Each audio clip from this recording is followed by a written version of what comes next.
نوری نەمر لە چاوەڕوانی بەرەبەیاندا جیهان شەوەزەنگێکی تاریک دایپۆشی بوو. شەوەزەنگێک لە هەکبەیدا نورێکی چاوەڕوانکراوی هەڵگرت بوو.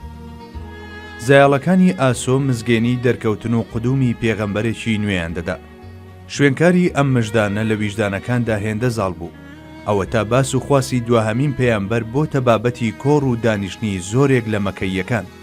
ئامۆژگاری لە دوی ئامۆژگاری، هەرکە ئەو پێغەمبەرە دەرکەوت زوو بگەنە لای و ئاوێتە بن لەگەڵ ڕۆحیدا. مرۆڤایەتی تێگرا بەجارێک دڵی داخورپا بوو. هەموو هیواکان وابەستە بوون بە دوایینی فریادڕەسانەوە. دایکان و باوکان بە ئومێد بوون ئەم پێغەمبەرە لەنەوەی خۆیان بێت. هەر لەبەر ئەمەش بوو زۆرێکیان مناڵەکانیان ناودەنا محەممەد. بەڵام پێغەمبەری چاوەڕوانکرا و لە پشتی زنجیرەیەکی زێڕینەوە دەهات کە لە حەزرەتی ئیبراهیم و ئیسماعیلەوە دەستی پێدەکرد و بە عەبدولموتەلیب و عەبدوڵڵا کۆتایی پێدەهات. بەڵێ دڵەکان لەم ڕێیەوە چاوەڕێی ئەو نورەیان دەکرد. ڕووداوەکان هەواڵی هاتنی ئەویان دەدا. شەربوونەوەی تاریکیش نزیکبوونەوەی سپێدەیەکی ڕادەگەیان کە تاریکی لە بن دەردەهێنا. مرۆڤی ئەو سەردەمە لە هەموو ئەو مەبەستە مەزنوو بەها باڵایانە مەحروم بوو کە گیانیان بەبەر ژیاندا دەکرد و مانەیان پێدەبەخشی. هەرچی کردەوە و کۆششیانە. والذين كفروا أعمالهم كسراب بقيعة يحسبه الظمآن ماء حتى إذا جاءه لم يجده شيئا. ئەوانەی کە ڕێبازی کوفریان گرتووەتە بەر کردەوەکانیان وەک تراویلکە و سەرابێک وایە لە بیابانێکدا بریسکە بداتەوە. کەسێکی تین و وا بزانێت ئاوە بە تاڵوکە بۆی بچێت هەتا کاتێک گەیشتە لای دەبینێت هیچ نییە. هەست و هزر و ڕەفتاریشیان زۆر جیاواز نەبوو لە وێنای ئەم ئاەتە. أو كظلمات في بحر اللج يغشاه موج من فوقه سحاب ظلمات بعضها فوق بعض إذا أخرج يده لم يكد يراها. یاخود کردەوەیان وەک چەندەها تاریکی وایە کە لە ناو دەریایەکی قوڵدا شەپۆل لەسەر شەپۆل بدات بەسەریدا، لە سەروشیەوە هەورێکی تاریک دایگرت بێت. تاریکاییەکان چین لەسەر یەک نیشت بن کاتێک دەستی دەربهێنێت خەریکە دەستی خۆی نەبینێت. جاهیلیەت ناوی ئەم سەردەمە بوو، بەڵام ئەمە جاهیلیەتێک نییە کە پێچەوانەی زانست بێت، بەڵکو هاواتای کوفرە و لە بنەڕەتدا دژی ئیمان و بیر و باوەڕە. جالێرەدا نامەوێت تابلۆت زێ و خێزەوەنەکانی ئەو سەردەمەتان بخەمە پێشچاو، چونکە ئەگەرچی بۆ کاتێکی کەمیش بێت نامەوێت پەردەیەکی تاریک بەڕووی ڕۆحتاندا بچێشم.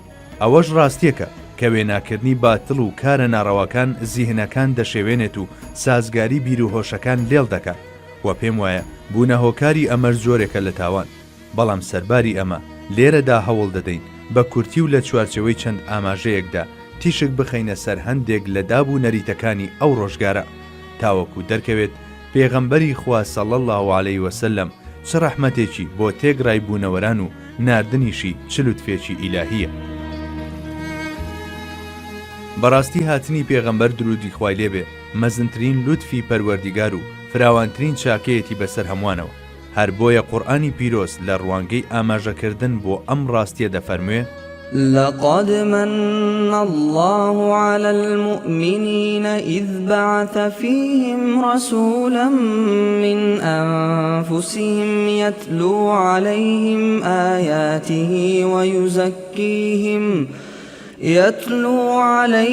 آياته ويزكيهم ويعلمهم الكتاب والحكمة.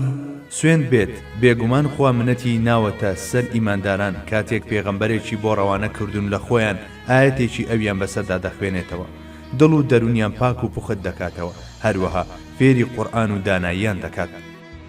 جابڕوانن بۆ لوتف و ڕەحمەتی خوای باڵادەست کە لە نێو مرۆڤەکاندا و هەر لە خودی خۆیان پێغەمبەرێکی بۆ ناردوون کە سروشتی هاوشێوەی ئەوانە و هاوبەشیان دەکات لە تەرزی ژیاندا.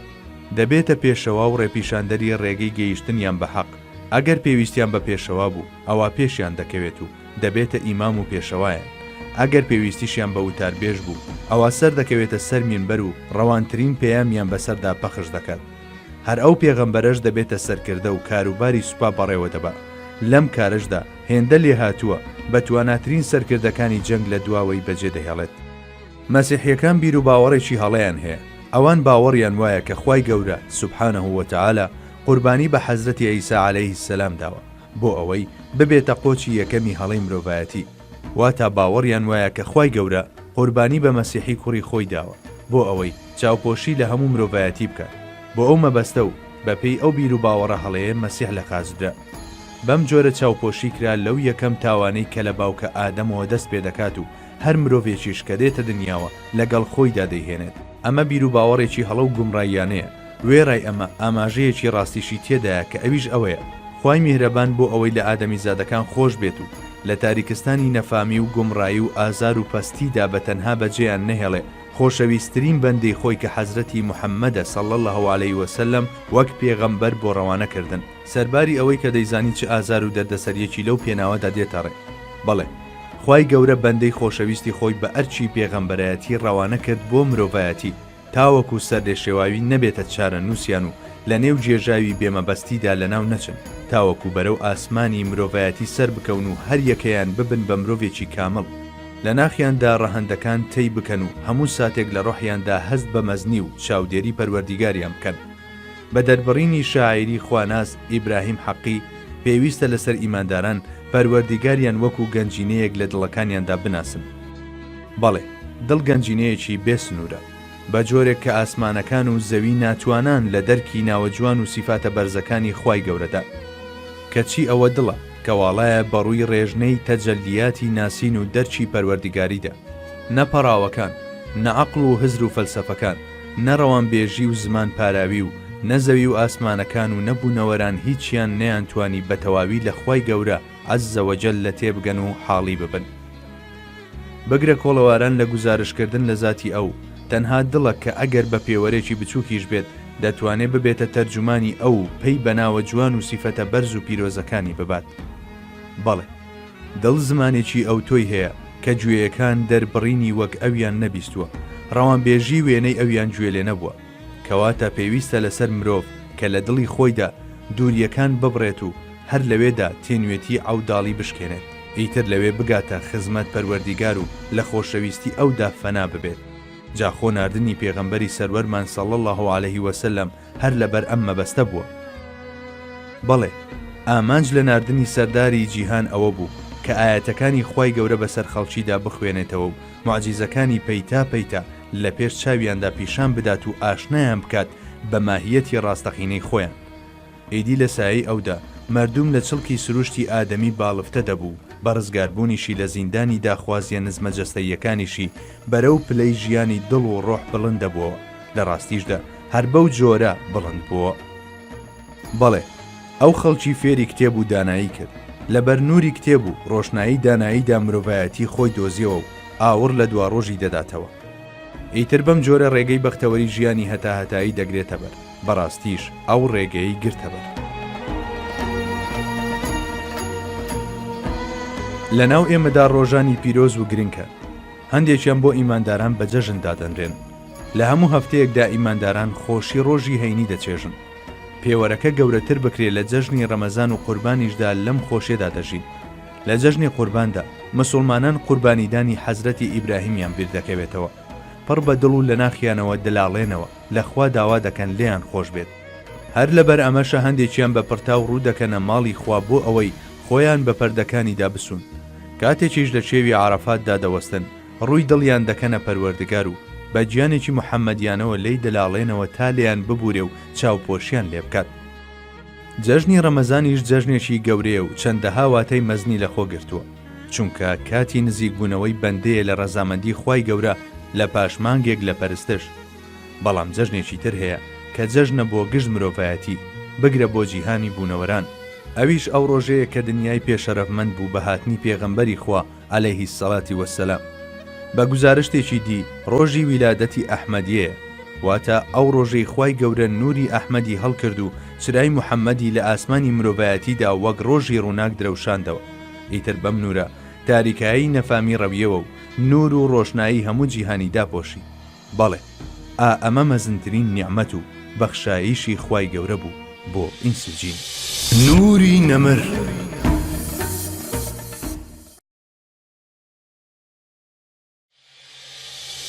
نوری نەمر.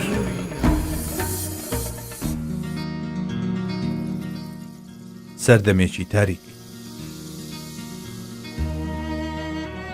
هەر سەردەمێک بیر و باوەڕی یەکتاپەرستی تیایدا لاغ بێت سەردەمێکی تاریکە، چونکە باڵا دەستنەبوونی باوەڕ بەخوا کە نوری ئاسمانەکان و زەمینە لەسەر جەم دەروونەکاندا ڕۆح و ویژدانەکان ڕەش و تاریک دەکات.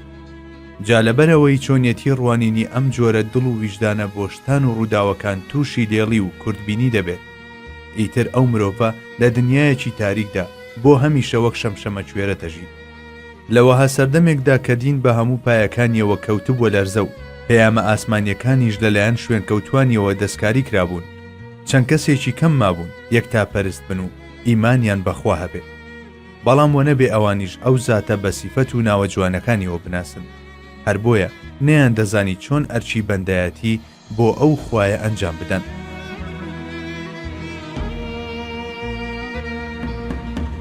بتپەرستی سەردەمی نەفامی. مشریکەکان ئەو بتانەیان دەپەرست کە ناوەوە و دەرەوەی کەعبەیان لێپڕ کردبوو. شانازیان بۆ پەرستنەوە دەکرد و دڵی خۆیان پێخۆش دەکرد. ئەوانەشیان کە زانستێکی کەمیان هەبوو دەیان گوت ئێمە تەنیا وەک هۆکارێک بۆ نزیک بوونەوە لەخوا ئەو بتانە دەپەرستی. قورئانی پیرۆز لەسەر زمانی خۆیان ئاماژە بۆ ئەم وتەیان دەکات و دەفەرموێ: ما نعبدهم إلا ليقربونا إلى الله زلفى. ئێمە ئەم بتوشتانە ناپەرستی تەنها لەبەر ئەوەی لە خواکانمان نزیک بخەنەوە. بەم شێوەیە هەستی بەندایەتی کە وەک سپاردەیەکی گرنگ بە فیترەتی مرۆڤ سپێردراوە ناپاچی لەگەڵدا کرا و خراپ بەکارهێنرا. باشەکەی گونجاوە بەرد و دار و گڵ و خۆر و مانگ و ئەستێرەکان بپەرسترێن. خۆ بەمەشەوە نەوەستا بوو، کارگەیشت بۆ ئەوەی هەندێک خواردنی وەک شیرینی و پەنیر کە بەدەستی خۆیان دروستیان دەکرد دەیان پەرستن و کاتێکیش برسیان دەبوو دەیان خواردن. قورئانی پیرۆز ئاماژە بۆ نمونەی ئەم جۆرە بیرکردنەوە پوچ و تێگەیشتنە ڕزیوانە دەکات و دەفەرموێ: ويعبدون من دون الله ما لا يضرهم ولا ينفعهم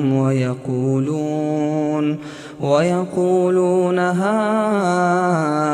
هؤلاء شفعاؤنا عند الله قل أتنبئون الله بما لا يعلم في السماوات ولا في الأرض سبحانه وتعالى عما يشركون.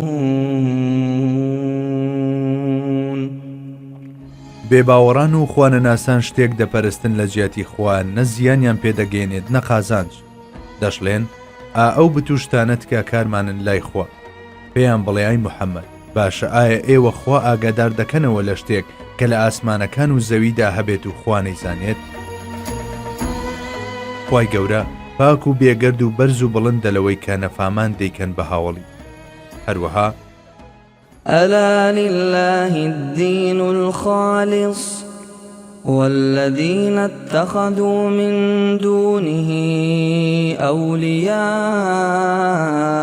ما نعبدهم إلا ليقربونا إلى الله زلفى إن الله يحكم بينهم فيما هم فيه يختلفون إن الله لا يهدي من هو كاذب كفار. ئاگادار بن، دینی پاک و خاوێن تەنها بۆ خوایە. ئەوانەش جگە لەو زاتە کەسانی تر و شتی تر دەکەنە پشتیوانی خۆیان دەڵێن ئێمە ئەم بتوشتانە ناپەرستین تەنها لەبەر ئەوەی لەخوا نزیکمان بخەنەوە. بێگومان خوا داوەری دەکات لە نێوانیاندا. لەو شتانەدا کە کێشەیان لەسەری هەیە و ڕایان دەربارەی جۆرا و جۆرە. بەڕاستی خوا ئەو بیر و باوەڕە چەوتەیان لێوەرناگرێت و هیدایەت و ڕێنموویی ئەو کەسانە ناکا کە درۆزن و بێباوەڕن. اینجا هەر خۆیان لە دووی بیانوێک دەگەڕن بۆ ئەم بیر و بۆچوونە لار و لە وێرەیان و شوێنکەوتەیی باو باپیرانیان دەخەنە پێشچاو. وَإِذَا قِيلَ لَهُمُ اتَّبِعُوا مَا أَنزَلَ اللَّهُ قالوا بل نتبع ما ألفينا عليه آباءنا أولو كان آباؤهم لا يعقلون شيئا ولا يهتدون. ئەگەر بەو خەڵکە نادانە بوترێت شوێنی ئەو بەرنامەیە بکەون کە لەلایەن خواوە ڕەوانە کراوە، دەڵێن نەخێر، هەر شوێنی ئەوە دەکەوین کە باو باپیرانمان پێوەی ئالوودە بوون و لەسەری ڕاهاتون. ئایا ئەگەر باو باپیرانیشیان تێنەگەیشت و هیچ نەزان و نەشارەزا و ڕێنموویی ژوەر نەگرن هەر شوێنیان دەکەون؟ خونچەکان زیندە بەچاڵ دەکران. قورئانی پیرۆز ئاماژە بۆ خراپە و بەدڕەفتاریەکی تری سەردەمی نەفامی دەکات و دەفەرموێ: وَإِذَا بُشِّرَ أَحَدُهُم بِالْأُنثَىٰ ظَلَّ وَجْهُهُ مُسْوَدًّا وَهُوَ كَظِيمٌ يَتَوَارَىٰ مِنَ الْقَوْمِ مِن سُوءِ مَا بُشِّرَ بِهِ أَيُمْسِكُهُ عَلَىٰ هُونٍ أَمْ يَدُسُّهُ فِي التُّرَابِ ألا ساء ما يحكمون. و ئەگەر مژدەی بوونی کچ بدرێت بە یەکێک لەو نەفامانە، ڕووی گرژ و تاڵ دەبێت و ڕەشدا دەگیرسێت و سینەی پڕ دەبێت لە خەم و پەژارە. لە داخ و خەفەتی ئەو مژدە ناخۆشە خۆی دەشارێتەوە لە خەڵکی و بە تەنها بیر دەکاتەوە. ئایا بیهێڵێتەوە بە زەلیلی و سوچی و بێنرخی یاخود زیندە بەچاڵی بکات و بیخاتە توێی خاکەوە؟ ئای چەندە خراپە ئەو بڕیارەی کە دەیدەن. بەڵێ، هەر کاتێکێکیان مزگەێنی ئەوەی بدرێتێک کە کچی بووە یەکسەر دەموچاوی تووڕەیی لێدەنیشت و ڕەش هەڵدەگەڕا. لە تاو ئەو مژدە ناخۆشە هەستی بە شەرمەزاری دەکرد بچێتە ناو خەڵکی. هەواڵەکەی هێندە بەلاوە سەخت بوو، حەزی دەکرد خۆی لە چاوی خەڵکی تەرە بکات و بچێتە کونێکەوە و خۆی حەشار بدات. ئیتر دەکەوتە دڵڕاوچێ و نەیدەتوانی بڕیار بدات. بەم جۆرە خۆی بەناچار دەزانی یەکێک لەم دوو ڕێگەیە بگرێتە بەر، یان ئەوە تا کچەکەی لە ژیاندا دەهێڵێتەوە و بەرگەی ئەو شەرمەزاریە دەگرێت کە لە کۆمەڵگەدا ڕوبەڕووی دەبێتەوە، یاخود لە پێناو پاکردنەوەی شەرەفیدا کیژۆڵەکەی زیندە بەچاڵ دەکات. ئیدی هەروەک دەبینین ئافرەت لە سەردەمی نەفامیدا تا ئەو ڕادەیە بێ ئەرزش بوو. جاوە نەبێ ئەم سوکایەتیکردن و بەکەم سیرکردنەی ئافرەت تەنها لە عەرەبی سەردەمی نەفامیدا بوو بێ، بەڵکو لە ئیمپراتۆریەتی ڕۆم و فارسیشدا هەمان زیهنیەت بەربڵاو بوو. بۆیە دەکرێ بڵێ ئەو شۆرشە مەزن و گۆڕانکاریە ڕیشەیەی ئیسلام لە نێو عەرەبی سەردەمی جاهیلیدا سەبارەت بە دۆزی ئافرەت بەرپای کرد. لە هەمان کاتدا دەستکەوتێکە بۆ تێگڕای ئافرەتانی جیهان و کردەیەکە لە مێژووی مرۆڤایەتیدا هاوشێوەی نییە. بەڵێ، بۆ یەکەم جار قورئانی پیرۆز بەر بە ئاوەها درڕندە یەک دەگرێت و لەبەر هەر هۆیەک و بە هەر شێوەیەک بێت کوشتنی منداڵان قەدەغە دەکات. ولا تقتلوا أولادكم من إملاق نحن نرزقكم وإياهم.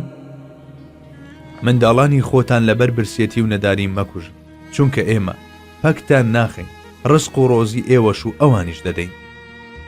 هەروەک خوای گەورە پێیان بفەرموێ بۆ منداڵەکانتان دەکوژن، من خۆم ڕۆزی ئێوە و ئەوانیش دەدەم، مەگەر نابینن کە سەرزەوی پڕیەتی لە هەزارەها سفرە و خوانی ڕازاوی جۆرا و جۆر بۆتان؟ نابینن کە ئاسمان داعچڵەکێ بۆ فریاکەوتنتان؟ ڕەو بە هەورەکانی ئاسمانیش دەکرێت بۆ ئەوەی بەفر و بارانتان بەسەردا ببارێنن؟ ئەم ملیۆنەها ڕووەکە جۆرا و جۆرەی سەرڕووی زەوی جگە لە من چێ ڕواندوێتی؟ لە کاتێکدا ئەم هەموو شتانە دەبینن، ئەی چه عەقڵ و ژیری و فام و ویژدانێک واتان لێ دەکا لە ڕزق و ڕۆزی خۆتان بترسن، بەڕادەیەک دەستان بچێتە کوشتنی منداڵەکانتانەوە. قەت لە بیرتان نەچێ ئەوەی دەستی دەچێتە ئەم تاوانەوە هەرگیز نابێتە مرۆڤێک شیا و شایستەی ئەوە بێخوای گەورە گفتاری لەگەڵدا بکات بەڵکو خوای گەورە ئەم بێتاوانانە ئەدوێنێ و لێیان دەپرسێ ئاخۆ چ گوناهێکتان کردبوو ئاوا لەسەری کوژران ستەمکاران لەسەر ئەنجامدانی ئەو ستەمە قێزەوەنە بە تۆڵەی دادپەروەرانەی خۆیان دەگەن ئاەتە پیرۆزەکەیش دەفەرموێ وإذا الموءودة سئلت بأي ذنب قتلت کاتێک کچی زیندە بە چاڵکرا و پرسیاری لێ دەکرێت بە چ گوناهێک بە چ تۆمەتێک کوژرا بە شێوازێکی ئەوتۆ بۆ من باز دەکات کە ڕەفتار و نەریتی ئەو سەردەما موچڕک بەلەشدا دەهێنێت ڕۆژێکیان یەکێک لە هاوڵان ئەم دیمەنە دڕندانەیەی سەردەمی نەفامی بۆ پێغەمبەر درودی خوای لێبێ جێڕایەوە و وتی ئێمە لە سەردەمی نەفامیدا چیژۆڵەکانی خۆمان زیندە بە چاڵ دەکرد ئێمەش تازە کچێکمان ببوو کچەکەمان مایەوە تا زمانی پژە ئەوجا ڕۆژێکیان بەدایکیم گوت بیگۆڕە دەیبم بۆ ماڵی خاڵی دایکە بێچارەکەی دەیزانی کەمانەی ئەم قسەیە چییە منداڵە خۆشەویستەکەی جگەر گۆشەکەی پاش نەختێکی تر فڕێ دەدرێتە ناوچاڵێکەوە و باش پەلە قاژەیەکی کەم گیان دەستپێرێت بەڵام ئافرەت مافی ئەوەی نەبوو پێش بەوەها کارێ بگرێت تاکە شتێک کە دەیتوانی بیکات ئەوە بوو پڕ بە دڵ و لە ناخەوە بگری و فرمێسک بڕێژێ هاوسەرەکەم ئەوەی کە پێم وتبوو جێبەجێی کرد منداڵەکەش هەر بەڕاز وای دەزانی بۆ ماڵی خاڵی دەچێت بۆیە لە خۆشیدا بازبازێن و یاری دەکرد بەڵام شوێنی مەبەست ماڵی خاڵە نەبوو بەڵکو ئەو چاڵە بوو کە پێشتر بۆم هەڵکەند بوو دەبووە گڵکۆی نادیاری کە گەیشتینە لێواری چاڵەکە بە کچەکەم وت تەماشایەکی ناو چاڵەکە بکەن ئیدی هەر کە سەری نەوی کردەوە منیش کێشان بە پشتیدا و لە ناو چاڵەکەدا گرمۆڵەم کرد کەچی ئەو هەر هەوڵی دەدا بە قەراغی چاڵەکەدا وەرگەڕێت و بێتە دەرەوە لەلایەکەوە پەلە قاژەی دەکرد و لەلایەکی تریشەوە دەیگوت بابەجیان تۆ زاوی بووی دەیویست بمتەچێنێ بەڵام من دانەیەکی ترم پیا کێشا و لەو بیابانە چۆڵەدا بە زیندویی کردم بە ژێر خاکەوە کاتێک ئەو پیاوە ئەمڕ و داوای دەجێڕایەوە پێغەمبەر درودی خوای لێبێ و ئەو هاوڵە بەڕێزانەی لە دەوری دانیشتە بوون هەنیسکی گریانیان پێڕانە دەگیرە یەکێک لە هاوڵان وتی کابرا پێغەمبەرت خەمبار کرد کەچی عزیز و سەروەرمان فەرمووی جارێکی تریش بیجێڕەوە ئەویش دیسانەوە بە سەرهاتەکەی جێڕایەوە پێغەمبەری خوش دووبارە گریا تاکو فرمێسک ڕیشی پیرۆزیانی تەڕ کرد وەک بڵێ بە دووبارەکردنەوەی ئەم بەسەرهاتە پێغەمبەر درودی خوای لێبێت دەیویست ئەم پەیامە بگێنێ ئێوە پێش ئیسلام ئەمە حاڵتان بۆیە ئەم ڕووداوەشم پێ دووبارە کردەوە تا ئەو بەها مرۆڤایەتیانەتان یاد بخەمەوە کە ئیسلام خەڵاتی کردوون وەک لەم نمونە دڵتەزێنەوە دەردەکەوێت مرۆڤی ئەو سەردەمە لە نێو سەرگەردانیەکی ناهەمواردا ژیاوە لەگەڵ هەزارەها ڕووداوی جەرگ بڕیتر لە تاریکی هەموو ڕۆژگارەکانی ئەو بیابانەدا چەندین چاڵی قوڵ و گەورە هەڵدەکەنران و چەندین منداڵی بێتاوانی تێفڕێ ئەدرا تا لەوێدا بمرن بەڵێ مرۆڤایەتی لە دڕندەیی و وەحشیگەریدا پێشی دڕندەیی کەمتیارە دڕندەکانیدا بووە ئەوەی کەڵبە و چڕنوکی نەبووایە دەبووە نێچیر و لەلایەن خاوەن کەڵبە و چڕنوکەکانەوە لە ناو دەبرە کۆمەڵگەش لەو کاتەدا بەدەست چەندەها کارەساتی سەختەوە دەتلایەوە کەسێکیش نەبوو لە ڕووی ئەو هەموو پەرێشانی و نەهامەتێدا بوەستێتەوە و بڵێ ئیدی بەس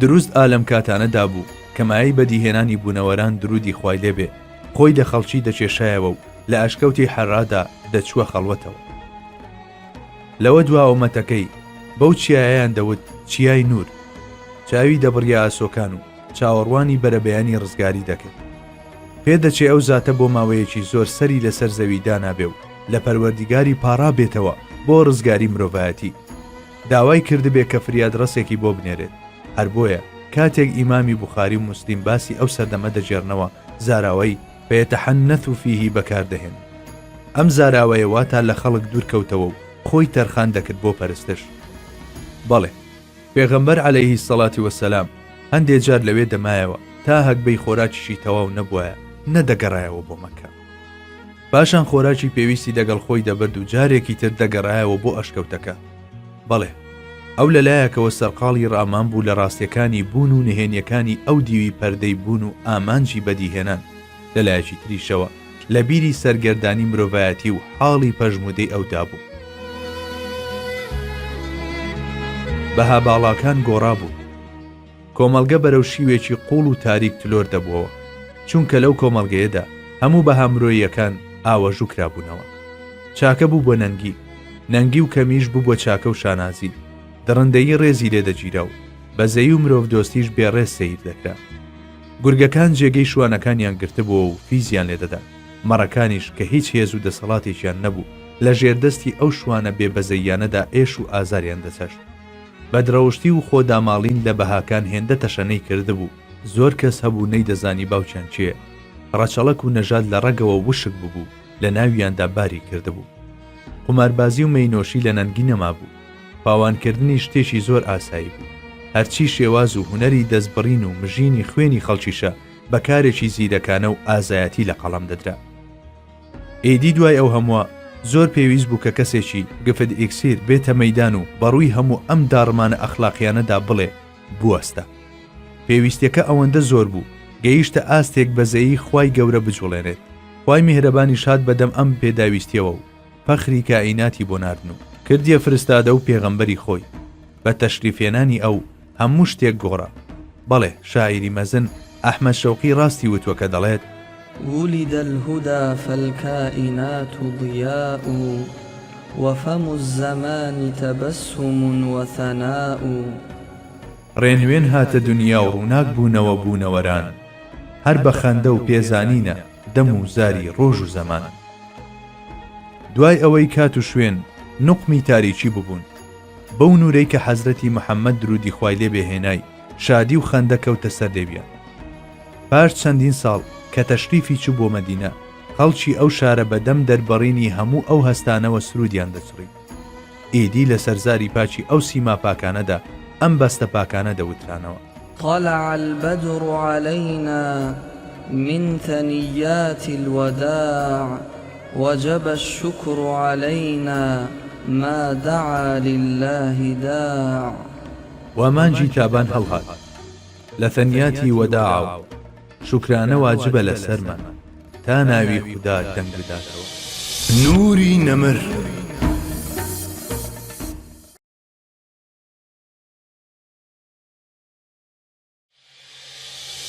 نوری نەمر.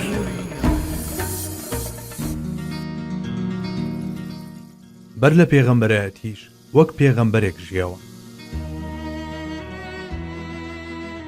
دەستپاچی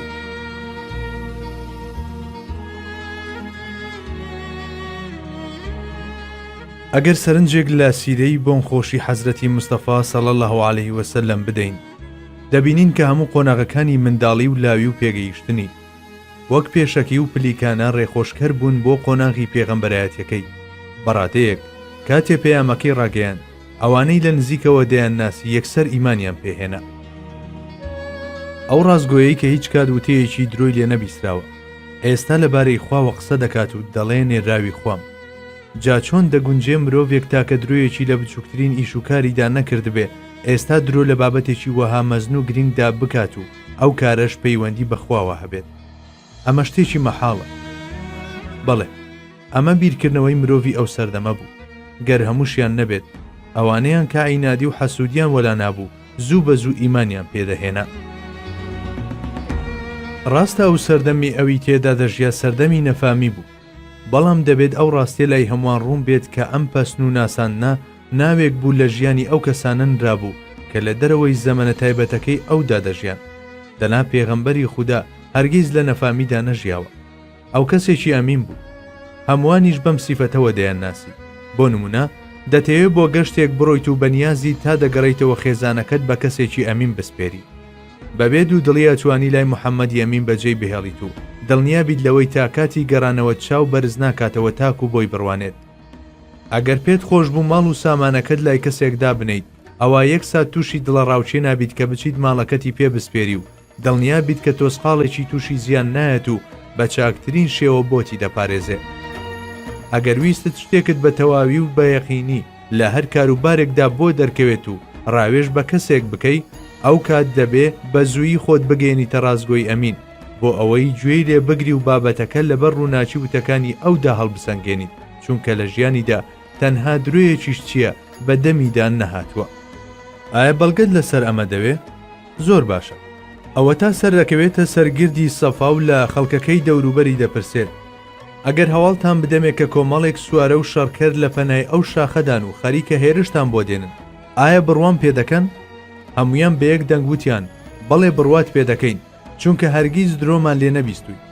لە نێو ئەو خەڵکەدا کەسانێکی وەک عوتبەی کوڕی ڕەبیعە و وەلیدی کوڕی موغەیرە و ئەبوو جەهل و هەندێکی تریش لە دوژمنانی دین هەبوون کە وەڵامیاندایەوە و بڕوایان پێکرد.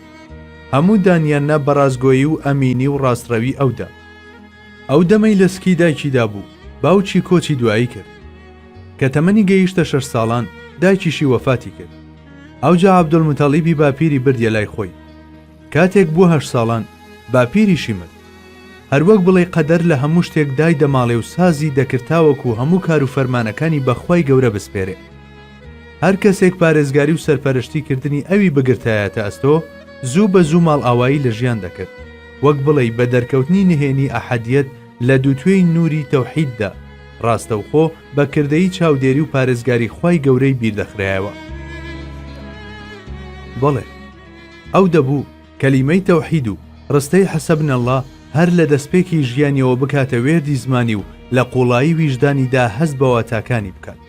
هەر بۆیە پێویست بوو هۆکارە ڕواڵەتیەکان تێگرا بە جارێک دەست بکێشنە دواوە و لە کار بکەون. جا هەرواش بوو. عەبدوڵڵا کە بەواتای بەندەی خوا دێت و ئامینەش کە بەمانەی ئافرەتی ڕاستپاردەناس و دروست دەهات ناوی ئەو باوکو و دایکە بەڕێزە بوون کە بوونە هۆکاری هاتنە دنیای سەروەرمە. بەڵێ ئەو لە دایکێکەوە هاتووە دنیا کە سەرچاوە و ئەمینداری ئەمنیەت بوو. ناوی باوکی ئەم زاتەیش کە بەر لە پێغەمبەرایەتیش سەرفراز بوو بە بەندەجی واتە بەندەی خوای دەگەیان. هەڵبەت هیچ کام لەمانە ڕێکەوت و لەخۆوە نەبوون بەڵکو بە گوێرەی نەخشە سازی و تەقدیری ئیلاهی ڕوویان داوە.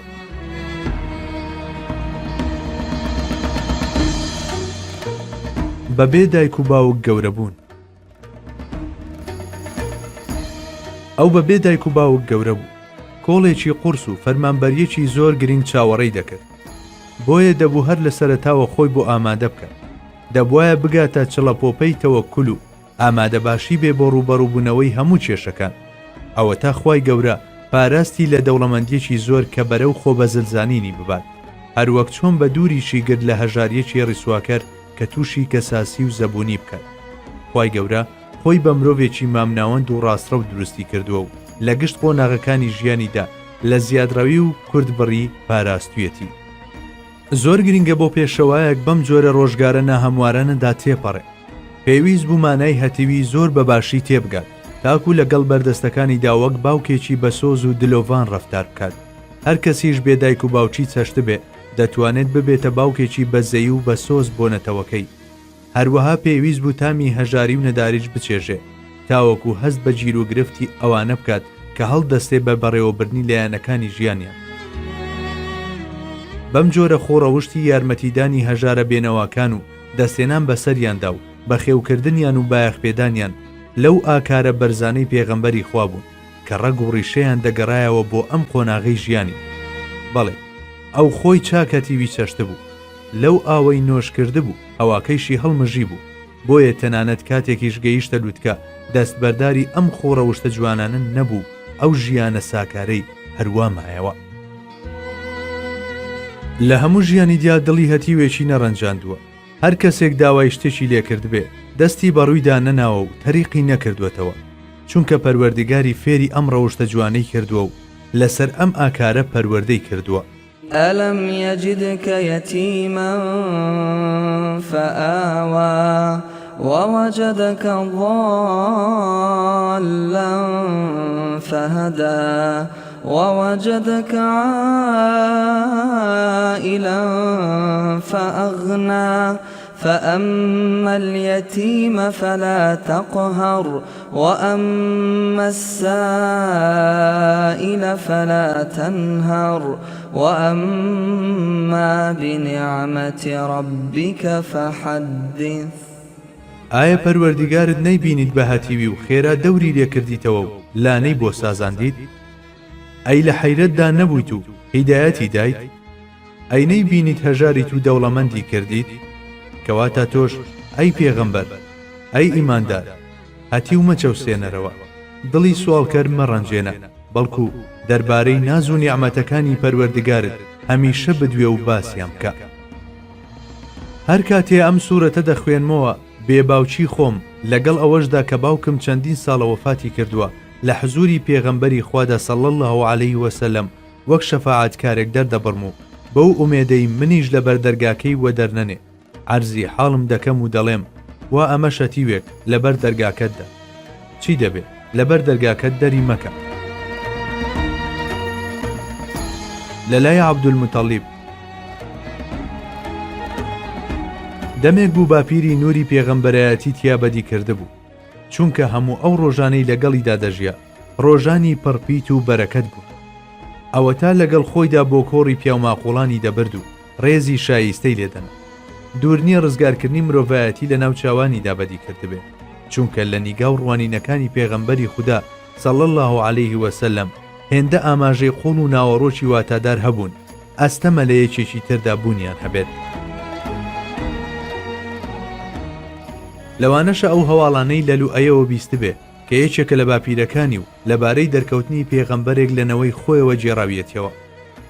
پێدەچێ بەهۆی ئەم مزگەنیەوە نیشانەکانی پێغەمبەرایەتی تێدا بەدی کردبێ و ئەمە بوو بێتە هۆکاری ئەو هەموو خۆشەویستی و هۆگریەی هەیبووە بۆ کوڕەزاکەی، بەڕادەیەک کە غیرەی لە چاوی خۆشی دەکرد بەرامبەری.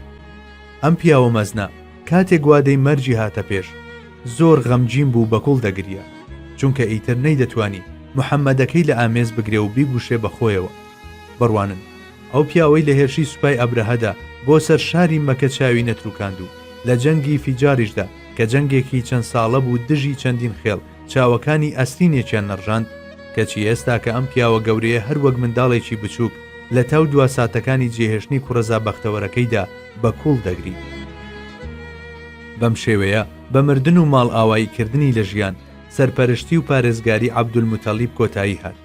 دەبوایە گەوهەر و مرواری بوونەوەران بدرێتە دەستی ئەبوتالیبی مانی. ڕۆیشتنی بۆ لای ئەبوتالیب. ئەبوتالیبی مامیشی پەیمانەکەی خۆی بردەسەر. نزیکەی 40 ساڵ پێغەمبەری خوای گرتە خۆی و بوو بە پاڵپشت و یارمەتی دەری. بەڵام ئەم چاکەی بێ بەرامبەر نەمایەوە، چونکە خوای گەورە کوڕێکی وەک ئیمامی عەلی ڕەزای خوای لەسەر بێ پێبەخشی. ئەمە جگەلەوەی کەنەوەی هەر پێغەمبەرێک لە پشتی خۆی دەبێ کە چینەوە وەچەی پێغەمبەری سەروەرمان لە ڕێگەی حەزرەتی عەلیەوە بەردەوام دەبوو. لەم بارەیەشەوە ڕیوایەتێک لە پێغەمبەرمانەوە هاتووە. حەزرەتی عەلی نوێنەری لایەنی ویلایەتی پێغەمبەری خوا بوو. لەم ڕۆوە ئەو بە گەورە و سەرتاجی هەموو ئەولیاکان دەژمێردێ، تاکو ڕۆژی قیامەتیش خواناسان و شوێن کەوتوانی هەموو تەریقەکان زۆر بەڕێز و شکۆوە یادی ئیمام دەکەن و شوێنی دەکەون. حەزرەتی عەلی کە شاهی مەردان و حەیدەری کەڕار و زاوای پێغەمبەرە وەک بڵێ خەڵاتی خوای گەورە بوو بۆ ئەبوتالیب لە پاداشتی ئەو چاکانەی بەرامبەر پێغەمبەری خوانواندی. ئەبوتالیبیش هەر وەک عەبدولموتەڵیبی باوکی تەنها هۆکارێکی ڕواڵەتی بوو. دەناخوای گەورە سوبحانەهو وەتەعالە خۆی پارێزەر و چاودێری ڕاستەقینەی ئەو بوو، خۆی سەرکاری دەکرد و فەرامۆشی نەدەکرد. لە کاتێکدا خوای گەورە ئەم کەسایەتیە ناوازەیەی بەرز دەکردەوە بۆ پلە و مەقامی نبووەت، کۆمەڵگەیشی ئامادە کرد بۆ وەرگرتن و قبوڵکردنی ئەو پێغەمبەرە. ڕۆژ دوای ڕۆژ نیشانەکانی پێغەمبەرایەتی خۆریان لەسەر هەڵدەهات و ئاشکرا دەبوون، تا ئەوەی حەزرەتی موحەممەد درودی خوای لێبێ بوو بەو کەسایەتی کە هەموو خەڵک باسییان دەکرد و دەیان ناسی. نوری نەمر.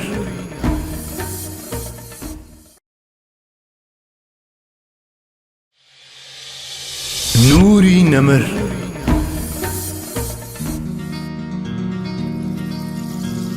گەشتەکانی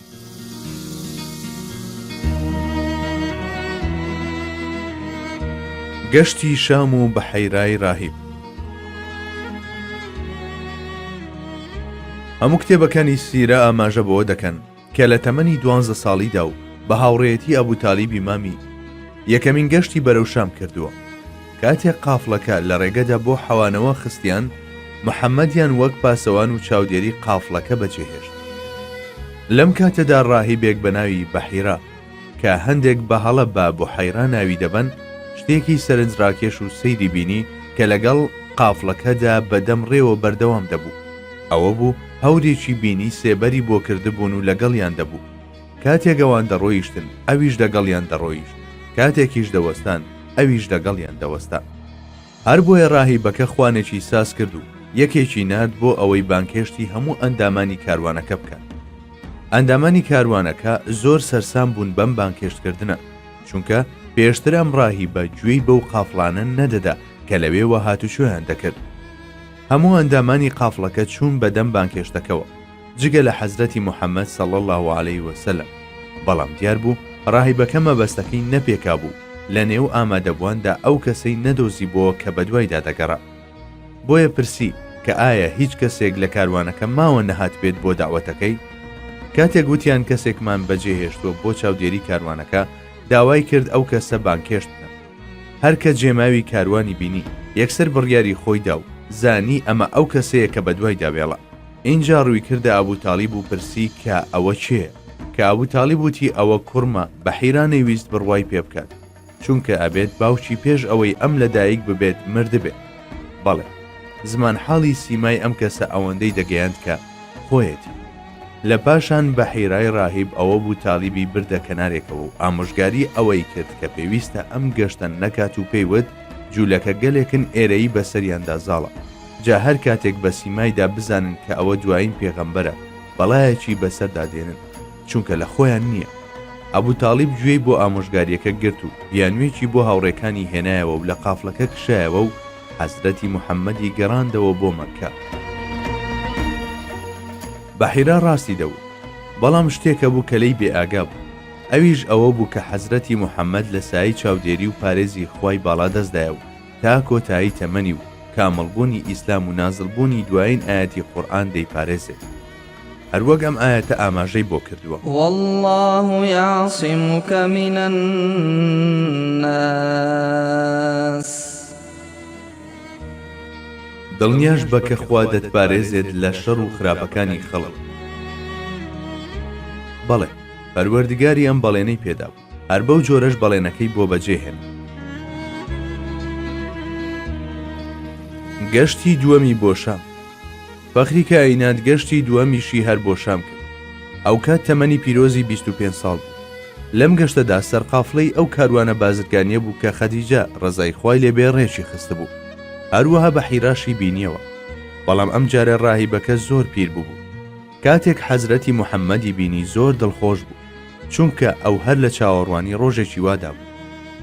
ئەوجا بە پێغەمبەری خوای وت: تۆ دەبیت بە پێغەمبەر. ئای خۆزگە بۆ ڕۆژە دەگەیشتم کە پێغەمبەرایەتیەکەت ئاشکرا دەبێت تا پێڵاوەکانت هەڵبگرم و خزمەتت بکەم. ئەم ئاواتە نەهاتە دی و پیرە ڕاهیبیش بەو ڕۆژگارانە نەگەیشت. بەڵام ئەوە ڕاستیەکە ئەو قبوڵکردنەی لە ڕۆژی دواییدا سوودی زۆری پێدەگەیەنێت. هەمووان لە چاوەڕوانی ئەودا بوو. ئەوانەی کە مژدەی هاتنی ئەویان دەدا و لە چاوەڕوانیدا بوون یەک و دوان نەبوو، بەڵکو زۆر بوو. زەیدی کوڕی عەمری کوڕی نوفەیل یەکێک بوو لەوانە. زەید باوکی سەعیدی کوڕی زەیدە کە یەکێکە لە عەشەرەی مبەشەرە و مامی حەزرەتی عومەرە ڕەزای خوای لێبێت. ئەو یەکێک بوو لە حەنیفەکان، واتە ئیمانی بەخوا هەبوو و لە سەردەمی نەفامیشدا پشتی لە بتەکان هەڵکردووە و وتویەتی کەڵک و زیانیان بەدەست نییە. بەڵێ ئەویش یەکێک بوو لەوانەی کە بە ماوەیەکی کورد بەر لە هەڵهاتنی خۆری نبووەت ماڵ ئاوایی کرد و ئاوا بوو. مژدەی زۆری داوە، گرنگترینیان ئەوەیە کە وتوێتی: من دەزانم کە ئاینێکی نوێ سەر هەڵدەدات، بەڵام دڵنیا نیم فریای دەکەوم یان نا. شنەیەک وەک خەڵاتێکی خوایی بەردڵی زەید کەوتبوو. دەواازەکانی دڵ و ویژدانی خستبوونە سەرپشت بۆ ئەوەی بە تەواوی پێشوازی لە حەق و ڕاستی بکات. ئیمانی بەخوایەکی تاک و تەنها هەبوو، خۆی تەسلیمی ئەو زاتە کردبوو، بەڵام ئەو خوای ئیمانی پێی بوو بە باشی نەیدەناسی و نەیدەزانی چۆن بیپەرستێت. یەکێک لە هەواڵە بەڕێزەکان کە عامری کوڕی ڕەبیعەیە ڕەزای خوای لێبێ بۆمان دەجێڕێتەوە و دەڵێ: جارێکیان لە زەیدی کوڕی عەمری کوڕی نوفەیلەوە بیستم کە دەیوت: من چاوەڕوانی پێغەمبەرێک دەکەم لەنەوەی ئیسماعیل، دواییش لەنەوەی عەبدولموتەڵیب. ئەگەر تا ئەو کاتە بمێنم ئیمانی پێدەهێنم و پشگیری دەکەم و شایەتی دەدەم کە پێغەمبەری خوایە. بەڵام ئەگەر تۆ بە دیداری گەیشتی سەلامی منی پێ بگەێنە، ناونیشانەکەیت پێ دەڵێم بۆ ئەوەی لاد ڕوون بێت، نە زۆر درێژە و نە زۆر کورت، قژی بە تەواوی خاو نییە و زۆریش لول نییە. هەردەم ڕوومەتی سوور هەڵگەڕاوە. نیشانەی پێغەمبەرایەتی لە نێوان هەردوو شانیدایە و ناوی ئەحمەدە. لەم شارەدا لەدایک دەبێ و دەبێت بە پێغەمبەر. اینجا گەلەکەی دەری دەکەن. قینیان لەوەیە کە بۆی هێناون. بە ناچاری کۆز دەکات بۆ ئێستی بوو لەوێ سەر دەکەوێت. ئاگدار بە لی دوانەکەوی من هەموو وڵات گەڕاوم بە دوای ئاینی ئیبراهیمدا. پرسیارم لە جوولەکە و فەلە و مەجووسی کردووە. هەموویان وتویانە خەریکە ئەو زاتە سەر هەڵدەدات. ئەو ناونیشانەی دەشیاندا بەو جۆرە بوو کە پێم وتی ئەڵێن هیچ پێغەمبەرێکیش لە دوایەوە نایەت. عامری کوڕی ڕەبیعە دەڵێ کە موسڵمان بووم هەمووتانەی زەیدی کوڕی عەمرم بۆ پێغەمبەری خوا گێڕایەوە و سەلامەکەیم پێگەیان. پێغەمبەریش درودی خوای لێ بێ وەڵامی سەلامەکەی دایەوە و سۆزی بۆی خرۆشا و فەرمووی لە بەهەشتا بینیم لێواری دامێنی کراسەکەی بە زەویدا دەخشا. وەرەقەی کوڕی نەوفەلیش زانایەکی مەسیحی بوو. ئامۆزای دایکی ئیمانداران حەزرەتی خەدیجە بوو. کاتێک بۆ یەکەم جار وەحیدا بەزیە سەر پێغەمبەری خوا حەزرەتی خەدیجە بردی بۆ لای وەرەقەی کوڕی نەوفەل تا بزانێت چی ڕوویداوە. ڕەسوول الله ئەوەی کە دیبووی بۆی گێڕایەوە. ئەو جا وەرەقە پێی وت ئەمە ئەو یاسایەیە کە بۆ موسا نازڵ بوو. خۆزگە زیندوو بوومایە کاتێک گەلەکە دەرد دەکەن. لە بەرامبەر ئەمەدا پێغەمبەر درودی خوای لێ بێ فەرمووی بۆ ئەوان دەرم دەکەن؟ وەرەقە وتی بەڵێ هەر پێغەمبەرێک بە پەیامەوە هاتبێ دژایەتی کراوە. ئەگەر بەو ڕۆژە بگەم دەبمە پاڵپشت و پشتیوانی تەواوت لێ دەکەم. عەبدوڵای کوڕی سەلامیش زانایەکی جوولەکە بوو. با گوێی لێ بگرین تا خۆی سەرگوزشتەی موسڵمان بوونی خۆی بجێڕێتەوە. کاتێک پێغەمبەری خوا گەیشتە مەدینە منیش وەک خەڵکی چوون بۆ دیتنی. ئاپۆڕێکی خەڵک دەورەیان لێدا بوو. هەر کە دەموچاویم دی یەکسەر زانیم کە ئەوە دەموچاوی درۆزن نییە. یەکەم شتێک کە لێم بیستەوە بوو فەرمووی أفشوا السلام وأطعموا الطعام. ئاسایش و ئاشتی بڵاو بکەنەوە و خواردن بدەم بەوانەی کە پێویستیان. ئیتر منیش دڵم هۆگری و تەناوازەکانی و ڕوخسارە پڕوا تاکەی بوو. هەر بۆیە لەوێدا شایەتمانم هێنا و موسڵمان بوو. چونکە ئەو سیمایی لەودا بەدیم کرد تەنها سیمای پێغەمبەران بوو. عەبدوڵای کوڕی سەلام کەسایەتێکی دیار بوو. ئیبن حەجەر لە کتێبی ئەلیسابەدا دەفەرموێت عەبدوڵا کەسێکی ناودار بووە و لەنەوەی یوسف پێغەمبەر عەلەیهی سەلام بووە. قورآنی پیرۆز تایشی شایەتەکەی عەبدوڵای کوڕی سەلامی کردووە و وەک بەڵگەیەکیش دژی کافرەکان دەیهێنێتەوە. ئەوە تا دەفەرموێ قل أرأيتم إن كان من عند الله وكفرتم به وشهد شاهد من بني إسرائيل على مثله فآمن واستكبرتم إن الله لا يهدي القوم الظالمين. پێیان بڵێ ئەواڵم بدەنێ باشە ئەی ئەوە چۆنە و حاڵتان چۆن دەبێت ئەگەر ئەم قورئانە لەلایەن خواوە بێت و ئێوە ئاوا بڕوای پێنەکە هاوکات لەگەڵ ئەوەدا کە شایەتێک لەنەوەی ئیسرائیل شایەتی داوە کە چ تەورات و چ قورئان لە یەک سەرچاوەوەن ئەو باوەڕی هێنا بە محەممەد صلی الله عليه وسلم و قورئان کەچی ئێوە خۆتان بە گەورە زانین باوەڕتان نەهێن بێگومان خوا هیدایەت و ڕێنمووی دەستەی ستەمکاران ناکات. ئەو شایەدەی نەوەی ئیسرائیل کە لێرەدا ئاماژەی پێدراوە عەبدوڵای کوڕی سەلامە. هەرچەند هەندێک لە تەفسیر نووسان پێیان وایە ئەو شاهدە حەزرەتی موسایە عەلەیهی سەلام. بەو پێی ئەم سوورەتە سوورەتی حەقاف لە مەککە نازڵ بووە.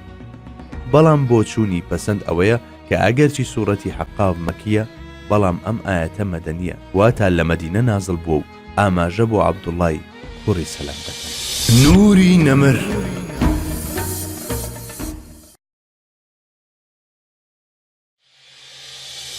نوری نەمر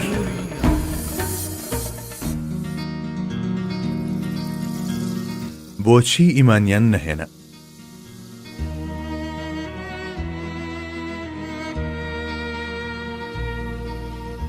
لەگەڵەوەشدا کە هەموو گاور و جوولەکەکان زۆر باش دەیانزانی کە ئەو پێغەمبەری خوایە کەچی ڕق و کین و ئێرەیی دەبوونە ڕێگرت لە بەردەمیان و نەیان دەهێشت باوەڕ بهێنن. ئەم زانینەشیان ئەوەندە ڕوون و ئاشکرا بوو بە جۆرێک کە تەنها سەرنجدانێکی پێغەمبەر درودی خوای لێبێ بەس بوو بۆ ئەوەی ئیمانی پێبهێنن چونکە ئەوان ئاشنا بوون بە وەسف و ئاکارەکانی پێغەمبەری خوا. قورئانی پیرۆز تیشک دەخاتە سەر ئەم ڕاستیە و دەفەرموێ: الذين آتيناهم الكتاب يعرفونه كما يعرفون أبناءهم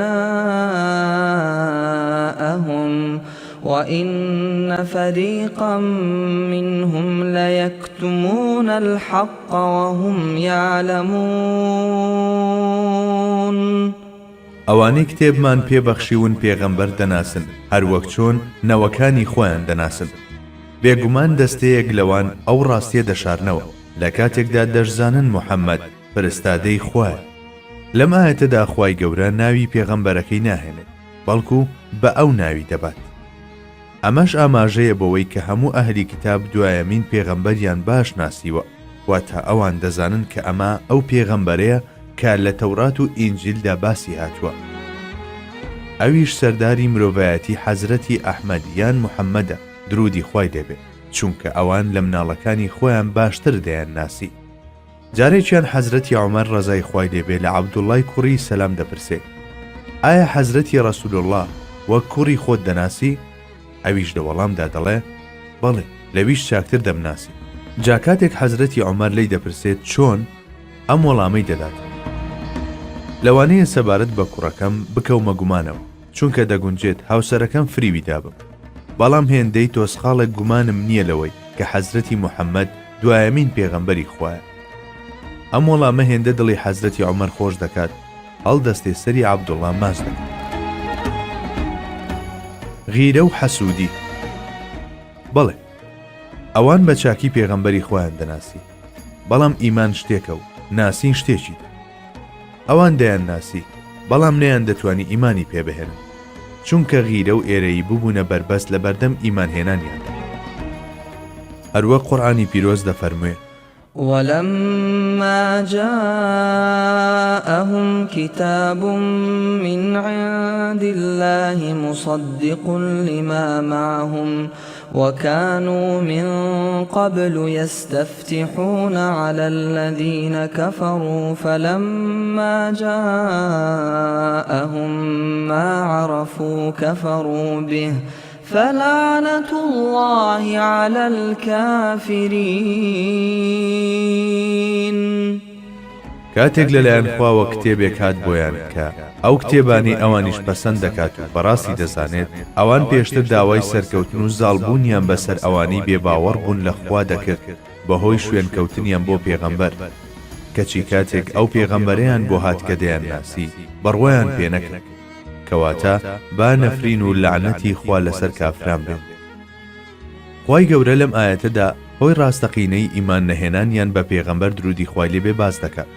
هەموو گرفتەکەیش لەوەدا خۆی دەبینێتەوە کە خاتەمی پێغەمبەران جوولەکە نەبووە. ئەگەر پێغەمبەری خوا لە جوولەکەکان بووایە بێگومان هەڵسوکەوتیان زۆر جیاواز دەبوو. بەڵگەش لەسەر ئەمە عەبدوڵڵای کوڕی سەلامە پاش موسڵمان بوونی هاتە خزمەت پێغەمبەری خوا و ئەم پێشنیازەی کرد: ئەی پێغەمبەری خوا، لە جێگەیەکدا من بشارەوە و هەرچی زانای جوولەکە هەیە لە مەدینەدا بانگیان بکە. ئەو جا پرسیاری من و باوکمیان لێ بکە، بە دڵنیاییەوە وەڵامەکەیان ئەرێنی دەبێت. دواتر من خۆم ئاشکرا دەکەم و مسڵمان بوونەکەم ڕادەگەێنم. پێغەمبەری خوش ئەم پێشنیازەی پەسەند کرد. ئیتر عەبدوڵڵای کوڕی سەلام لە جێیەکدا خۆی حەشاردا و زانا جوولەکەکانیش ئامادە بوون. پێغەمبەری خوا لێی پرسی: عەبدوڵڵای کوڕی سەلام چۆن پیاوێکە لە ناوتاندا؟ وەڵامیان دایەوە: خۆشی و باوکیشی زاناترین و بەرزترینی ئێمە. پاشان پێغەمبەر درودی خوای لێ بێ فەرمووی: باشە ئەڵێن چی ئەگەر ئیمانم پێبهێنێ؟ وتیان: مەحاڵە، هەرگیز شتی وا نابێت. ڕێک لەو کاتەدا عەبدوڵڵای کوڕی سەلام ڕەزای خوای لێ بێ هاتە دەرەوە بۆ ناویان و شایەتوانی هێنا و تەزدیقی پێغەمبەری خوای کرد. جوولەکەکان سەریان سوڕما بوو. لە بەرامبەر ئەم هەڵوێستەوە دەست بەجێ و تەستایش ئامێزەکانی پێشویان گەڕاندەوە و کەوتنە بوختان هەڵبەستن. ئەو خراپی کوڕی خراپمانە. لە پاش ئەمە پێغەمبەری خوا ڕێی نەدا چیتر ئەو دوو ڕوانە لە حزوری دادا بنیشن.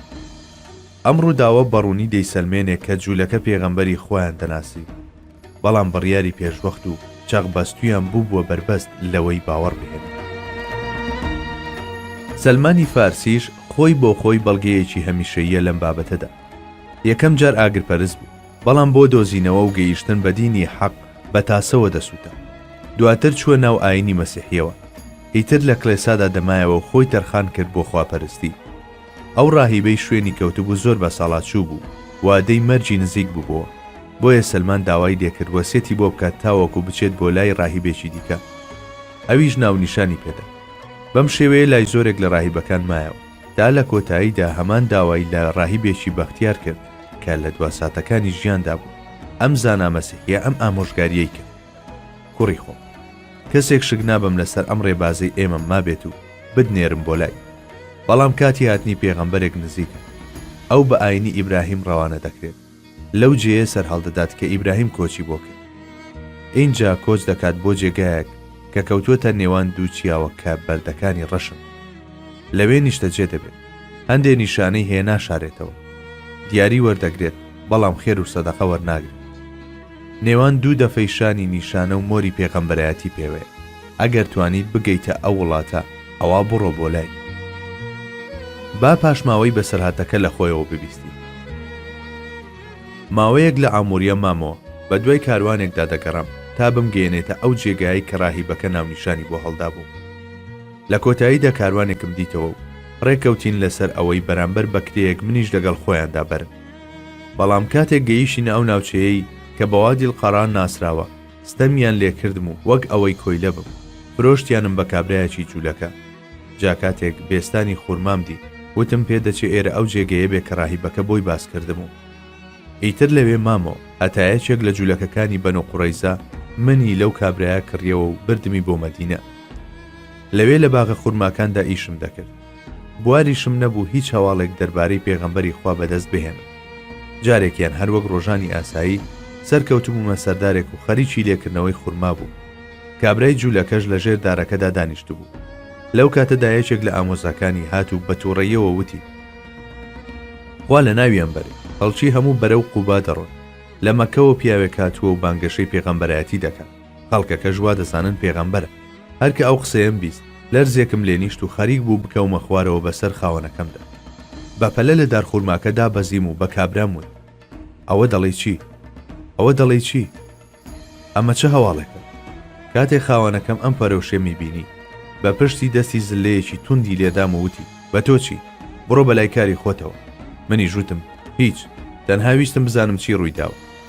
دووبارە چوومەوە سەر درەختەکە. هەرکە ئێوارە هات، چیم هەبوو کۆم کردەوە بە ئاراستەی قوبا ملی ڕێمگرتە بەر. پێغەمبەری خوا صلی الله علیه وسلم لەگەڵ هاوڵانیدا دانیشت بوو. چوومە پێشەوە وتم: ئێوە کەسانێکی هەژارن، منیش بە دوای شوێنێکدا دەگەڕام سەدەقەی بدەمێ، فەرموون بیخۆن.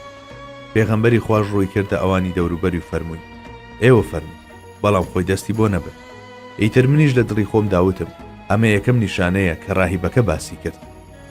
ڕۆژی دواتر دیسانەوە چوومەوە، بەڵام ئەم جاریان وتم: ئەمە سەدەقە نییە، بەڵکو دیاریە، فەرموون بخۆن. ئەم جار پێغەمبەری خوا فەرمووی لە هاوڵانی کرد و خۆیشی خواردی. وتم: نیشانەی دومیش هاتە دی. ئەم جا چوون بۆ لای پێغەمبەری خوا لە بەقیع الغەرقاد کە گۆڕستانی مەدینەیە، شوێن جەنازەی یەکێک لە ئەسحابەکانی کەوتبوو.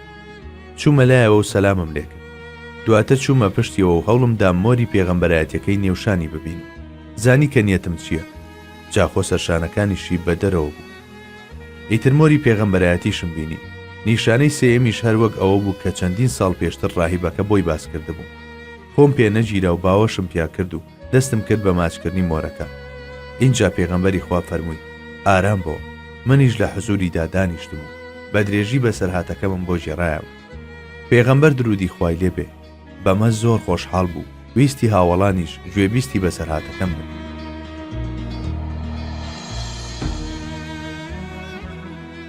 بەڵێ، ئەوانەی دەستبەرداری حەسوودی و کەللە ڕەقی بوون و تەماشای ئەویان کرد، ئەویان دۆزیەوە و مەفتونی بوو. لە ڕووی چۆنیەتیشەوە لە نێوان ئەمڕۆ و دوێنێدا تۆسقاڵێک جیاوازی نییە.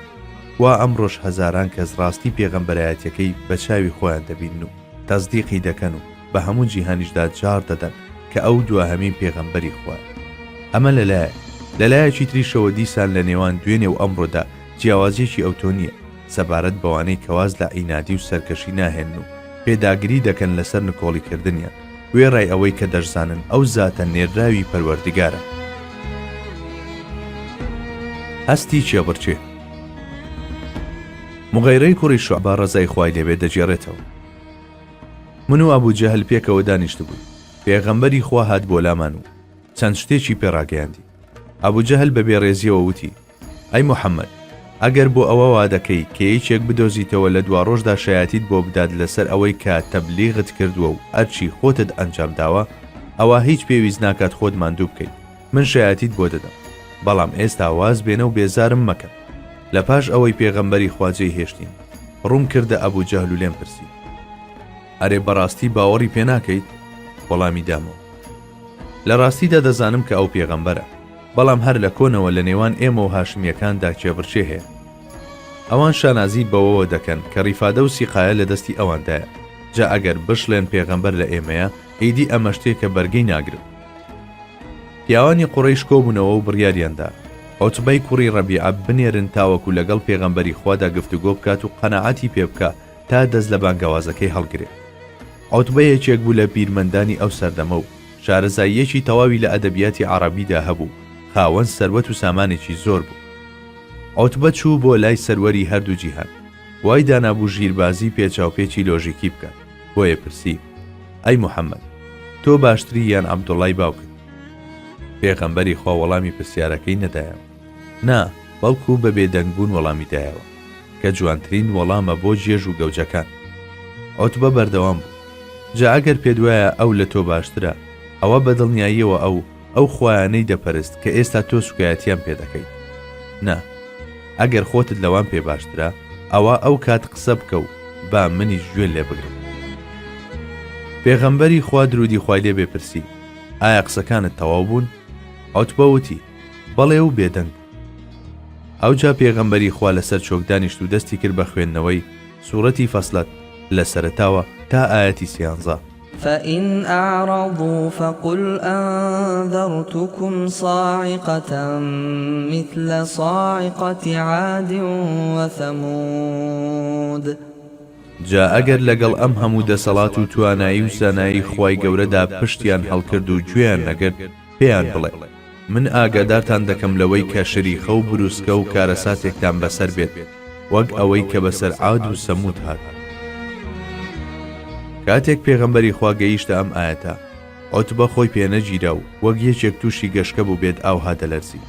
لە تاوە دەستی خستە سەردەمی پێغەمبەر و بە پاڕانەوە پێیوت: بۆ خاتری ئەو خوای باوەڕت پێیەتی، بێدەنگ بە. لەم نێوەندەشدا گەورە پیاوانی مەککە چاوەڕوانی دەرەنجامی سەردانەکەی عوتبەیان دەکرد. ئەبوو جەهل گەڕانەوەی عوتبەی بەدڵ نەبوو، بۆیە ڕووی کردە ئەوانەی دەوروبەری وتی: چۆن ڕۆیشت بوو؟ ئەو هاش گەڕایەوە. عوتبە دەست بەجێ ڕۆیشتەوە ماڵەوە. ئەو ئاەتانەی کە بیستبوونی وەک بروسکەی ئاسمان لەسەریدا بوو. زۆری نەخایاند کە ئەو کەسەی دەرسی شەیتانەکانی دەدا. ئەبوو جەهل خۆی گەیاندێ، چونکە دەترسا عوتبە باوەڕی هێنابێت. وای بە باش دەزانی دەست بەجێ گوێبیستی درێژەی ڕووداوەکە بێت. حاڵی لاوازی عوتبەی زۆر چاک دەزانی. دەماری فیز و لوت بەرزی عوتبەی دەگەست. کەوتە خۆی وتی: ئەی عوتبە، بیستومە موحەممەد زۆر ڕووی پێداویت، میوانداری کردویت و خوانی بۆ ساز کردویت. تۆش بەرامبەر بەو پێشوازیەی خۆت پێ نەژگیراوە و باوەڕت پێهێناوە. بەڵێ لەناو خەڵکدا ئەمە بڵاوە. عوتبە بەم قسانە تووڕە بوو وتی: هەمووتان زۆر باش دەزانن من پێویستم بە نان و ئاوی ئەو نییە و لە هەمووشتان دەوڵەمەندترم، بەڵام وتەکانی موحەممەد منیان هەژاندووە، چونکە ئەوەی خوێندیەوە شیعر نەبوو، لە قسەی قەشە و کاهین و جادوگەرەکانیش نەدەچوو. نازانم چی بڵێ. ئەو کەسێکی ڕازگۆیە. کاتێک گوێم لێگرتە بوو، دەرسام لەوەی ئەوەی بەسەر هۆزی عاد و سەمود داهاتووە بەسەر ئێمەشدا بقەومێ. چەند هۆکارێکی تر. لە ڕاستیدا ئەم دامپیانانە سنوورداری یەک دوانێک نەبوو، بەڵکو ئەوە قەناعەتێکی گشتی بوو لایە، بەڵام هۆکارە نەرێنیەکانی هاوشێوەی ترس و تەماع و هەڵپە و کەللەڕەقی ڕێی باوەڕهێنانی لێدەگرتن. بەڵێ، سەرەڕای ئەوەی دەشیان زانی کەچی نەیان دەتوانی باوەڕی پێبهێنن.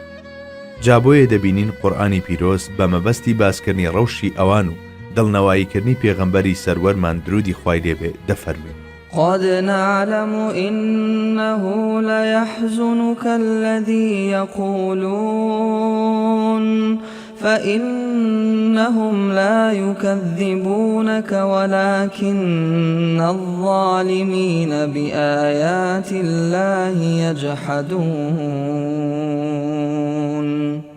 بەڕاستی چاک دەزانین کە گفتاری نادروستی خوانە ناسان غەم و پەژارەت بۆ پێش دەهێنێت، چونکە بەڕاستی ئەوان وە نەبێت تۆ بە دروست بزانن، بەڵکو ستەمکاران هەردان نانێن و ئینکاری ئاەت و فەرمانەکانی خوا دەکەن.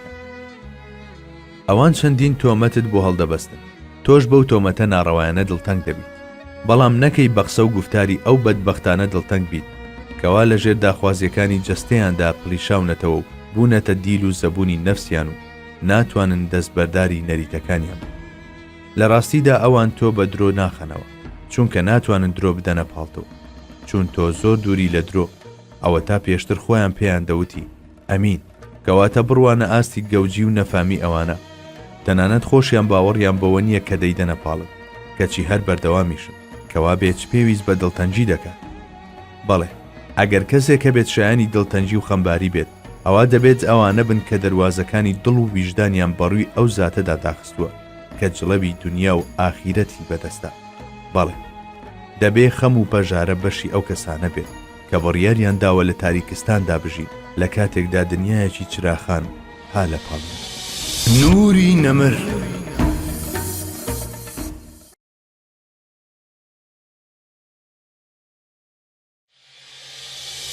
نوری نەمر.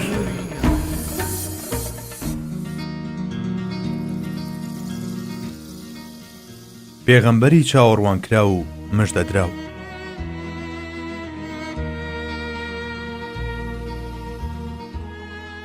دوعای ئیبراهیم عەلەیهی سەلام و مژدەی ئیسا عەلەیهی سەلام. ڕۆژێکیان یەکێک لە هاوڵە بەڕێزەکان عەرزی پێغەمبەری خوای کرد: یا ڕەسوول ئەڵڵا، هەندێک باسی خۆت دەکەیت؟ ئەویش لە وەڵامدا فەرمووی: من دوعای حەزرەتی ئیبراهیم و مژدەی حەزرەتی ئیسای کوڕی مەریەمم. قورآنی پیرۆزیش ئەم بابەتەی لە دوو ئاەتی سەربەخۆ و جیاوازدا باس کردووە. یەکەم حەزرەتی ئیبراهیم: ربنا وابعث فيهم رسولا منهم يتلو عليهم آياتك ويعلمهم الكتاب والحكمة ويزكيهم إنك أنت العزيز الحكيم. پەروەردیگار، بۆ ئەو خەڵکەی کە لە ئایندەدا دێن پێغەمبەرێک لە خۆیان ڕەوانە بکەن تا ئاەتەکانی تۆیان بەسەردا بخوێنێتەوە و فێری کتێبە پیرۆزەکەی تۆ و داناییان بکەم تا دڵ و دەرونیان لە ژەنگ و کردەوەیان لە ڕەوشتی ناپەسەند پاک بکاتەوە. بەڕاستی هەر تۆ خۆی باڵادەست و دانای. دووەم مژدەکەی حەزرەتی ئیسا: وإذ قال عيسى ابن مريم يا بني إسرائيل إني رسول الله إليكم مصدقا لما بين يدي من التوراة ومبشرا برسول يأتي من بعد اسمه أحمد فلما جاءهم بالبينات قالوا هذا سحر مبين. بیریان بخەرەوە کاتێک ئیسای کوڕی مەریەم بنەوەی ئیسرائیلی ود: منیش بەڕاستی پێغەمبەری خوام بۆ ئێوە، ڕاستی تەوراتیش دەسەلمێنم کە لە پێش مندا هاتووە، هەروەها مژدە دەریشم بە پێغەمبەرێک کە دوای من دێت و ناوی ئەحمەدە، کەچی کاتێک بە بەڵگە و نیشانەی تێر و تەواو و موعجیزەی ئاشکراوە پێی ڕاگەیاندن وتیان ئەمە جادوویەکی ئاشکرایە. بەڵێ پێغەمبەری خوا عەلەیهی سەڵاتی وەسەلام هەروە لە پڕێکدا دەرنەکەوت، بەڵکو پێغەمبەرێک بوو مژدەی هاتنی پێش چەندەها سەدە درابوو هەموو جیهان لە چاوەڕوانی هاتنیدا بوو. گەورەترین بەڵگە لەسەر پێغەمبەرایەتیەکەی بریتیە لەم قورئانە پیرۆزەی کە هەتایە موعجیزەیەکی نەمر و جاویدانە. سەدان ئاەتی قورئانی خاوەن ئیعجازی بەیان بەڵگەی سەلمێنەری پێغەمبەرایەتی فەخری عالەمن. هەر کەس نەتوانێت نکۆڵی هەموو قورئان بکات، هەرگیز ناشتوانێت نکۆڵی لە پێغەمبەرایەتی حەزرەتی موحەممەد درودی خوای لێبێ بکات. ئەمە بابەتێکی سەر بەخۆیە و لێرەدا باسی ناکەین، بەڵام لەو شوێنانەدا کە ئاەتەکانی قورئانی پیرۆز وەک بەڵگە دەهێنینەوە کەم تا زۆر تیشک دەخەینە سەر ئەم بابەتەش. مژدەکانی تەورات. لێرەدا باسی هەندێک لەو مژدانە دەکەین کە تاوەکو ئێستاژ لەبارەی پێغەمبەری خواوە لەناو تەورات و ئینجیل و زەبووردا ماون. ئەمە سەرەڕای ئەوەی ئەم کتێبانە دووچاری سەدان دەستکاریکردن بوونەتەوە. وردەکاری و درێژەی ئەم بابەتەش دەستپێرین بەو سەرچاوانەی کە بە شێوەیەکی ڕاستەوخۆ پەیوەندیدارن بە بابەتەکەوە، بە تایبەتی کتێبی ئەلریسالە الحەمدیەی زانای گەورە حسەین جەسیر. ئێمە لێرەدا بە ئاماژەکردن بە چەند بەڵگەیەک کە بە گرنگیان دەزانین واز دێنین. چیاکانی فاران. لە تەرجەمەی عەرەبی نوسخەیەکی تەوراتدا کە ساڵی 1944 لە ئینگلتەرا چاپ کراوە هاتووە: جاء الله من سيناء وأشرق من ساعير واستعلن من جبال فاران. واتە خوای گەورە لە سینادا ڕووی ڕەحمەتی کردە گرۆی ئادەمی، لە شاعیریشدا تەجەلی کرد، لە چیاکانی فارانیشدا بە تەواوی دەرکەوت. ڕەحمەت و چاکەی پەروەردیگار بۆ سەر مرۆڤایەتی لە سینادا دەرکەوت. ئەمەش ئەو شوێنەیە کە خوای گەورە لەگەڵ حەزرەتی موسادا دووە. ئەم ڕەحمەتەژە و پێغەمبەرایەتیە بوو کە بە حەزرەتی موسادرا، بەڵام لە ساعیردا کە فەڵەستینە ڕەحمەتی خوای میهرەبان لە ڕێگەی وەحیەوە هاتوو، حەزرەتی عیسا و ئەوانەی دەوروبەریشی داپۆشی. لە هەمان کاتدا حەزرەتی مەسیح لە پێغەمبەرە پایەبەرزەکانە و جێگەی درەوشانەوە و بەخششە زۆرەکانی خوای گەورەیە. بەڵام لەبەر ئەوەی زۆرێک لە خەڵکی هەردوو چەمکی درەوشانەوەی تەجەلا و دەرکەوتن ظهوریان تێکەڵال تەباس کردووە، ئەوە دووچاری سەر لێ شێوان بوو. بەڵێ تەجەلی لە حەزرەتی عیسادا بریتیە لە نەفخەی ئیلاهی، بەڵام لە شاخەکانی فاراندا خوای باڵادەست بە نهێنی ئەحەدیەت و مەقامی فەردیەت دەرکەوت. فارانیش واتە مەکە. ئەوە تا لە شوێنێکی تری تەورات داهاتووە کە حەزرەتی ئیبراهیم ئیسماعیلی کوڕی لە فاران بەجێهێشت، کەواتە مەبەست لە فاران مەکەیە. شایانی باسە ئەم سێ مژدەیە پەیوەندیان هەیە بە پێغەمبەران: حەزرەتی موسا، حەزرەتی عیسا و حەزرەتی فەخری کائینات محەممەد عەلەیهی السەلام کە دوایەمینی پێغەمبەرانە. درێژەی ئاەتەکە بەم جۆرەیە: ومعه ألوف الأطهار في يمينه سنة النار. واتە هەزاران یاوەری پاک و گەوهەر ئاسایی لەگەڵدایە، لە دەستی ڕاستیشیدا تەورێکی دووسەرەی ئاگرینی پێ. ئەمەش بەڵگەیە لەسەر ئەوەی ئەو زاتە فەرمانی جیهادی پێدراوە.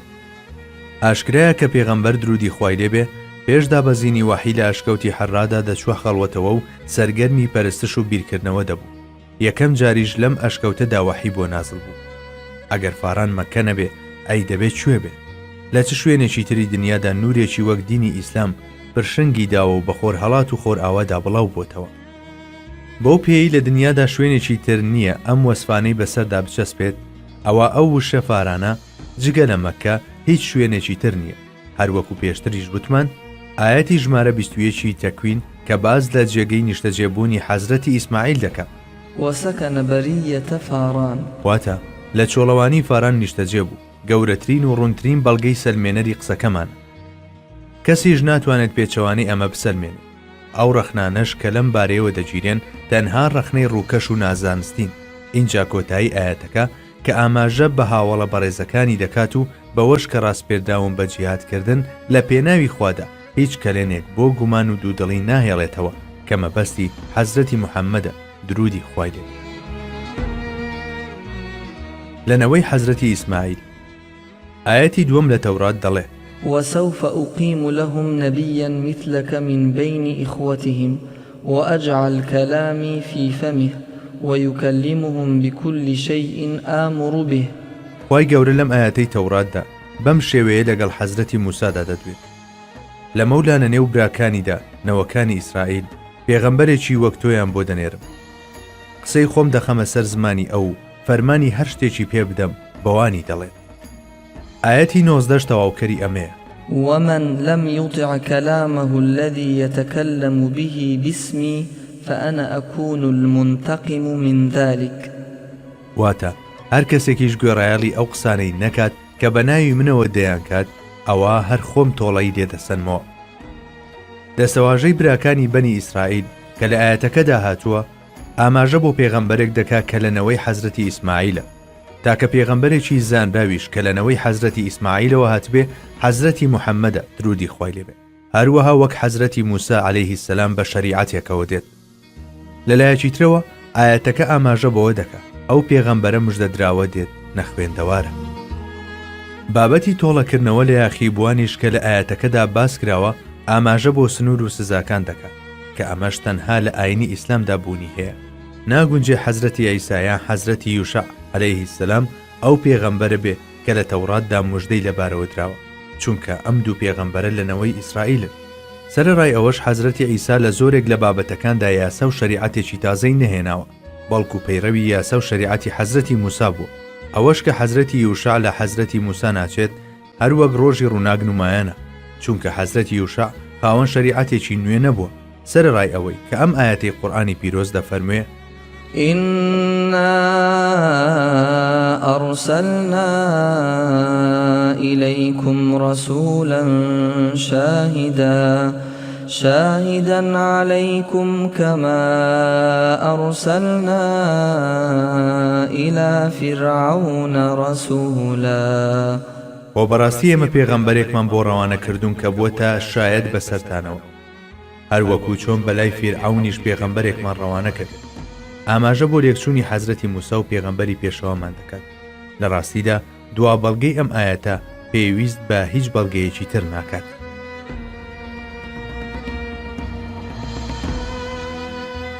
تایبەتمەندیەکانی تری عەبدوڵای کوڕی عەمری کوڕی عاس و عەبدوڵای کوڕی سەلام و کەعبی ئەحبار ڕەزای خۆیان لێبێ ناوبانجیان بەوە دەرکردبوو کە شارەزاترین و زاناترینی ئەو سەردەمە بوون لە کتێبە کۆنەکاندا.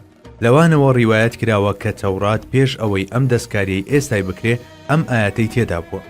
يا أيها النبي إنا أرسلناك شاهدا ومبشرا ونذيرا وحرزا للأميين أنت عبدي ورسولي سميتك المتوكل ليس بفظ ولا غليظ ولا سخاب في الأسواق ولا يدفع بالسيئة السيئة ولكن يعفو ويغفر ولن يقبضه الله حتى يقيم به الملة العوجاء بأن يقولوا لا إله إلا الله. واتە ئەی پێغەمبەر ئێمە تۆمان ناردووە بە ئەرچی شاهێدی و مژدەدان و ترساندن و قەڵا و پارێزەر بۆ نەخوێندەواران. تۆ بەندە و نێردراوی منی، ناوم ناوی ئەلموتەوەکل، زۆر بڵێ و دڕەق نییە و لەناو بازاردا هات و هاوار ناکە، پاداشی خراپە بە خراپە ناداتەوە، بەڵکو لێبردە و لێخۆش بووە. خوا نایباتەوە بۆ لای خۆی تا ئەو کاتەی ڕێبازی دار و لەوێری پێڕاز دەکاتەوە و خەڵکی دەڵێن لا ئیلاهە ئیلا الله. ئێستا بابیر بکەینەوە ئاەتەکەی تەورات مەبەستی چییە؟ پێویست بە توێژینەوەیەکی قوڵ ناکات تاوەکو تێبگەین کە مانای ڕواڵەتی ئاەتەکە پەیوەندی بە پێغەمبەرێکەوە هەیە کە هێشتا نەهاتووە. لە ئاەتەکەەوە لەوەش دەگەین کە جگە لە پێشەوای مرۆڤایەتی حەزرەتی محەممەد مستەفا درودی خوای لێبێ هیچ کەسێکی تر نییە بۆ هەموو خەڵکو و سەرانسەری جیهان نێردرابێ، هەروەک ئاەتەکە پێی دەفەرمێت ئەی پێغەمبەر ئێمە تۆمان بە ڕێبازی ڕاست و دروست و مژدەبەخشەوە بۆ هەموو جیهانیان ڕەوانە کردووە، بە ترسێنەریش بۆ ئەوانەی ڕێچکەی خواروخێکیان گرتووە و لە پاشە ڕۆژی خراپ ئاگاداریان دەکەیتەوە. لە بەردەم هەموو خراپەکاری و ڕەوشتە نزمەکاندا دەوەستی تاکو و خەڵکان نەکەونە ناو ئاگری بڵێ سەدار، هەروەها ببیتە مەشخەڵ و ڕووناچی بۆ سەر لێ شێواوانی ناو تاریکایی، دەستی ئەوانیش بگریت بەرەو بەهەشت و ڕەزامەندی خوا بیان بیت. ئێمە نردومانی تاوەکو لە سەروبەندی نەفامیدا ببیتە پاڵپشت و قەڵا بۆ نەخوێندەواران. هەر کاتێک ئەوان شوێنت کەوتن و تۆیان کردە پاڵپشت و پەناگەی خۆیان ئەوسا پارێزراو دەبن و میهر و بەزەیی پەروەردیگار دەیانگرێتەوە. تۆ بەندە و ڕەوانەکراوی منی. بەڵێ ئەوە تا ئێمەش هەمیشە لە نوێژەکانماندا کاتێ تەحیات دەخوێنین شایەتی دەدەین کە ئەو بەندە و پێغەمبەری خوددایە. بەڕاستی سیفەتی ئەلموتەوەکلم بۆ داناوی، ئەگەر هەر هەموو جیهانیش دژایەتیت بکەن و بەرامبەرت بوەستن و لەگەڵت بەشەڕ بێن ناتوانن تاڵەموویەکت بژاکێنن. بەڵێ هەموو پێغەمبەرێک لە پشت بەستن بەخوادا ئاسوویەکی تایبەتی هەیە، بەڵام تۆ لەم بوارەدا تایبەتمەندێکی ترت هەیە، هەر لەبەر ئەمەیە کە ناوم ناوی ئەلموتەوەکل.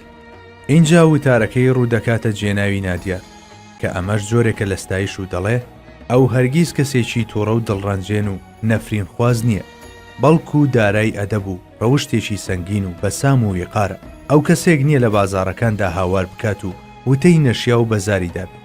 چونکە بەکارهێنانی ئەو شێوازە بۆ ڕاکێشانی سەرنج و بەیاخی خەڵکی بەڵگەی لاوازی و نیشانەی لە خۆبایی بوونە کە بە دڵنیاییەوە ئەو لەم ئاکارە نەخوازراوانە پاک و بەریە. ئەو هەرگیز وەڵامی خراپە بە خراپە ناداتەوە. ئەوە تا عەرەبێکی دەشتەشی دێت بۆ لای و کراسەکەی لە ملی جەردەدا و پێی دەڵێ حەقی خۆمم بدەرێ. ئەم ڕەفتارە زبرە کە دەماری تووڕەیی لە دەرونی هاوڵانیدا دەوروژێنێ زەردەخەنە دەخاتە سەرلێوی پێغەمبەری خودا کە نمونەی بەرجەستەبووی سۆز و میهرەبانیە و بە هاوڵەکانی دەفەرموێ مافی خۆی بدەنێ.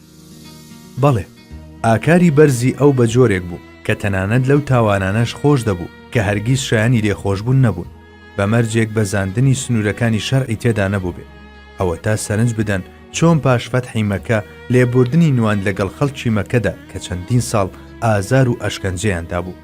سەرباری ئەوەی هەرچێکی بووی ئیستەیا دەیکرد بەرامبەریان کەچی پێی وتن اذهبوا فأنتم الطلقاء بڕۆن ئێوە ئازادن. تەقدیری ئیلاهی وەهای بڕیاردا بوو تا ئەو کاتەی مرۆڤانێک کە لە نێو گومڕاییدان و نەغڕۆی ژینی جەهالەتن بەو نورەی کە پێغەمبەر هێناویەتی ئیستیقامەت وەردەگرن خوای باڵا دەست خۆشەویستەکەی بۆ لای خۆی نەباتەوە نەشی بردەوە. واتە بڵندبوونەوەی بەرەو الرەفیق الأعلا لە پاش کامڵبوونی دین و کۆتایی هاتنی وەزیفەکەی دەبوو. ئەو کاتەش کە هاوڵەکانی دەرچوانی مەدرسەی نبووەت مەقامی نمایندەیی ئەویان بەدەست دەهێنا لە خەڵکیدا دەبڕاو دەچووە حەزوری دۆستی حەقیقی. ئەمەش لەبەر ئەوەیە ئەو فەرمانبەریەی کە ڕووی لە ژیانی دنیاە ئەو دەم دەگەیشتە پایە. بەڵێ تەورات بەم خەسڵەتانە وەسفی دەکرد. ئەو کاتیش کە تەشریفی هێنا سیرەی پیرۆزی بووە نمونەیەکی بەرجەستەی ئەو وەسف و ناونیشانانە. لە ڕاستیدا ئەوەی لە تەورات داهات بوو تەرزی ژیانی پێغەمبەری خوا صلی الله علیه وسلم کەواتە دەبێ ئەو پێغەمبەرە چێبێ کە تەورات باسی دەکات. ئایا لە مێژوودا کەسێکی تر هەبووە ژیانی بەو شێوەیە بوو بێت کە لەسەرەوە باسکراوە بەبێ هیچ گومانێک نەخێت کەواتە ئەو کەسایەتیەی باسکراوە جگە لە پێغەمبەری سەروەرمان هیچ کەسێکی تر نییە. نوری نەمر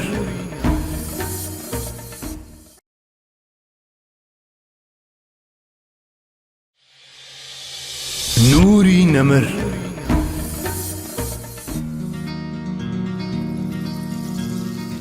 مژدەکانی ئینجیل. فارقلیت لە ئینجیلی یوحەنادا هاتووە قال المسيح إنني ذاهب إلى ربي وربكم لكي يرسل لكم فرقليط الذي سيأتي إليكم بالتأويل. واتە مەسیح وتی من دەڕۆم بۆ لای پەروەردیگاری منیش و ئێوەش بۆ ئەوەی فارقلیتتان بۆ بنێرێت کە ئەو تەویل و ڕوونکردنەوەتان بۆ دێنێت. وشەی فەرقلیت بەمانەی گیانی حەق دێت کە حەق و ناحەق لە یەکتری جیا دەکاتەوە. بەڵێ بە دڵنیاییەوە پێغەمبەری خۆشەویستمان کە گیانی حەقە چونکە دڵە مردووەکان بەو حەقە نەبێت کە ئەو هێناویەتی زیندوو نابنەوە. ئەو پێغەمبەرە نازدارە هەموو شتێکی بەخت کرد و هەوڵ و کۆششێکی زۆریدا تا هیدایەت و حەقی گەیاندە خەڵک.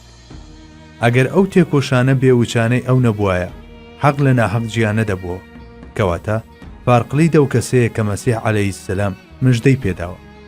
ئەویش دوایین پێغەمبەر و نێردراوە کە فەخری کائینات حەزرەتی محەممەدی ئەمینە درودی خوای لەسەر بێت.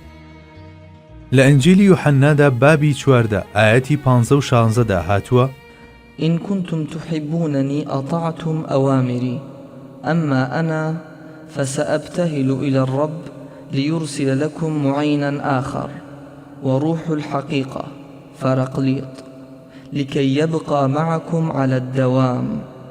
واتە ئەگەر ئێوە منتان خۆش بوێ ئەوە بەگوێم دەکەن منیش لە لای خۆمەوە لە پەروەردیگار دەپاڕێمەوە تاک و هاوکار و یاریدەدەرێکی ترتان بۆ بنێرێ کە ڕۆحی حەقیقەت و فارقلیتە بۆ ئەوەی هەمیشە لەگەڵتاندا بمێنێتەوە.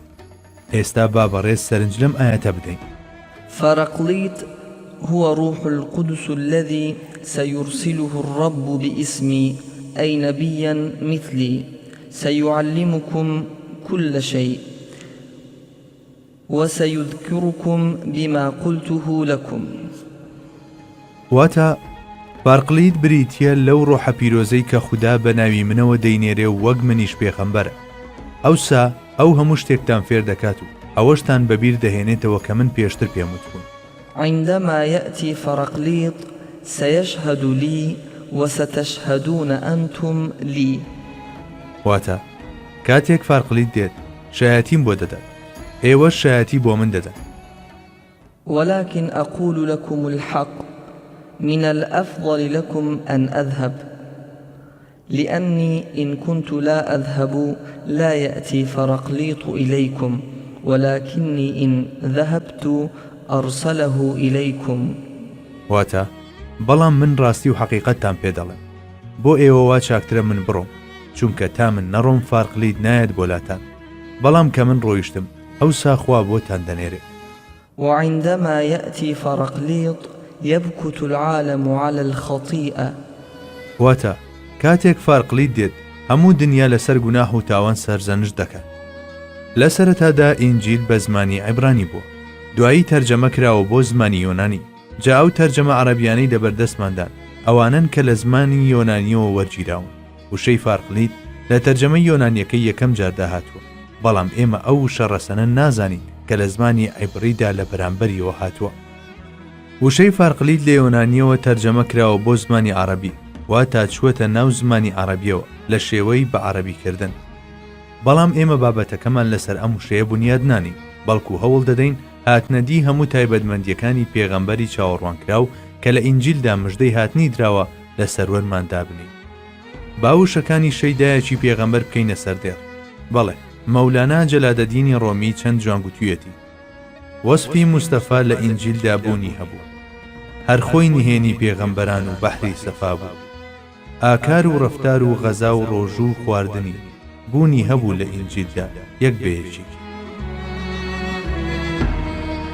سەرۆکی جیهان لە ئەنجیلی یوحەنا بابی 14 ئایەتی 30 هاتووە. حەزرەتی مەسیح وتی لە مەولا زۆر قسەتان لەگەڵ ناکەم، چونکە سەرداری جیهان لەسەر و بەندی هاتندایە، هیچ شتێکی ئەو لە مندا نییە. لە بابی 72 ئایەتی 8 و دواتر زەبووردا هاتووە کە ڕووبەری مەملەکەتەکەی لە دەریاوە درێژ دەبێتەوە بۆ دەریا، لە ڕووبارەوە بۆ ئەو پەڕی زەوی، خەڵکی بیابان لە بەردەمیدا چۆک دەدەن، پاشایانی تەرشیش و دوورگەکان دیاری و خەڵاتی بۆ دێنن، پاشایانی شەبا و سەبا شاباشی پێشکەش دەکەن، هەموو پاشایان لە ئاستیدا چۆکدا دەدەن، سەر جەمنەتەوەکان دەبنە گوێڕایاڵی، چونکە هەژار و بێدار و داما و بێکەسەکان ڕزگار دەکات، سۆز و میهری خۆی دەڕێژێ بەسەر هەژاراندا، دڵ و دەرونی بێنەوا و داماوان لەستەم و چەوسانەوە ڕزگار دەکات و ژیانیان دەپارێزێت، چونکە گیانی ئەوانی بەلاوە بە نرخە، زێڕی شەبا پێشکەش دەکات بۆ ئەوەی هەمیشە دوعای بۆ بکەن و سەڵاواتی لێ بدەن و ڕۆژانە داوای بەرەکەتی خوای بۆ بکەن. هەروەها دانەوێڵە زۆر دەبێت لە دەشتەکاندا و بەسەر چیاکانەوە دەڕوێت و وەک چەڵتووکی لوبنان قەف و گوڵ دەکات، خەڵکی شارەکان وەک گژوجیای زەوی زۆر و جەنجاڵ دەبن، ناوی ئەو تا هەتایە نەمر دەبێت و وەک خۆر بەردەوام دەمێنێت، خەڵک بەهۆی ئەوەوە تووشی فەڕ و بەرەکەت دەبن. هەروەکو لە پێشتر وتمان هەڵوێستەکردنمان لەسەر ئەم بڕگانە بە مەبەستی دەستخستنی بیرۆکەیەکی گشتی بوو لەمەڕ بابەتەکە، گەرنا نیازی قوڵبوونەوەمان نییە. بەڵام لێرەدا خۆمان ناگرین نەڵێین لەگەڵ ئەو هەموو هەوڵە بەردەوام و کۆششە سەر و مڕەی کە لە ئەمڕۆ و دوێنێدا لەلایەن هەندێک لەو مەسیحی و جوولەکانەوە کە حەسادەت و ئێرەی لە ناخیاندا بنجی داکوتاوە دەدرێن بۆ شێواندن و تەحریفکردنی کتێبەکانیان، کەچی ئەو تەورات و ئینجیلانەی کە ئێستا لە بەردەستدان چەندین مزگێنی و ئاماژەیان سەبارەت بە پێغەمبەرمان تێدایە. پشت بەخوا لە داهاتوودا لە سایەی کۆششی مێژوو نووسە وردبین و دڵسۆزەکانمانەوە ئەگەر ئەو نوسخانەی تەورات و ئینجیل و زەبوورمان دەستکەون کە کەمتر دەستیان تێوەردراوە، ئەو کاتە هەمووان بگرە گشتینەی خەڵکیش ئەو ئاماژە ئاشکرا و دیارانە دەبینن کە لەبارەی پێغەمبەرایەتی حەزرەتی موحەممەدەوە درودی خوا لێ بێهاتوون پێویست بە هیچ ڕوونکردنەوە و لێکدانەوەیەک ناکەن. لەوانەیە ئەو فەرمایشتانەی هەواڵی بالفتەبوونی مەسیحیەت دەدەن لە ئاخر زەماندا دیسان ئاماژەیەکی تر بێ بۆ ئەم بۆچوونە. ئەمە سەرباری ئەوەی لە قورئان و سوننەتدا چەسپاوە کە تەورات و ئینجیل ئاماژە بە پێغەمبەر و یارانی دەکەن، جا بۆیە نکۆڵیکردن لەم باسە بەلادان و کوفر دادەنرێت. نوری نەمر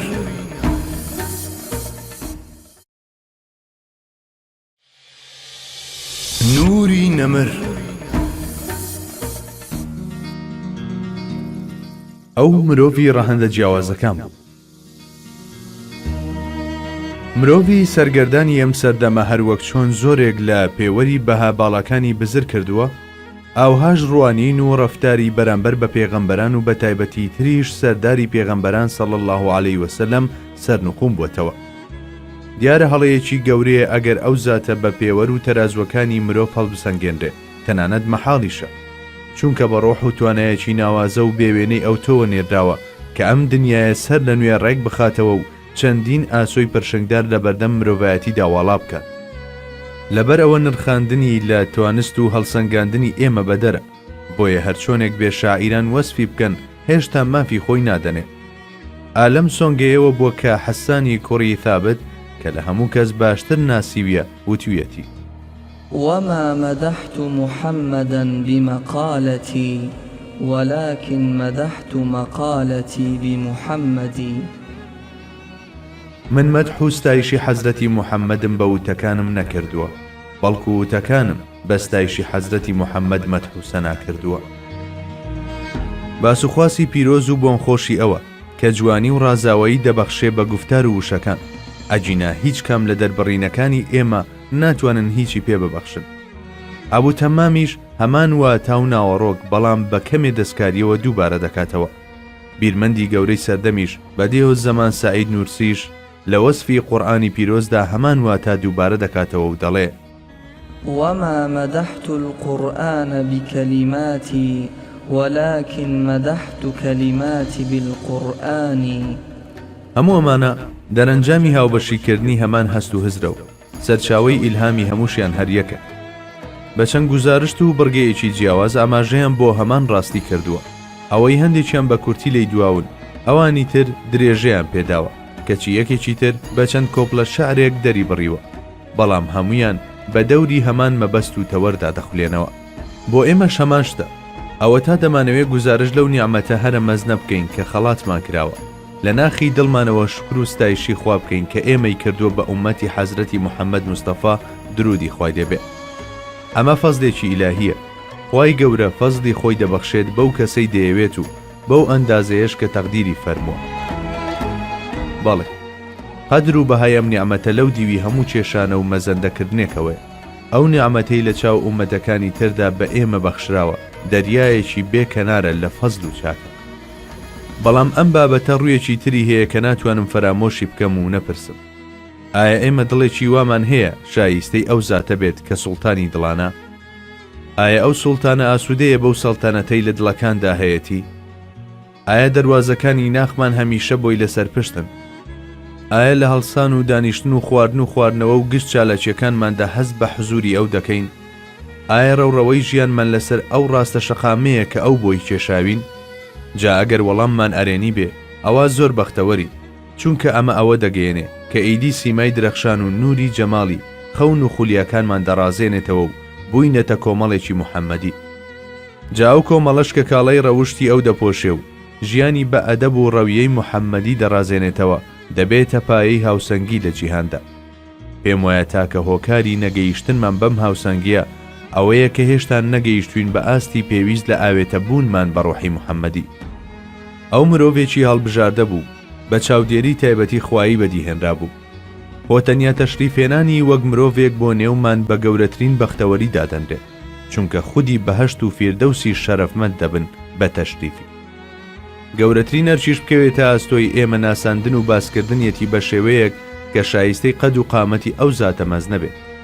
دیارە مرۆڤایەتی هەرگیز ناگاتە پلەی ڕاستەقینەی خۆی تا بە تەواوی لەو زاتە تێنەگات و هەنگاوەکانی هەڵنەگرێت.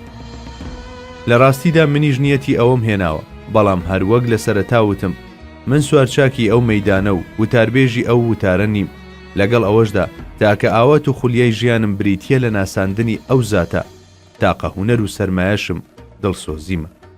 بۆ ماوەیەکی زۆر دڵی خۆم بەوە دەدایەوە کە قەتمیرێکی بەردەرگاکەین، بەڵام بە تێپەڕبوونی ڕۆژگار خەریک بوو ئەو هیوایەشم لە دەست بدەم. پاشان بەخۆم وت خۆزگە لە بری ئەوەی وەک مرۆڤ بەدیهێنراوم تاڵەموویەک بوومایە لە شوێنێکی جەستەی مبارەکی ئەو سەروەرەدا.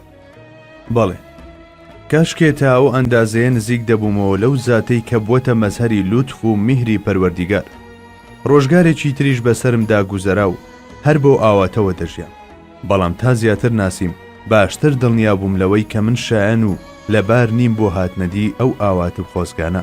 ئیتر ئێستا هەموو هیوا و ئاواتم بریتە لەوەی ببمە تاچێک لە ئومەتەکەی، چونکە ئومێدم وایە خوای میهرەبان هیچ یەکێک لە ئومەتەکەی بێبەش ناکات لە شەفاعەتی پێغەمبەرەکەی، بۆیە منیش دەخاتە ناویانەوە و دەفەرموێ هم القوم لا يشقى بهم جليسهم. سەرەڕای هەموو ئەمانە لە قوڵایی دڵمەوە نیەتی باسکردن و ناساندنی ئەو زاتەم هێنا. سەرجەمی کۆشش و تەقەڵاشم ئاویشتنی پزیسکێکە کە گڕی ئەوینی محەممەدی لە دڵینەوەی ئێستادا بڵێسە پێبسەنێ. بەڵام چی بکەم؟ لەم کارەدا وەک مێرولەیەکم کە نیازی حەجی هێنابێ، خۆ دەزانێ قاچە کورتەکانی ناتوانن ئەو هەموو ڕێگا دوورە ببڕن، بەڵام لەگەڵ ئەوەیشدا دڵخۆشە، چونکە ئەگەر بشمرێت لەو ڕێگایەدا دەمرێ کە بەرەو حەج دەڕوات، خۆ هەموو ئاواتی منیش ئەوەیە لەم ڕێگایەدا بمرم. بەڵێ پێغەمبەری خوا خاوەن ماهیەتێکی تایبەتیە و پەیوەندی و مامەڵەی لە تەگڕە هەندە جیاوازەکاندا هەیە. ئەوەش کە دەکەوێتە ئەستۆی ئێمەوە ئەوەیە کە خۆمان بە گوێرەی لەرەلەری شەپۆلی دنیاکەی ئەو ڕێک بخەین. هەر کاتێکیش ئەمە دەستەبەر بوو، ئیتر لەو نێوەندەدا ئاخاوتنی ئاشکرا و گفتوگۆی هێما ئامێز دەست پێ دەکات. جا ئەو کات ڕەسوول الله خۆی فەرمان دەدات و بەڕێوەبردن دەگرێتە دەست. ئەو کۆمەڵی ئەو سەرکردایەتی دەکات و ئەو کۆمەڵگەیەش کە ئەو بەڕێوەی دەبات کۆمەڵگەیەکی ڕەگدا کوتا و بەرزی ئەو تۆیە، تەنانەت فریشتەکانیش خۆزگەی پێدەخوازن. هەموو ستایش و گزارشتێکیش لە ئاست وەسفکردنیندا کۆڵەوارە. لەوانەیە ئەوەی دێڵین بەلای هەندێکەوە بابەتی نەبێ. چخەم لە کاتێکدا هەموو ڕۆژێک چەندین لاوی نورانی چەندەها مزگەنی معنەویان لە پێغەمبەرەوە پێدەگات. چخەم لە دوای ئەوەی هەندێک کەس ڕاستەوخۆ و بێپەردە و لە عالەمی شەهادەتی پەیوەندی لەگەڵ پێغەمبەری خوا درودی خوای دێ دەبەستن، ئەو هەمیشە بە ڕوحیانەت و بەلای هەندێکیشەوە بە جەستەی نورانیەوە لە ناوماندایە. ئیمامی سیوتی دەجێڕێتەوە کە زیاتر لە 70 جار بە ئاشکرا بە خزمەت پێغەمبەری خوا گەیشتووە و قسەی لەگەڵدا کردووە. بەڵێ پێغەمبەری خوا بەو شێوەیەی کە ئێمە دەیزانین نەمردووە، بەڵکو تەنها ڕەهەندی گۆڕیوە. دەکەوینە هەڵەوە ئەگەر وەفاتی ئەو وەکو وەفاتی هەر کەسێکی تری ئاسایی وەربگریت. ئەوە تا قورئان بۆمان باز دەکات کە نابێ بە شەهیدان کە دوو پلە لە خوار مەقامی پێغەمبەرانەوەن بوو ترێ مردوون. دەیکەوا بێ چۆن دەکرێ بڵێن پێغەمبەر عەلەیهی سەڵاتی وەسەلام مردووە بەو جۆرەی کە ئێمە لە مردن حاڵی بووین. بەڵێ هەر ئەوەندە ئەتوانین بڵین کە ئەو گوازراوەتەوە بۆ مەودایەک و ڕەهەندێکی تر، هەر بۆیە ئەو کەسانەی ڕوانینەکانیان دەگاتە ئەو ڕەهەندانە لە مەنزڵەکانی ئەوێدا دەیبین و دەکەونە تەماشاکردنی.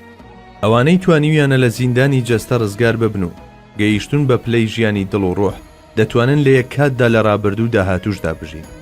ئەوە تا دەبینی مرۆڤی ئەو ڕەهەندە لە هەمان ساتدا هەم لە تەنیشتۆدا دانیشتووە و هەم لە چاخی بەختەوەریشدا لە حزوری فەخری کائیناتدا. تەنانەت لە نێو زاتەوەلیەکاندا کەسانێکن بە ئەبدال ناسراون و خوای گەورە توانایەکی وەهای پێبەخشیون کە لە یەک کاتدا لە چەندین شوێن بوونیان دەبێت. دەسا ئەی بۆ سوڵتانی پێغەمبەران هەم لە ئاخیرەت و هەم لە دنیا، هەم لە نێوان ئێمەدا و هەم لە پێشچاوی فریشتەکان و پێغەمبەراندا سەڵات و سەلامی خوا لەسەر هەمویان بێ لە هەمان کات و ساتدا بوونی نەبێت. بەڵێ بوونی هەیە و بوونیشی دەبێت. دەمەوێت هەموو ئەو شتانەی باسکران بکەم بە بناغەیەک بۆ ئەو بابەتانەی لەمە و دوا باسییان دەکەین، چونکە کاتێک دەڕوانینە پێغەمبەران عەلەیهی سەلام بەگشتی و پێغەمبەری سەروەرمان درودی خوای لێبێ بە تایبەتی گۆشەنیگای ڕوانین و نیەت زۆر گرنگە.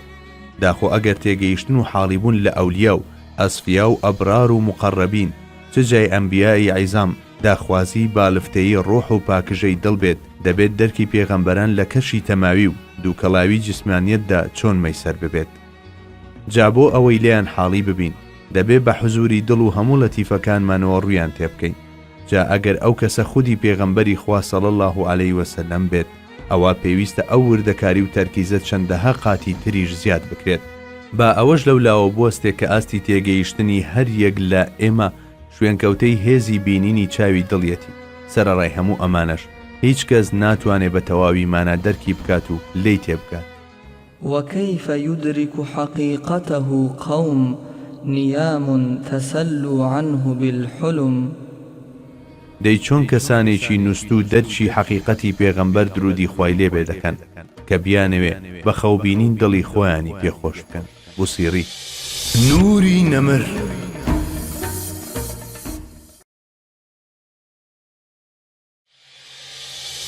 نوری نەمر تایبەتمەندی پێغەمبەران و پێغەمبەری سەروەرمە. ئامانج لە ناردنی پێغەمبەران. هەرچەندە پێغەمبەران عەلەیهی سەلام لە پلە و پایەیاندا جیاوازن، بەڵام هەمویان لەوەدا هاوبەشن کە کەسانێکی هەڵبژێردراون و مەزهەری تەجەلی زاتی پەروەردگارن. خوای گەورە کردوونیەتیە بەندەی نزیک و تایبەتیەکانی خۆی و لە ژێر چاودێری خۆیدا پەروەردەی کردوون. ڕێی نەداوە جگە لە زاتی خۆی هیچ شتێکی تر لە دڵیاندا تەخت دابنێت. وەک سەرجەمی پێغەمبەران بگرە لەوانیش زیاتر، حەزرەتی موحەممەد درودی خوای لێبێ جگە لە خوای گەورە چاوی هیچی تری نەدیوە و هەمیشە ڕووی لەو بوو. بەڵێ جگە لەو خوایە عەزە وەجەلە هیچ شتێک نەیتوانیوە دیدەی پێغەمبەر بۆ لای خۆی لار بکاتەوە و ڕووی پێوەرجێڕێ. هەر لەو ساتەوە کە چاوی بە دنیا هەڵهێناوە خوای خۆی دیوە. کاتێکیش بۆ دوجار چاوەکانی لێگنا دەیفەرموو: اللهم الرفيق الأعلى. با ئەوە لە دایکی ئیمانداران حەزرەتی عایشە ڕەزای خوای لێبێ ببیستی. هەر کاتێک پێغەمبەری خوا نەخۆش بکەوتایە دەهات بۆ لام و دەیفەرموو: دوعام بۆ بکە. منیش بەو نیازەی بەرەکەتی دەستی ببێتە مای شیفا دەستی مبارەکیم دەگرت و دەستم دەخستە سەرسەری ئەو سەرەی کە لە سەروی کات و شوێنەوەی و دەکەوتمە دوعاکردن، کەچی لە دوایین نەخۆشکەوتنیدا کاتێک ویستم دەستی بگرم بە توندی دەستی کێشایەوە دواوە فەرمووی: اللهم الرفيق الأعلى. دیار بوو ئیتر پێغەمبەری خوا دەیویست دۆستە دنیایەکانی بەجێ بهێڵێت و لە ڕەهەندێکی تردا بگات بە حوزوری پەروەردگاری کە دۆستی ڕاستەقینەیە، کەواتە هۆکاری هاتنی ئەو هەموو پێغەمبەرە بە تایبەتی پێغەمبەری پێشەوامان بۆ دنیا چی بووە کە هەر لە ساتی یەکەمی هاتنیانەوە بۆ دنیا هەتا ماڵ ئاوایی و جیابوونەوەیان هەر لەو چەشنە ژیانەدا ژیاون بۆ بەدەستێنانی چمە بەستێک هاتوون. توێژینەوە لەم بابەتە گرینگە لە دوو ڕۆوە گرنگی و بایەخی زیاتر بەدەست دەهێنێت. یەکەم، خستنە ڕووی کۆمەڵە بەڵگەیەکی گومان بەڕ بۆ ئەوانەی کە مەقامی بڵندی پێغەمبەرایەتی نابین و هەروەک کەسانی ئاسایی تەماشای پێغەمبەران دەکەن. دووهەم، تیشە خستنە سەر ئەو ڕێباز و شێوازەی کە میراتگرانی داوای نبووەت پێویستە لەم ڕۆدا ڕەچاوی بکەن. لێکۆڵینەوە لەم بابەتە لە هەر ڕوویەک لە ڕووەکانیەوە بێت پانتایی و فراوانی بابەتەکە ناگۆڕێت. بۆیە ئێمەش بەبێ گوێدانە هیچ ڕێزبەندیەک هەوڵ دەدەین بیر و بۆچوونەکانمان لە شێوەی چەند بەرگەیەکدا بخەینە پێشچاو. بەندایەتی. ئامانجی ناردنی پێغەمبەران لەگەڵ ئامانجی بەدیهێنانی مرۆڤ لە هەمان خاڵدایەک دەگرنەوە، ئەویش هێڵی بەندایەتیە. قورئانی پیرۆز ئاماژە بەم لایەنە دەکات و دەفەرموێ: وما خلقت الجن والإنس إلا ليعبدون. بێگومان من پەری و ئادەمیزادم دروست نەکردووە تەنها بۆ ئەوە نەبێت کە من بپەرستن. کەواتە مەبەستی سەرەکی و ئامانجی هەرە مەزن لە بەدیهێنرانمان بریتیە لە ناسینی خوای گەورە و ئەنجامدانی ئەرچی بەندایەتی بەو جۆرەی کە شایانیەتی، ئەگەر ناپێکەوەنانی سامان و کۆشک و تەلار یان نەوسنی و ڕابواردن و بوونە خاوەن ماڵ و مناڵێک کە تەنها ڕووی لە دنیا بێت نابنە ئامانج. بەڵێ ڕاستە ئەمانە پێداویستی سروشتی ئادەمیزادن، بەڵام هەرگیز نابنەتەوەر و ئامانجی بەدیهێنانمان. جاییتر پێغەمبەران بۆ نیشاندانی ئەم ڕێگە ڕاز ئامێزە هاتوون. قورئانی پیرۆز تیشک دەخاتە سەر ئەم ڕاستیە و دەفەرموێ: وما أرسلنا من قبلك من رسول إلا نوحي إليه أنه لا إله إلا أنا فاعبدون. ئێمە پێش تۆ هیچ پێغەمبەرێکمان ڕەوانە نەکردووە کە وەحیمان بۆ نەنارد بێت بەوەی کە بێگومان هیچ خوایەک نییە جگە لە من و دەبێت هەر من بپەرستن. لە ئاەتێکی تریشدا دەفەرموێ: ولقد بعثنا في كل أمة رسولا أن اعبدوا الله واجتنبوا الطاغوت فمنهم من هدى الله ومنهم من حقت عليه الضلالة فسيروا في الأرض فانظروا كيف كان عاقبة المكذبين. سوێند بەخوا بێگومان ئێمە لە ناو هەر گەلوونەتەوەیەکدا پێغەمبەرێکمان ڕەوانە کردووە و پێمان ڕاگەیاندووە کە پێیان بڵێت تەنها خوا بپەرستن، خۆتان دوورە پەرێز بگرن لە هەموو پەرستراوێکی تر. جا هەبوو لەو خەڵکە کە بیر و هۆش و ژیری خۆی خستەکار و بە شوێن ڕاستیدا دەگەڕا خوای شیدایەتی دەدا، هەشیان بوو خۆی شایستەی گومڕایی دەکرد و بەسەریدا دەچەسپا کەوا بوو بگەڕێن بەسەر زەویدا و سەرنج بدەن، بزانن چۆن بوو سەرنجامی ئەو کەسانەی بڕوایان بە بەرنامەی ئێمە نەبوو. ئەم ئاەتە بە ئاشکرا ئاماژە بە حیکمەتی نێردرانی پێغەمبەران عەلەیهی سەلام دەکات کە دوورکەوتنەوەیە لە پەرستنی بت و پەیکەرەکان و ڕابەرایەتیکردنی مرۆڤ بۆ پەرستنی خوای باڵادەست.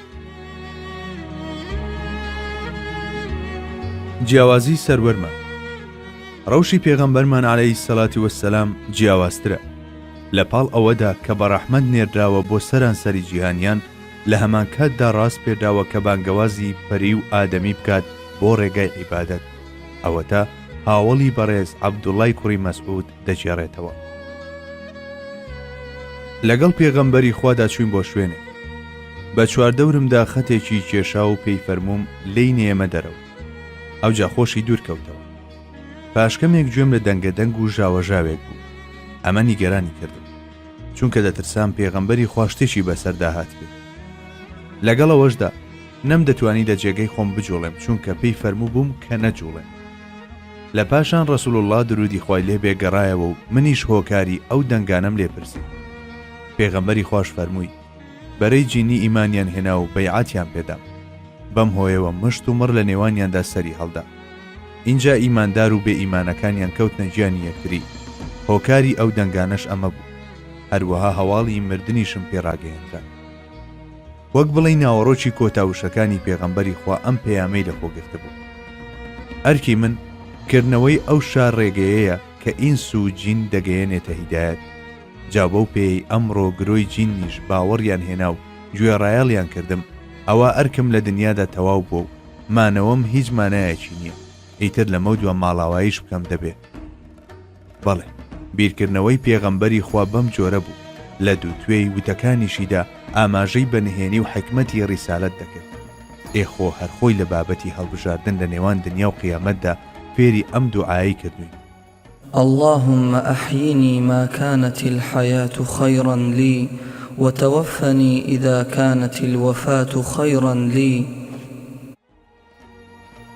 وای جەمبەم ژیانە تا ئەو کاتەی ژیان خێرەبە، بشمرێن ئەگەر مردن چاکترە بوو. تەبلیغ مەبەستێکی تر لە ناردنی پێغەمبەران بریتیە لە گەیاندنی تەبلیغی دین. بۆ ئەگەر ئەوان نەنێرانایە، ئەوە هیچ شتێکمان لەبارەی عیبادەتەوە نەدەزانی، هیچ ئەمر و نەهیەکمان پێ نەدەگەیشت و ئەرک و بەرپرسیارەتی خۆمان نەدەزانی، واتە بێ ئاگا دەبووین لە نوێژ و ڕۆژ و زەکات و حەج. هەروەها هەرگیز هەڵوێستی خۆمان لەمەڕ قەدەغەکراوەکانی وەک ئارەق و قومار و زینا و جەردەیی و سوو خواردن نەدەزانی. بەڵێ ئێمە ئەمانە و چەندین مەسەلەی هاوشێوەی ئەمانە تەنها لە ڕێگەی پێغەمبەرانەوە فێر بووین. بەم فەرمانبەریە مەزنەش دەوترێت وەزیفەی ڕیسالەت، چونکە سەرجەم پێغەمبەران عەلەیهی سەلام بە هەمان پەیامەوە هاتوون، تەنانەت ئەگەر جیاوازی لە هەندێک لەق و وردەکاری پەیامەکانیشیاندا بوو بێت، بەڵام لە بابەتە سەرەکیەکاندا هەمان شتیان ڕاگەیاندووە. ئەم مەبەست و ئەرکە گشتیە لە قورئانی پیرۆزدا بەم شێوەیە باز دەکرێت: الذين يبلغون رسالات الله ويخشونه ولا يخشون أحدا إلا الله وكفى بالله حسيبا. ئەوانەی کە پەیامەکانی خوا دەگەیەنن وەلەو دەترسن و جگە لەو لە هیچ کەسی تر ناترسن، خوا خۆی بەسە کە پاداشتی چاکەکاران بداتەوە و لە بێ باوەڕانیش بپرسێتەوە. بەڵێ پێغەمبەران عەلەیهی سەلام بۆ بەدیهێنانی مەبەستێکی وانێردا بوو. هەر بۆیە سەرجەم ئەو کۆسپوتە گەرانەی لە بەردەمیاندا قوت کرانەوە و ئەو کەسانەش کە لە ڕوویاندا وەستان کاری لێ نەکردن و بەلایەنەوە هیچ بایەخێکی نەبوو. نەیان دەزانی ترس چییە، چونکە هەمیشە لە ترسی خوای گەورەدا بوو. ئالەم ڕوانگەیەوە وحی پەروەردیگار پێغەمبەرمان دەدوێنێت و دەفەرموێت: يا أيها الرسول بلغ ما أنزل إليك من ربك وإن لم تفعل فما بلغت رسالته والله يعصمك من الناس إن الله لا يهدي القوم الكافرين. ئەی پێغەمبەر و فرستادە، هەرچی فەرمان و پەیامێکت بۆ دابەزیوە لەلایەن پەروەردیگارتەوە بێ دوودڵی بێ ماتڵی ڕای بگەێنە، بۆ ئەگەر بەو کارە هەڵ نەسای ئەوە مانەی وایە پەیامەکەت بە تەواوی نەگەیاندووە. دڵنیاش بکە خوا دەتپارێزێت لە شەڕ و خراپەی خەڵکی، چونکە بەڕاستی خوا هیدایەت و ڕێنمووی قەوم و هۆزی بێباوەڕان نادات. واتە ئەگەر تۆ کەم تەرخەم بیت لە کارەکەتدا کە گەیاندنی پەیامەکەتە، ئەوە ئەو کەم تەرخەمیەک نابێت کە تەنها پەیوەست بێت بە ژیانی کەسی خۆتەوە، بەڵکو بابەتێک کە ژیانی کەسی و کۆمەڵایەتی هەمووان دەگرێتەوە، چونکە کاری تۆ بریتیە لە ڕووناکردنەوەی ڕێگای سەرجەم مرۆڤایەتی. خۆ ئەگەر کەم تەرخەمیت کرد و مافی خۆیت پێنەدا کە هەرگیز شتیوان نەبووە و ناشبێ، ئەوە هەموو مرۆڤایەتی لە تاریکیدا دەمێننەوە. لە ڕاستیدا پێغەمبەری ئازیز درودی خوای لێبێ زۆر باش دەرکی بە گرنگی پەیامەکەی کردبوو، بۆ ئەگەر وانە بووە ئەوە هەرگیز بەو ئەرکە نەدەنێرا و ئەو بەرپرسیارەتی لە چارە نەدەنووسرا. تەبلیغ لای پێغەمبەری خوا. باش ئەوەی ئەو ئەرکە پیرۆزە بە پێغەمبەری خوا عەلەیهی سەڵاتی وەسەلام سپێررا، سەرجەم ژیانی لە پێناوی گەیاندنی پەیامەکەیدا بەسەر برد. ماڵ بە ماڵ دەگەڕا و لە سۆراخی دۆزینەوەی کەسانێکدا بوو کە قبوڵکردنی پەیامەکەی لێڕادەبی. کاردانەوەی بەرەی نێیار لە سەرەتادا بریتی بوو لە بایەخ پێنەدان و فەرامۆشکردن، پاشان گۆڕا بۆ لاقرتێ و گاڵتە پێکردن. لە دوا قۆناغیشدا پەنایان بردە بەر بەکارهێنانی گشت جۆرەکانی زەبر و زەنگ و ئەشکەنجەدان. دەرک و داڵیان فڕێدەدایە سەر ڕێگاکەی و کاتێکیش بۆ نوێژ دەوەستا، پاشەڕۆی ئاژەڵیان بەسەردا دەکرد و هەموو چەشنە بێحورمەتێکی پێڕەوا دەبیرە. بەڵام پێغەمبەری خوا بە هیچ کام لەمانە بێ ئومێد نەبوو، ورەی نەڕووخە، چونکە ئەو لە پێناو ئەمەدا نێرا بوو. بۆیە دەبینی تەنانەت چەندین جار سەردانی سەرسەختترین دوژمنەکانیشی دەکرد و پەیامی خوای پێڕادەگەیاندن. بەڵێ دەبێت چەند جار ڕۆیشت بێ بۆ لای دوژمنانی دینی هاوشێوەی. ئەبوجەهل و ئەبوولەهب و حەق و حەقیقەتی بۆ باس کردبن. پێغەمبەر درودی خوای لێبێ لەناو بازاڕەکاندا دەگەڕا و بە ئومێدی ئەوەی ببێتە مایەی هیدایەتدانی کەسێک یەکەیەکەی دەوارەکان دەگەڕا، بەڵام گشت دەرگاکان بەڕوویدا دادەخران. لەگەڵەوەشدا لە دەرفەتێکی تردا لە هەمان دەرگای دەدایەوە و هەمان شتی دووبارە دەکردەوە. کاتێکیش ئومێدی بە مەککە نەما، بەرەو تائیف کەوتەڕێ. تائیف شوێنێکی گەشتیاری و باخ و باخات بوو. ناز و نیعمەتەکانی تائیف خەڵکەکەی تووشی لوتبەرزی و ڕۆچوون لە ڕابواردندا کردبوو. وەنەبێ هەڵوێستی خەڵکی تائیف لە هی مەکەییەکان جیاوازتر بوو بێت، بەڵکو لە مەکەییەکان خراپتر. هەرچی کوڕ و کاڵ و شەقاوەیان هەیە کۆیان کردەوە و دەستیان کرد بە بەربارانکردنی ڕەسوولی ئەکرەم. بەڵێ ئەو پێغەمبەرە نازدارەی کە تەنانەت فریشتەکانیش تێریان نەدەخوارد لە تەمەشاکردنی سیمای تابانی و ڕوخساری شیرینی کەوتە بەر ڕێژنەی بەردی ئەو دڵبەردینانە و لە تائیف وە دەریاننا. پێغەمبەری سەروەر لەم گەشتەدا زەیدی کوڕی حارثە ڕەزای خوای لێبێ لەگەڵیدا بوو. ئەو زەیدەی کە بە کوڕم بانگی دەکرد و زۆری خۆش دەویست. هەرچەندە زەید هەوڵی دەدا بە جەستەی خۆی پێغەمبەری خوا لە بارانی بەردەکان بپارێزێ و ببێتە قەڵغان بۆی، بەڵام لاشەی پیرۆزی پێغەمبەر درودی خوای لێبێ چەندین بەردی بەرکەوت و خوێناوی کرد. پێغەمبەری نازدار لە تاو ئەو هەڵمەتە بێ بەزەیانەیەدا پەنای بردە بەرباخێک و لەژێر سێبەری دارێکدا و چانیدا. دەست بەجێ جوبراییلی ئەمین لە بەردەمیدا دەرکەوت و پێی ڕاگەیان کە ئەگەر ئیزن بفەرموێ ئێستا ئەو شاخە بەرز دەکاتەوە و بەسەر ئەو دڕندانەدا قوڵپی دەکاتەوە. بەڵام پێغەمبەری خوا ئەگەرچی زۆریش ئازاری پێگەیشت بوو، وەک ئەو بیری نەکردەوە و بۆیە فەرمووی نا نەخێت. بەڵێ ئەگەر لە نێو ئەمانەدا با لە داهاتوێکی زۆر دووریشدا بووە کەسانێک ئیمانیان هێنا بایە، ئەوە بەڕووی بەڵا و سزاکاندا نەخێری هەڵدەبژە. دوای ئەمە دەستی نزای بۆ لای پەروەردیگار بەرز کردەوە و فەرمووی: اللهم إليك أشكو ضعف قوتي وهواني على الناس يا أرحم الراحمين أنت رب المستضعفين وأنت ربي إلى من تكلني إلى بعيد يتجهمني أم إلى عدو ملكته أمري إن لم يكن بك غضب علي فلا أبالي ولكن عافيتك هي أوسع لي أعوذ بنور وجهك الذي أشرقت له الظلمات وصلح عليه أمر الدنيا والآخرة من أن تنزل بي غضبك أو يحل علي سخطك لك العتبى حتى ترضى ولا حول ولا قوة إلا بك. پەروەردیگارە، سکاڵای لاوازی هێز و توانام و سوکیم لە لای خەڵک تەنها بۆ لای تۆ دێن. یا ئەرحەم الراحیمین، تۆ پەروەردیگاری چەوساوە و داماوانی، پەروەردیگاری منیش. بە چێم دەستپێری؟ بە کەسێکی دوور ڕووم لێگرشت بکە یان بە دوژمنێک کە کاروباری منت داوەتە دەستی. ئەگەر خۆت لێم تووڕە نەبی ئەوا گوێ نادەمە ئەو بەڵا ئازارانەی دەیچێژم، بەڵام بێوەی و لێبوردنت بۆ من گوشادترە. پەنادەگرم بە نووری دیدەت کە هەموو تاریکیەکانی ڕووناک کردوێتەوە و سەرجەم کاروباری دنیا و قیامەتی لەسەر ڕاوەستاوە، لەوەی کە تووڕەی و قین و خەشمت بەسەر مندا ببارێ و گرفتارم بکە. هەموو ملکەچیەک هەر بۆ تۆیە تاوەکو ڕازی دەبی، هیچ هەوڵ و هێزێکیش بەبێ تۆ نابێت.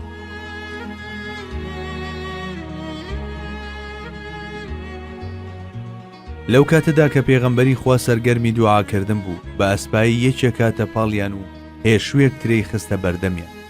کاتێک پێغەمبەری خوا دەستی بر بۆ ترێکە بسمیلای کرد، پاشان خواردی. ئەمە ڕووداوێکی چاوەڕوان نەکراو بوو بۆ عەداسی کۆیلە، بۆیە عەداس بەسەر سوورمانەوە وتی: ئەمە قسەی خەڵکی ئەم ناوچەیە نییە. لە بەرامبەردا پێغەمبەری خوا فەرمووی: تۆ خەڵکی چ وڵاتێکی و لەسەر چ دینێکی؟ وتی: من مەسیحیم و خەڵکی شاری نینەوام. پێغەمبەر درودی خوای لێبێ فەرمووی: واتە خەڵکی شارەکەی یونس کوڕی مەتتا پێغەمبەری. عەداس بەسەر سوورمانەوە وتی: تۆ لەکوێ یونس کوڕی مەتتا دەناسی؟ پێغەمبەری خوا لە وەڵامدا فەرمووی: ئەو برامە، ئەو پێغەمبەر بوو، منیش پێغەمبەرم. عەداس لە تاو بیستنی ئەم قسانەدا خۆی پێ نەگیرە و خۆی دا بەسەر قاچی پێغەمبەری خوادا و کەوتە ماچکردنی. بەڵێ، ئەوەی چەندان ساڵە بەدوای داوێڵە، ئێستا چێو بە چەشنێک کە هەرگیز بە خەیاڵیدا نەداهات لە بەرامبەریدا دانیشتووە. عەداس ئەم هەلەی لەدەست نەدا و ئیمانی هێنا.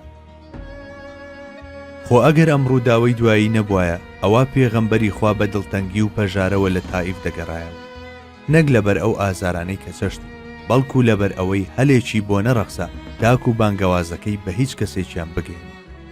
بەڵام ئێستا لە خۆشیاندا باڵی گرتبوو. ئەوە تا عەداس لەسەر دەستی هیدایەتی وەرگرتووە. بەڕاستی سەرداری پێغەمبەران هەرگیز خاو نەدەبەوە لە گەڕان بە دوای ئەو دڵ و سیما پاکانەی کە بۆ حەقیقەت کراوە بوو. هەرکە دەشی دۆزینەوە یەکسەر دەچووە ناو ناخیانەوە و ئیلهامەکانی ڕۆحی بەسەردا پەخش دەکردن. بەم شێوەیە تریفە پڕشنگدارەکەی دەوری ڕۆژ دوای ڕۆژ فراوان دەبوو، هەر فراوان بوونێکیش ڕق و کینەی کوفری ئەستورتر دەکرد و بەرەو شێتێتی دەیبردن. هەروەک چۆن ئەمڕۆ کوفر لە بەردەم بێداربوونەوەی ئیسلامیدا لە خۆرهەڵات و خۆر ئاوای جیهاندا وەک شێتی لێهاتوە و خەریکی وڕێنەکردنە. ئەم شێتیە باوەڕێکی وای لا دروستکردن. ڕۆژ هات وەک ئەوەی بیانەوێ بە فووی دەم خۆری ئاسمان بکوژێننەوە، ئاوها بە یەک جار ویستیان ئەم مەشخەڵە ئیلاهیە بکوژێننەوە. بەڵام هەیهات، خۆر لێرەدا تەنها ئامرازێکی لێکچواندنە، ئەگەرنا ئەو نورەی پێغەمبەری خوا درودی خوای لێبێ هێناویەتی بە جۆرێکە ڕووناچی خۆر خامۆش دەکات، چونکە ئەو نورە نوری خوای گەورەیە. قورئانی پیرۆز ئەم حاڵە پێکەنی ناویەیان بەم شێوەیە وێنا دەکات: يريدون أن يطفئوا نور الله بأفواههم ويأبى الله إلا أن يتم نوره ولو كره الكافرون. ئەوانەی بۆ بیر و باوەڕە پوچانەیانەوە دەیانەوێت نور و ئاینی خوا بەدەمیان بکوژێنەوە و خامۆشی بکەن، بەڵام خەیاڵیان خاوە، خوا ناهێڵێت ئاواتیان بێتە دی و هیچ شتێکی تری ناوێت جگە لەوە نەبێ نوری خۆی تەواو بکات و ئاینەکەی سەر بخات، هەرچەندە کافر و بێباوەڕان پێی سەغڵەت و دڵتەنگ بن. لەم سەردەمەی خۆشماندا چەند پزیسکێک لەو مەشخەڵەی پێغەمبەری خوا دایگیرساندووە دەرونی ئێمەی تاوداوە و سەدان هەزار کەس وەک پەروانە بوونەتە ڕێبواری ئەم ڕێگەیە و گیان لەسەر دەست لە پێناوی بەرزکردنەوەی بانگەوازەکەیدا سەرگەرمی خزمەتن. کەوابێ خوای گەورە ویستی وا بووە ئەو ڕەهێڵە موحەممەدیە سەر لە نوێ ببارێتەوە و ئەو زنجیرە زێڕینەش هەر بەردەوام بێت. لە بەرامبەر ئەمەشدا نەڕق و توند و تیژی کوفر و نەشاڵاوی سوپاکانی شەیتان ناتوانن بەری لێ بگرن و کاروانەکەی ڕابگرن. بەڵێ ئەو تۆوانەی بە ئیخلاسەوە چێنراون زوو بێیان درەنگ هەر شین دەبن و ئەو نورەی پێغەمبەری خوا پەخشی کردووە هەرگیز خامۆژ نابێت. کاتێک مەکەچی تر نەیتوانی پێغەمبەری خوا درودی خوای لێبێ لە ئامێز بگرێت، کۆچی کرد بۆ مەدینە تاکو لەوێ بەردەوام بێ لە بڵاوکردنەوەی نور و هیدایەتدا، بەڵام دەبوو لەوێ خەریک بێ لەگەڵ جوولەکە و منافیقەکانیشدا، سەرکردایەتی جەنگ بکات دژی کافران و ددانی پیرۆزی بشکێ و ڕوومەتی خوێناوی ببێت و دووچاری برسێتی و تینوێتی ببێتەوە. تەنانەت زۆر جار برسێتی تەنگی پێ هەڵدەچنی و لە تاوە بەردی بەسکیەوە دەبەست، بەڵام لەگەڵ هەموو ئەمانەشدا بۆ ساتێکیش ئەرچی تەبلیغی فەرامۆژ نەکرد. سەرجەم لایەنەکانی دین تا دەگاتە بچووکترین مەسەلە هەمووی ڕوون کردەوە و گەیاندی.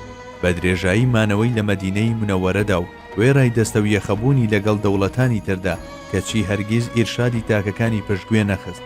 جاری وا هەبوو عەرەبێکی دەشتەشی دەهاتە خزمەتی و پرسیارێکی لێ دەکرد کە پێشتر سەدان جار وەڵامی دابووە، لەگەڵ ئەوەشدا بە شەوق و تاسەوە وەڵامی دەدایەوە و هەرگیز بێزاری دەرنەدەڕی.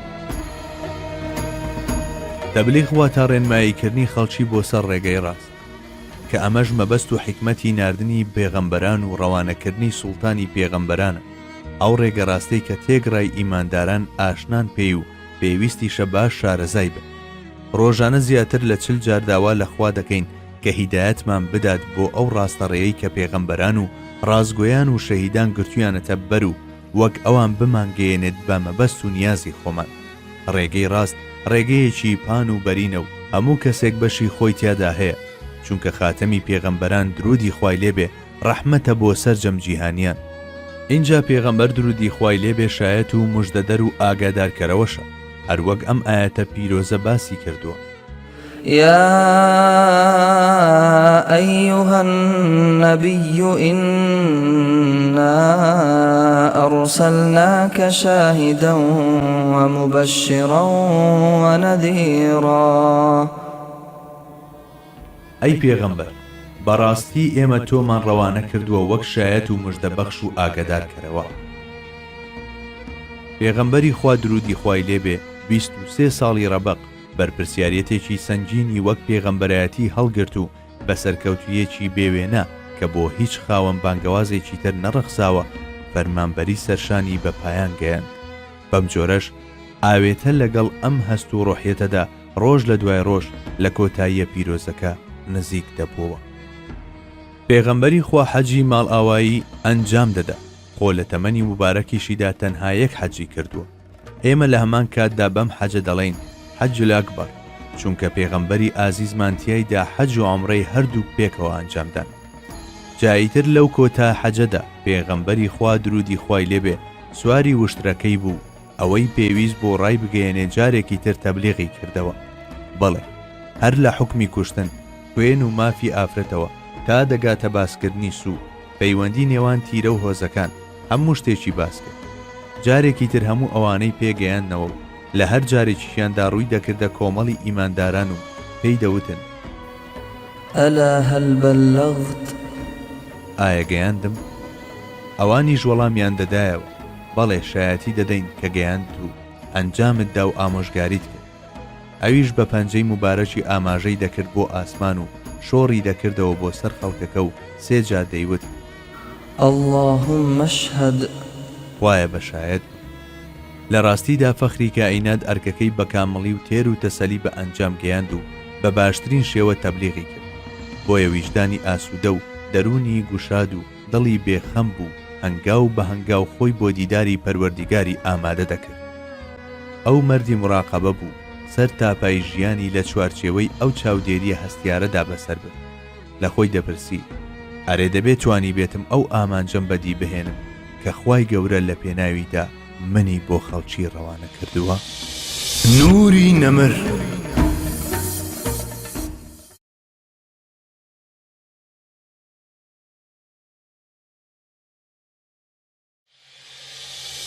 نوری نەمر. سەرمەشق و نمونەی چاک. لایەنێکی تر کە دەکرێت سەبارەت بە حیکمەتی ناردنی پێغەمبەرمان باسی بکەین ئەوەیە کە ببنن نمونە و پێشەنگ تا ئومەتەکانیان چاویان لێ بکەن. خوای گەورە لە قورئانی پیرۆزدا باسییان دەکات. أعوذ بالله من الشيطان الرجيم بسم الله الرحمن الرحيم أولئك الذين هدى الله فبهداه مقتده. ئەوانە و کەسانن کە خوا بە تایبەت هیدایەت و ڕێنموێنی کردوون. تۆش ئەی موحەممەد شوێنی هیدایەت و ڕێنمویی ئەوان بکەوە. جابیر بکەنەوە ئەم ئاەتە پاش ناوهێنانی پێغەمبەرانی پێشخۆی ڕوو دەکاتە پێغەمبەرمان و ئامۆژگاری دەکا کە شوێن پێغەمبەرانی پێشخۆی بکەوێت. لەلایەکی ترەوە قورئانی پیرۆز ڕوو دەکاتە ئێمە و پێمان ڕادەگەیەنێ کە لقد كان لكم في رسول الله أسوة حسنة لمن كان يرجو الله واليوم الآخر وذكر الله كثيرا. سوێن بەخوا بەڕاستی لە پێغەمبەری خوادا چاکترین نمونەی تەواو و ڕێک و پێک هەیە تا چاوی لێ بکەن و شوێنی بکەون بە تایبەت بۆ ئەو کەسانەی ڕەزامەندی خۆیان مەبەستە. سەرفرازی قیامەت ئاواتیانە هەمیشە و بەردەوام یادی خوا بە زۆری ئەنجام دەدەن. پێغەمبەران عەلەیهیسسەلام ئیمام و ڕابەری کامڵن بۆمان. هەروەک چۆن لە نوێژدا شوێن ئیمام دەکەوین ئاوهاش لە گشت گوارەکانی ژیانماندا ئاکاری پێغەمبەران دەکەینە سەر مەشق و شوێن پێیان هەڵدەگرین. چونکە بەش بە حاڵی خۆمان ژیانی ڕاستەقینە لە سایەی پێغەمبەری پێشەوە و پێغەمبەرانی ترەوە بەدی دەکەین. ئەو هاوڵانش کە لە سەردەمی پێغەمبەرماندا ژیاون ملیم بە ملیم شوێنی کەوتون و جێپێیان هەڵگرت. هەر بۆیە هاوڵان و شوێن کەوتوانیشیان گەیشتنە ئەو مەنزڵەی کە فەرمودەکە باسی دەکات. ڕۆژگارێک بەسەر خەڵک دادێت کۆمەڵێک لە خەڵکی غەزا دەکەن و پێیان دەوترێت ئەرێ لە ناوتاندا کەس هەیە شەرەفمەندی دیداری پێغەمبەری خوا بووبێت؟ جاکە دەڵێن بەڵێ بەوە فەتحی ئەو ناوچەیەیان بۆ ئاسان دەکرێت. پاشان کۆمەڵێکی تر لە خەڵک غەزا دەکەن و پێیان دەوترێ ئایا کەستان تێدایە هاوڵێکی پێغەمبەری خوای دیبێ؟ ئەوانیش دەڵێن بەڵێ بەوە ئەو ناوچەیەیان بۆ فەتح دەبێت.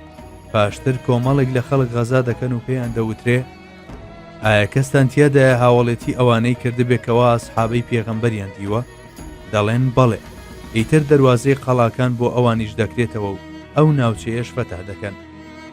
پێغەمبەری خوا درودی خوای لێبێ لە فەرمایشتێکی تردا دەفەرموێ خير الناس قرني ثم الذين يلونهم ثم الذين يلونهم.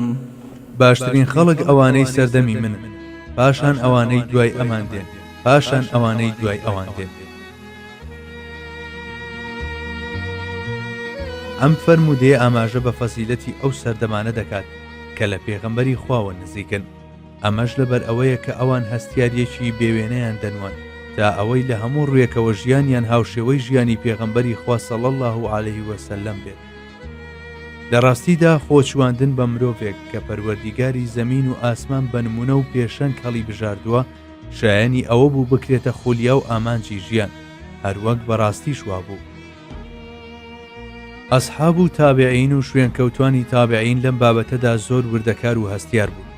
هەر بۆیە ئەوان لەم ڕۆوە لە مرۆڤی سەردەمەکانی تر بە باشتر دەزانرێن. بەڵێ حەزرەتی موسا عەلەیهی سەلام مەبەستی ئومەی حەزرەتی موحەممەد بوو کاتێ دەیفەرموو ئاڵای قودسیەکانیان لەدەستدایە. ئەمەش خۆی لە خۆیدا ڕێزلێنانێکی گەورە بوو. فەرمودەیەکی لاوازی شەیە کە دەفەرموێ علماء أمتي كأنبياء بني إسرائيل. زانایانی ئومەتەکەم وەک پێغەمبەرانی بەنی ئیسرائیلن. ئەمەش دەبێتە بەڵگەیەک لەسەر پلە و پایەی ئومەتی محەممەد مستەفا عەلەیهی السەڵاتی وەسسەلام. ئەوان بە پابەندبوونیان بە پێغەمبەری خواوە گەیشتن بە پلەیەک کە تۆزێک لەو لاترەوە سنووری پێغەمبەرایەتی دەستی پێدەکرد. حەزرەتی عومەر ڕەزای خوای لێبێ نمونەیەکی پرشنگداری ئەو جۆرە پیاوانەیە کە پێغەمبەری خۆیان کردبووە سەرمەشق و ژیانیان بە شوێن کەوتەیی ئەو پێشەوە مەزنە ڕازاندبووە.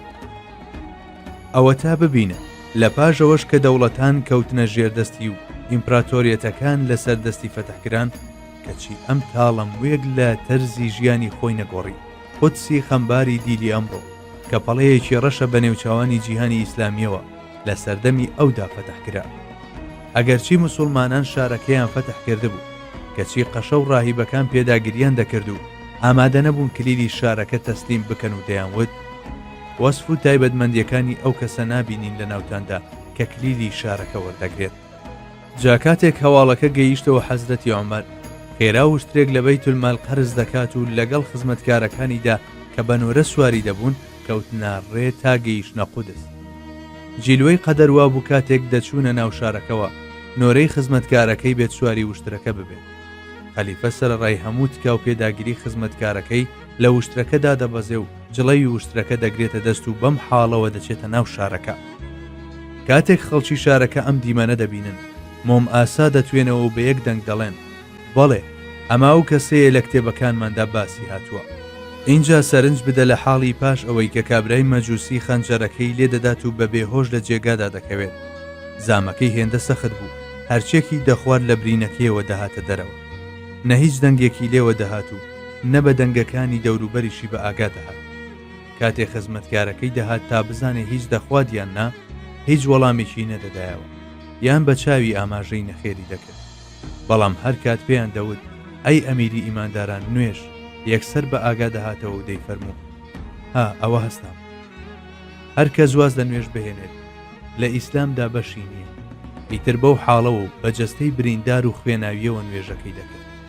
بەڵێ حەزرەتی عومەر بەو جۆرە بوو چونکە لە سەروەر و خۆشەویستەکەیەوە وا فێر بوو. بۆیە شوێن پێی ڕەسوولڵڵی هەڵدەگرت و بەو جۆرەش دەبووە سەرمەشق و نمونە بۆ ئەوانەی لە دوایەوە دەهاتن. بەڵێ یەکێک لە حیکمەتەکانی ناردنی پێغەمبەران ئەوەیە ببنە پێشڕە و ڕابەری چاک بۆ ئومەتەکانی. دابینکردنی هاوسەنگی لە نێوان دنیا و قیامەتدا. هەموو پێغەمبەران بۆ ئەوە هاتوون هاوسەنگی لە نێوان دنیا و قیامەتدا دابین بکەن. لە سایەی ئەو هاوسەنگیەشدا مرۆڤایەتی لە زیادەڕەوی و کوردبڕی ڕزگاری دەبێ و ئیستیقامەت بەدەست دەهێنێت.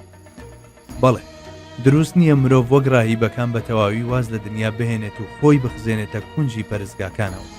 هەروەک ناشبێت ڕۆ بچێت بە دنیادا و ببێتە کۆیلەی دەستی مادە. بەڵکو هاوسەنگی لە پەیڕەوکردنی ناوەندەڕێدایە. ئەمەش تایبەتمەندیەکە تەنها و تەنها لە دنیا ڕووناکەکەی وەحیدا بەدەستێت. ئەگەر نەعەقڵ و ویژدان دەستەوەسانن لە بنیادنانی وەها هاوسەنگیەکدا ئاشکرایە کە زانستی ڕوتیش ناتوانێت مرۆڤ بەرز بکاتەوە بۆ ئەو ئاستا. قورآنی پیرۆز بەم جۆرە باز لەم هاوسەنگیە دەکات. أعوذ بالله من الشيطان الرجيم بسم الله الرحمن الرحيم وابتغ فيما آتاك الله الدار الآخرة ولا تنس نصيبك من الدنيا وأحسن كما أحسن الله إليك ولا تبغ الفساد في الأرض إن الله لا يحب المفسدين. ئەوڵ بدە بەو شتانەی خوا پێی بەخشیوی ماڵی قیامەت و بەهەشتی بەرین بکڕە و بەشی خۆشت لە دنیادا بە حەڵاڵی فەرامۆش مەکە. چاکە لەگەڵ بەندەکانی خوادا بکە هەروەک خوا چاکەی هێناوە تەڕێت. نەکەی تەوڵی فەساد و گوناح و تاوان بدەی لە زەویدا چونکە بەڕاستی خوا ئەو کەسانەی خۆش ناوێت کە تۆوی خراپە دەچێنن. جا ئەگەر تایەکی ئەم تەرازووە ئیلاهیە حەقیقەتی ئاەتی پیرۆزی وأما بنعمة ربك فحدث. دەربارەی ناز و نیامەتەکانی پەروەردیگارت هەمیشە بدوێ و لە جێی خۆیاندا بەکاری بهێنە بێت ئەوە تاکەی تری ناوەڕۆکیە و ئاگادارکردنەوەیە کە ئاەتی پیرۆزی ثم لتسألن يومئذ عن النعيم. سوێن بەخوا لەو ڕۆژەدا پرسیارتان لێ دەکرێت دەربارەی هەموو ناز و نیعمەتەکان گوزارشتی لێ دەکات. حەزرەتی ئەبوبەکری سەدیق ڕەزای خوای لەسەر بێ چەند نمونەیەکی پرشنگدارە لەم بوارەدا. حەزرەت هەموو ماڵ و سامانەکەی لە پێناوی خوادا بەخەرجیدا و هیچی لێ نەهێشتەوە. آخر مەقامی سەدیقەت ئەمەی دەخواست. جارێکیان لە سەردەمی خەلافەتیدا پەرداغێک ئاوی ساردیان بۆ هێنا. ئەویش خواردیەوە و بە دوای دادایە پڕمەی گریان. هێندە گریا تا ئەوانی دەور و پشتیشی خستە گریان. تەنانەت کاتێک گریانەکەیشی بڕی ئەوان هەردەگریان. لەوانەیە تاوێکیش بۆ گریانەکەی ئەوان گریا بێت. پاشان کە ڕوخساری سڕی و هاتەوە سەرخۆی ئامادەبوانی مەجلیسەکە پرسیان: ئەی جێنشینی پێغەمبەری خوا، چی بوو تۆی ئاوا هێنایە گریان؟ ئەویش لە وەڵامدا فەرمووی: جارێکیان لە خزمەت پێغەمبەری خوادا بوو، وەک ئەوەی بەدەستی مبارەکی شتێک لە خۆی دوور بخاتەوە، هەر دەیوت: دوورکەوەلێن، دوورکەوەلێن. منیش هیچم نەدەدی، بۆیە پرسییم: ئەی پێغەمبەری خوا، دەبینم شتێک لە خۆ دوور دەخەیتەوە و منیش هیچ شتێک بەدی ناکەم. پێغەمبەری خوش فەرمووی: ئەوە دنیا بوو، بە هەموو کەیف و خۆشیەکانی ناویەوە خۆی بۆ نواند. دەیویست خۆیم لا پەسەند کرد، منیش پێم وت: دوورکەوەلێن. ئیتر بەدەم دوورکەوتنەوەیەوە دەیوت: سوێن بەخوا، ئەگەر تۆش ڕزگارت بێ لە دەستم، ئەوانەی دوای تۆ ناتوانن لە دەستم دەرچن. جاترسم لەوەی کە دنیا بەم پەرداغە ئاوە خۆی لا پەسەند کرده بێتم، خستم یەگریان. بەڵێ، ئەوانەش کە وەک ئەو بوون، سەرڕای ئەوەی دەواازەکانی خۆشک و زەرانیان بۆ خراپوە سەرپشت و دنیا بەڕوویاندا بزەی دەکرد، کەچی هەمیشە ژیانیان لە نێو هاوسەنگیدا بەسەر بێت. جاخۆ سەرمەشقی هەمووان ڕابەری هەرە کامەڵ حەزرەتی حەبیبوڵڵاش هەرواشی هەبوو. داخستنی دەرگای بڕووبیان و پێغەمبەران عەلەیهی سەلام بۆ ئەوە نێراون تاوەکو لە ئاخرەتدا مرۆڤەکان لە حزوری پەروەردیگاردا هیچ بەڵک و بیانوێکیان بۆ نەمێنێتەوە. خوای گەورە ئەم مەبەستە ڕوون دەکاتەوە و دەفەرموێ: رسلا مبشرين ومنذرين لئلا يكون للناس على الله حجة بعد الرسل وكان الله عزيزا حكيما. پێغەمبەرانمان ڕەوانە کردووە کە موژدەدەرن بۆ ئیمانداران و ترسێنەرن بۆ یاخیەکان تا خەڵکی هیچ بەڵگەیەکیان بەدەستەوە نەمێنێت لەسەر بێدینی و یاخیبوونیان دوای ئەوەی خوا پێغەمبەرانی بۆ ڕەوانە کردو. بێگومان هەمیشە و بەردەوام خوا باڵا دەست و دانایە. سەرکردە و پێشڕەوانی مرۆڤایەتی لە دەرەوەی پێغەمبەران هەرگیز نەیانتوانیوە تا سەر بەردەوام بن لەسەر قەناعات پێکردن و ئاراستەکردنی کۆمەڵگەکانی. ئەگەر بۆ ماوەیەکیش کاریگەریان هەبوو بێت، ئەوە کاتی بۆ و لەگەڵ هاتنی خەزاندا گەڵاکانیان بەو ملاولادا پەرش و بڵاو بۆتەوە. هۆکاری ئەمەش دەگەڕێتەوە بۆ بێبەشبوونی بانگەوازەکانیان لە ئاسمانی بوون و کۆمەچی خوایی. هەر بۆیە لە هیچ کام لە بیرکردنەوە و هەنگاوەکانیاندا نەیانتوانیوە چوارچێوەی سروشتی ئادەمیانە تێپەڕ بکەن کە لە بنەڕەتدا ئاوێتەیە بە نەزانی و کورتبینی و هەوەسبازی. بەڵام پێغەمبەران پێچەوانەی ئەمن. ئەوان کەسانێکن هەر لە سکی دایکیانەوە هەڵبژێردراون و ئامادەکراون بۆ ئەرچی پێغەمبەرایەتی.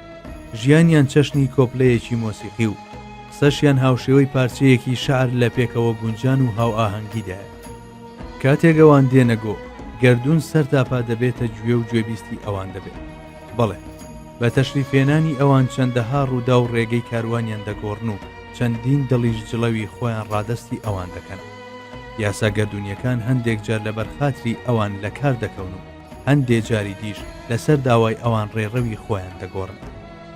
جابا تەمەشایەکی ئەو سوڵتانی ئەنبیایە بکەین، ئەوە تا خاک و خۆڵ، دار و بەرد و زیندەوەرە جۆر بە جۆرەکان وەک ئەوەی هەریەکەیان نمایندەی جۆرەکەی خۆی بێت دەهاتنە خزمەتی و تەزدیقی نبووەتەکانیان دەکرد. هەروەک بوسیریش دەڵێ: جاءت لدعوته الأشجار ساجدا. چونکە هەرچی شتە بە تەشریفێنانی ئەو زاتەواتای بۆ گەڕایەوە و گەردونیش لە بێهودەی و شبرزەیی ڕزگاری بوو. بەدەم خوێندنی ئاەتی وإن من شيء إلا يسبح بحمده ولكن لا تفقهون تسبيحهم. هیچ شتێک نییە لەم بوونەوەرەدا تەسبیحات و ستایش و سوپاسی ئەو زاتە نەکات، بەڵام ئێوە لە تەسبیحات و ستایشی ئەو شتانە تێناگەن، وەک بڵێ فووی ژیانەوەی بەبەری بوونەوەرەکاندا دەکرد. بەڵێ هەر شتێک ئێمە بیزانین سەرچاوەکەی ئەوە و لەوەوە فێر بوو، هەموو شتانیش لە سایەی ئەودا لەسەر تەختی حیکمەت گیرسانەوە. بێگومان لەم نێوەندەشدا مرۆڤ دەرکی بۆوە کرد کە بە خۆڕایی و بۆ خۆڕایی دروست نەکراوە. لە ڕاستیدا هەر یەک لە پێغەمبەران عەلەیهی سەلام بە کۆمەڵێک موعجیزەوە هاتووە تاوەکو خەڵکی باوەڕیان پێ بهێن و بڕووبیانووی ئەوانەش ببڕن کە ئیمان ناهێن. بەڵام ئەوە سەرداری پێغەمبەرانە درودی خوای دەبێت کە بە موعجیزەی سەرجەم پێغەمبەرانی پێشخۆیەوە هاتووە و سەلماندویەتی کە پێشەنگی هەمووانە. هەموو ئوممەتێک موعجیزەی پێغەمبەری خۆیان دیوە یان بیستووە. دیارە ئێمەش هەزاران موعجیزەی پێغەمبەری سەروەرمان بیستووە، معجزەیەکی ئەبەدی وەک قورئانی پیرۆزیش هەمیشە لە پێش چاوماندایە، کەواتە کەس بیانووی بۆ نەماوەتەوە و هیچ کەسیش مافی ڕەخنەی نەماوە. ئەو ڕاستیانەش کە خوای گەورە فەرمانی باوەڕهێنانی پێکردوین بە ڕوونترین شێوە لەلایەن پێغەمبەرەکەیەوە کە خوای گەورە هەموو کات پشتیوانیەتی بۆمان ڕوون کراوەتەوە. ئەمەش یەکێکە لە مەبەستەکانی نێردرانی ئەوان، ئەوە تا خوای گەورە دەفەرموویە وما كنا معذبين حتى نبعث رسولا. سزای کەسمان نەداوە هەتاوەکو پێغەمبەرێکی بۆ نەهێنێ. ئەمە ئەوە دەگەیەنێ کە دانانی تەرازوی حساب و لێپرسینەوەی مرۆڤەکان بەبێ گوێدانە هیچ بیانوویەک دەگەڕێتەوە بۆ ئەوەی خوای گەورە پێغەمبەرانی ناردووە. نوری نەمر.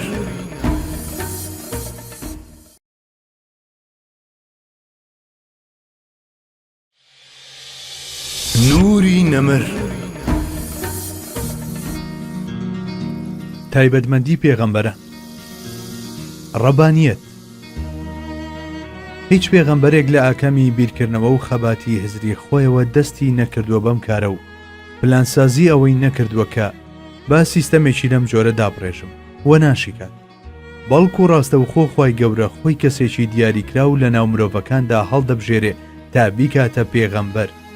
جاکە وەختی هات ئەرک و بەرپرسیارەتی نبووەت بەم مرۆڤە بژاردەیە کە تەنها بۆ ئەم مەبەستە بەدیهێنراوە ڕادەگەێنرێت، ئەویش پێغەمبەرایەتیەکەی ڕادەگەێنێت.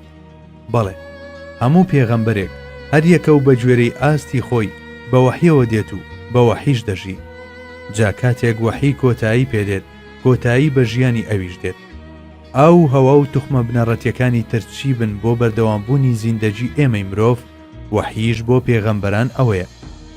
دەڵێن سروەی دۆستایەتی و هۆگری لەگەڵ خوادا خۆراشی گیانی ئەوانە. هەردەم لە فەیزی ئەقدەس و مقەدەسەوە شتانێک بە وێنەی شەماڵ بەسەریاندا هەڵدەکا و چەندێکیش ئەو شەماڵە بەرەو ئەوان شنەی بێت ئەوەندە لە ناو خەڵکیدا دەمێننەوە. جا هەر کات ئەو شەماڵە بڕا ئەوانیش بە تاسەی دیقای پەروەردیگارەوە باڵەفڕێ دەکەن و دەکەونە چاوەڕوانی ئەو ساتەی کە بەرەو ئەو دیوەکان دەفڕن. پێغەمبەران کەسانێکن هەموو بوونێکی خۆیان سپاردووە بەخوا سوبحانەهو وەتەعالە. هەرگیز لە خۆیانەوە قسە ناکەن، بەڵکو تەنها ئەوە دەدرکێنن کە خواستی پەروەردیگارە و هەر بەو شێواز و چۆنیەتیەش کە خوای گەورە ویستی لەسەرە. جا لەبەر ئەوەی ئەو دینەی هێناویانە بە تەواوی لەلایەن خوای گەورە دانراوە، ئەوە ئەوان لە ئەرکەکەیاندا ڕەبانین و بە جێگەیاندنی ئەرکێکی ڕەبانی لەم جۆرەشیان لە ئەستۆنراوە. لە سەروبەندی جێبەجێکردنی ئەرکەکەیشیاندا هەڵوێستی بەرامبەرەکەیان قبولکردن بێیان بەرپەرزانەوە کار لەوان ناکات و لە ئاراستەی خۆیان لایەن نادا. بەڵێ ئەرچی ئەوان تەنها بریتیە لە تەبلیغ و ڕوونکردنەوە. هەرچی کردە و گوتەی نێرەکانیشە لە دەرەوەی بازنەی گرنگی پێدانی ئەواندایە. سازشکردنیش لە پەیامەکانیان مەحاڵێکە بە خەیاڵیشدا نایەت. ناوەڕۆکی ئەم هەڵوێستەش ئەگەر خۆر بخەنە دەستی لای ڕاستم و مانگیش لای چەپم بۆ ئەوەی واز دەم کارە بهێنم، سوێند بەخوا واز ناهێنم، دەستوری هەمیشەیی هەمویانە. بۆ خوا لێبڕان. پێغەمبەران لە کاتی ئەنجامدانی ئەرچی سەرشانیاندا چاو نابڕنە هیچ پاداشت و بەرامبەرێک، چ مادی بێدیان معنەوی. قورئانی پیرۆزیش لە چەندین ئاەت و بۆنەی جیاوازدا تیشک دەخاتە سەر ئەم بابەتە. بۆیە دەبینیت دروشمی یەکگرتووی هەموو پێغەمبەران بریتیە لە إن أجري إلا على الله پاداشتی من لەسەر خودایە. ئێمەی مرۆڤگەلی ئاسایی ئەگەر لە چاوەڕوانی پاداشتێکی مادیشدا نەبین بە جۆرێک لە جۆرەکان چاو دەبڕینە پاداشتێکی معنەوی، بەڵام پێغەمبەران چاوەڕێی ئەوەش ناکەن، چونکە تاکە پاڵنەر و بزوێنەری سەرجەم کردەوەکانیان فەرمانی خوای گەورەیە، واتە بەبێ چاوەڕوانی کردنی هیچ ئەنجام و پاداشتێک و تەنها لە ڕوانگەی ڕاپەڕاندنی ئەمری ئیلاهیەوە ئەرکەکانیان بەجێ دەهێنن. گریمان کە گریمانەیەکی مەحاڵیشە سەرنجام لە نێو ئاگری بڵێسەداری دۆزەخدا دەسووتان، کەچی هێشتا ئەوان هەر لە خەمی ئەنجامدانی کارمەندیەکەیاندا دەبن و تۆسخاڵێک سات نابنەوە. پێغەمبەران مرۆڤانێکن لە لووتکەی قوربانیدان بەدەستکەوتە مادی و معنەویەکانیان، نەحەز و ئارەزووی بەهەشت و نیامەتەکانی، نەترسی ئاگری دۆزەخ و ئازارەکانی، نەبوونەتە پاڵنەر بۆ ئەنجامدانی ئەو ئەرکە قورس و گرانە، تاکە ئاوات و ئامانجیشیان بەدەستێنانی ڕەزامەندی خوای گەورەیە. بەڵێ سەرجەم پێغەمبەران حەسبین، واتە خۆیان یەکلایی کردوێتەوە بۆ خوا و هەموو خواسێکیان ڕازیکردنی ئەوە. ئەم ئاکارەش لە پێغەمبەری خۆماندا درودی خوای لێبێ لە چڵەپۆپەدایە. ئەوە تا هەر لە دنیا فەرمیەتی ئومەتی ئومەتی و لە ڕۆژی قیامەت و مەحشەریشدا هەر دەڵێ ئومەتی ئومەتی. ئەمە چۆن حەسبی بوونێکە؟ ئەوە تا بەهەش دەرگاکانی دەخاتە سەرپشت و چاوەڕێی تەشریفهێنانی دەکات، کەچی ئەو لە پێناوی ئەوەی ئومەتەکەیشی بەرێتە بەهەشتەوە ناخۆشترین ساتەکانی مەحشەر بەسەر بەهەشتدا پەسەند دەکات. دووبارە ئەمەچ حەسبی بوونێکە کە تەنها بە تەنگخزم و کەس و کاری خۆیەوە نییە، بەڵکو پەرۆشی تێکڕای ئومەتەکەیەتی بە گوناهبارەکانیشەوە. بەڵێ دەلاقەی ڕوحی پێغەمبەران تەنها بەسەر یەک خاڵدا دەڕوانێت، ڕەزامەندی خوای گەورە. لە غەیری ئەویش دەرگایان بەڕووی هەموو شتێکی تردا قوفڵ کردووە. هەر بۆیە و کەسانەی لە ڕۆژگاری ئەمڕۆماندا شانیان داوەتە بەرپرسیارەتی ئێرشاد و تەبلیغ و بوونەتە میراتگەری داوای نبووەت، پێویستە زۆر وریابن و بە هەستیاریەوە مامەڵە بکەن، چونکە کاریگەری قسە لە بەلاغەت و پیتۆڵزانیدا نییە، بەڵکو لە ئیخلاس و نیەت سافیدایە. هەڵبەت ئەمەش داخوازی حەسبی بوونە. قورئانی پیرۆز ئاماژە بۆ ئەم واتایە دەکات و دەفەرمێ اتبعوا من لا يسألكم أجرا وهم مهتدون. شوێنی ئەو کەسانە بکەون کە پاداشت و کرێتان لێ داوا ناکەن، ئەوانە هیدایەت دراون و لەسەر بەرنامەیەکی ڕاست و دروستن. بەڵێ شوێن پێغەمبەران بکەون کە لە ئاسمانی هیدایەت و ئیخلاسدا بەرزەفڕن و داوای هیچ شتێکی دنیاییتان لێ ناکەن. ئەو کەسانەی دەیان کەنە ڕابەر و شوێنیان دەکەون، پێویستە زۆر بە چاکی هەڵیان بسەنگێن و لە کێشانەیان بدەن. شوێن پێی کەسانێک هەڵبگرن کە شەو و ڕۆژیان تەژیە بە عەشقی خزمەت.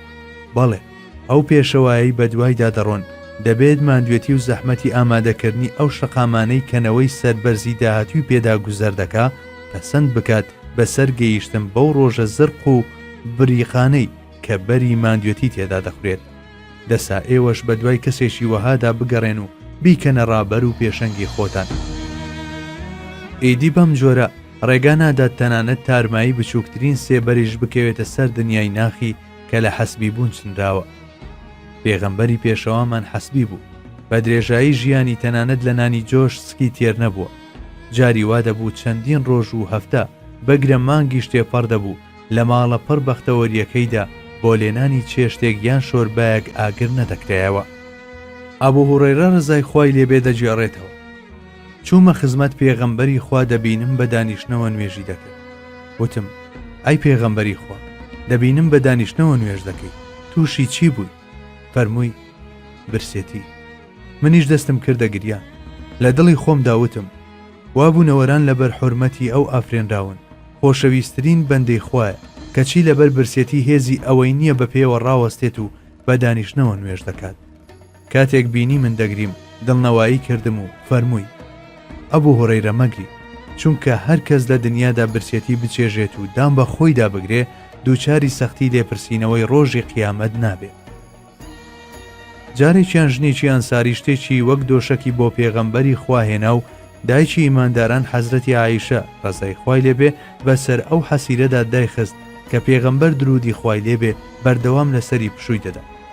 کاتێک گەڕایەوە و ئەم دیمەنەی دی پرسیاری لە حەزرەتی عایشە کرد لە بەرامبەر ئەو وەڵامەی کە وەریگرت فەرمووی: عایشە، هەر ئێستا بیبەرەوە بۆ شوێنی خۆی، سوێند بەخوا ئەگەر بمویستایە خوای گەورە لە لای ڕاست و چەپمەوە شاخی ئاڵتون و زیوی لەگەڵدا دەخستمەڕێ.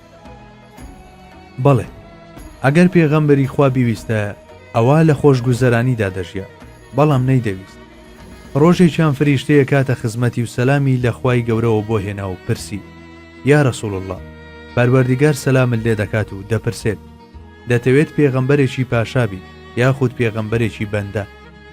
حەزرەتی جوبرائیل یەکسەر هات بەهاناوە: تواضع یا رسول الله. ئەی پێغەمبەری خوا، لە بەرامبەر پەروەردیگارتەوە خاکێتی بنوێنە. پێغەمبەریش درودی خوای لێبێ هەڵبژارنی خۆی دەکات و دەفەرموێ: دەمەوێت ببمە پێغەمبەرێکی بەندە کە ڕۆژێک برسی بێت و ئارامی لەسەر بگرێت، ڕۆژێکی تریش تێر بێ و شوکری لەسەر بکات.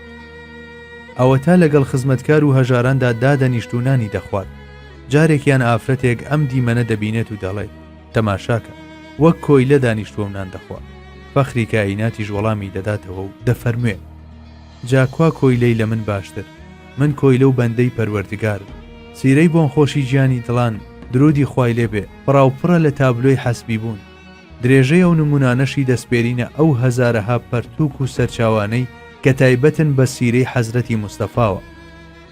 بەڵێ، هەموو پێغەمبەران لە پێش هەمووشیانەوە حەزرەتی موحەممەد درودی خوای لێبێ خۆیان یەکلایی کردوێتەوە و ژیانیان تەرخان کردووە بۆ خوا لە بەرامبەر ئەو خزمەتەشیاندا کە ئەنجامیان داوە داوای هیچ پاداشتێکی دنیایی یان قیامەتیان نەکردووە. نهێنی کاریگەربوونی قسەکانیشیان ئالێرەدایە.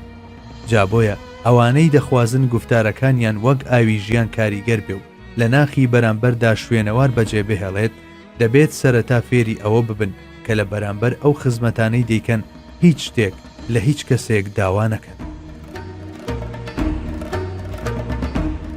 ئیخلاس. ئیخلاس واتە هەر کارێک کە دەیکەیت یان وازی لێدێنی لە پێناوی خوادا بێت.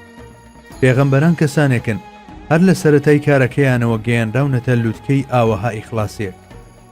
دەگونجێ مرۆڤەکان بە هەوڵ و کۆششی خۆیان بگەنە پلەیەکی دیاریکراوی مەقامی ئیخلاس. ئەوەندە هەیە کۆتا خاڵ کە پێی دەگەن جگە لە خاڵی دەستپێک بۆ پێغەمبەران چیتر نییە.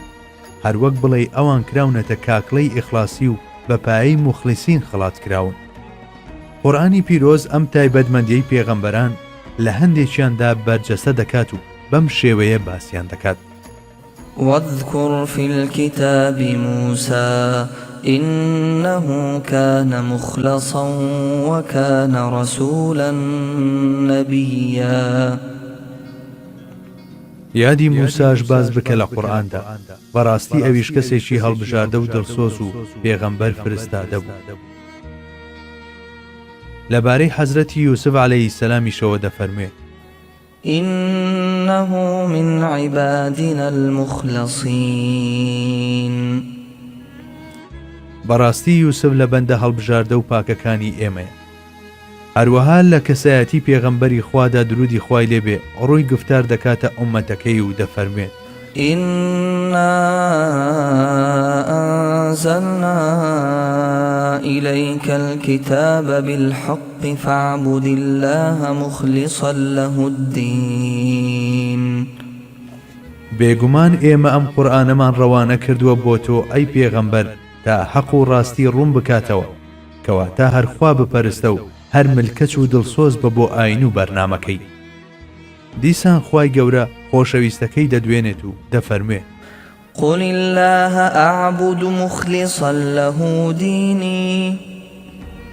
بڵێ، من تەنها هەرخوا دەپەرستم و ملکەچ و فەرمان بەرداری ئاین و بەرنامەکەی ئەو دەبم.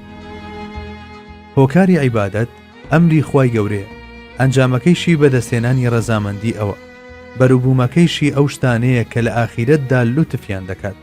ئەم پەرستشە هەموو ژیان دەگرێتەوە و شوێنەواریشی لە هەموو ڕەفتار و هەڵسوکەوتێکی ئیمانداردا لە شێوەی شعور و ئیذعاندا ڕەنگ دەداتەوە. بیرمەندی گەورەی سەردەم بەدیع الزەمانیش کاتێک دەڵێت لە پێناو خوادا کار بکەن لەبەرخوا دەست پێ بکەن لە بۆ خوا هەوڵ بدەن و لە بازنەی ڕەزامەندی ئەودا بجوڵێنەوە ئەوە پێناسەی ئیخلاسی دەکات و جەختیش لەسەر پێویستیەکەی دەکاتەوە. ئیخلاس ناونیشانی مرۆڤی ڕاستڕەوە. لە ژیانی مرۆڤی مخلیسدا ئەملاو ئەولاکردن بوونی نییە، چونکە گەشتی ڕۆحانی ئەو هەردەم لە گەشە و بەرزبوونەوەدایە بەرەو بڵندی. ئیتر بۆیە تەواضع و سادەیی یەکەم ڕۆژی چۆن بووە کاتێک گەیشتوێتە لووتکەش هەروە ماوەتەوە و پاراستویەتی، بەڵام چەندە کە من ئەو جۆرە مرۆڤانە. لە مێژووی مرۆڤایەتیدا تەنیا یەک کەسەیە گەیشتوێتە لووتکەی ئەم ئاسۆیە، ئەویش ڕەسوول اللهە. ئەوە تا هێندەی گەردیلەیەک جیاوازی نییە لە نێوان ئیخلاس و تەواضعی یەکەم ڕۆژی بانگەوازەکەی لەگەڵ ئیخلاس و تەواضعی ئەو ڕۆژەی فەتحی مەکەی کرد. مەکە بەڕێکەوتن فەتەحکرا بەدەر لە چەند ڕووداوێکی تاک و تەرا کە دروست نییە گشتگیر بکرێت. کاتێک فەخری کائینات درودی خوای لێبێ چووە ناو ئەو شارە پیرۆزەی کە پێش چەند ساڵێک لی دەرکرا بوو، بە شێوەی سەرکردەیەکی فاتحی سەرکەوتوو نەچوە ناو شارەکەوە، بەڵکو بەسەر ئێسترەکەیەوە سەری ئەوەندە دانەواند بوو وەخت بوو بدات لە پشتی ئێسترەکەی. لە مەدینەشدا هەرگیز ڕەفتاری نەگۆڕە، ئەوە تا کە ئاڕۆیش بۆ لای هاوڵەکانی ئەوانیش لەبەری هەڵدەستان دەشبوو هەڵسانە، تەنانەت کە ئەو تەشریفی دەهێنا دەبوو مردوی گۆڕستانەکانیش لە گۆڕەکانیان ڕاپەڕینایە و ڕێزی خۆیان بنواندایە. بەڵێ ئەو شایەنی زۆر لەمە زیاتریش بوو، کەچی بە لەبەر هەڵسانەوەی ئەسحاب زۆر ناڕەحەت دەبوو. هەموو جارێک دەیفەرموو لا تقوموا كما تقوم الأعاجم. لەبەرم هەڵمەسن وەک چۆن ئاجەمەکان لەبەر گەورەکانیان هەڵدەستنەوە. بەڵێ چۆن دەستی کردبوو بە ئەرکە پیرۆزەکەی ئاوهاش کۆتایی پێهێنا، ژیانی لەسەر هەمان ئاواز و لە نێو هەماهەنگیدا دەگوزەران.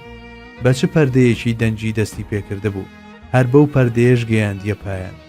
تەنانەت لە ڕوویەکەوە دەتوانین بڵین پێغەمبەری خوا لە سەرەتادا بەنەوایەکی کەس دەستی بە چڕینی ئەم بەستە ئیلاهیە کرد و لە کۆتاییشدا چریکەی گەیشتە ئاستێک ئاسمان و زەمینی دەهێنایە لەرزە.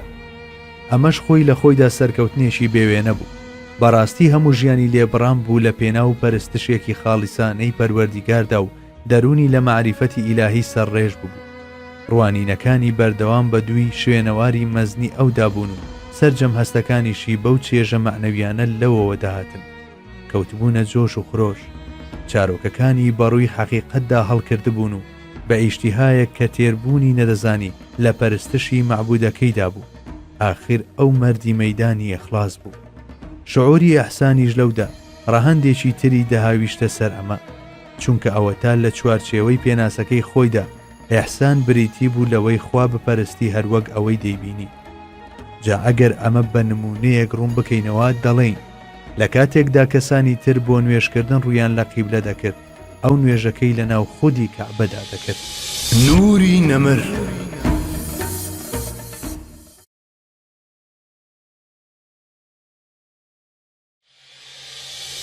نوری نەمر.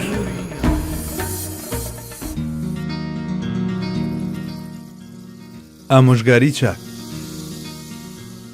هەرگیز پێغەمبەران لە کاتی بەجێهێنانی کاری تەبلیغ و بانگەوازدا خۆیان دووچاری مەرایی ناکەن، بەڵکو بە حیکمەت و ئامۆژگاری چاک لە خەڵکی نزیک دەبنەوە.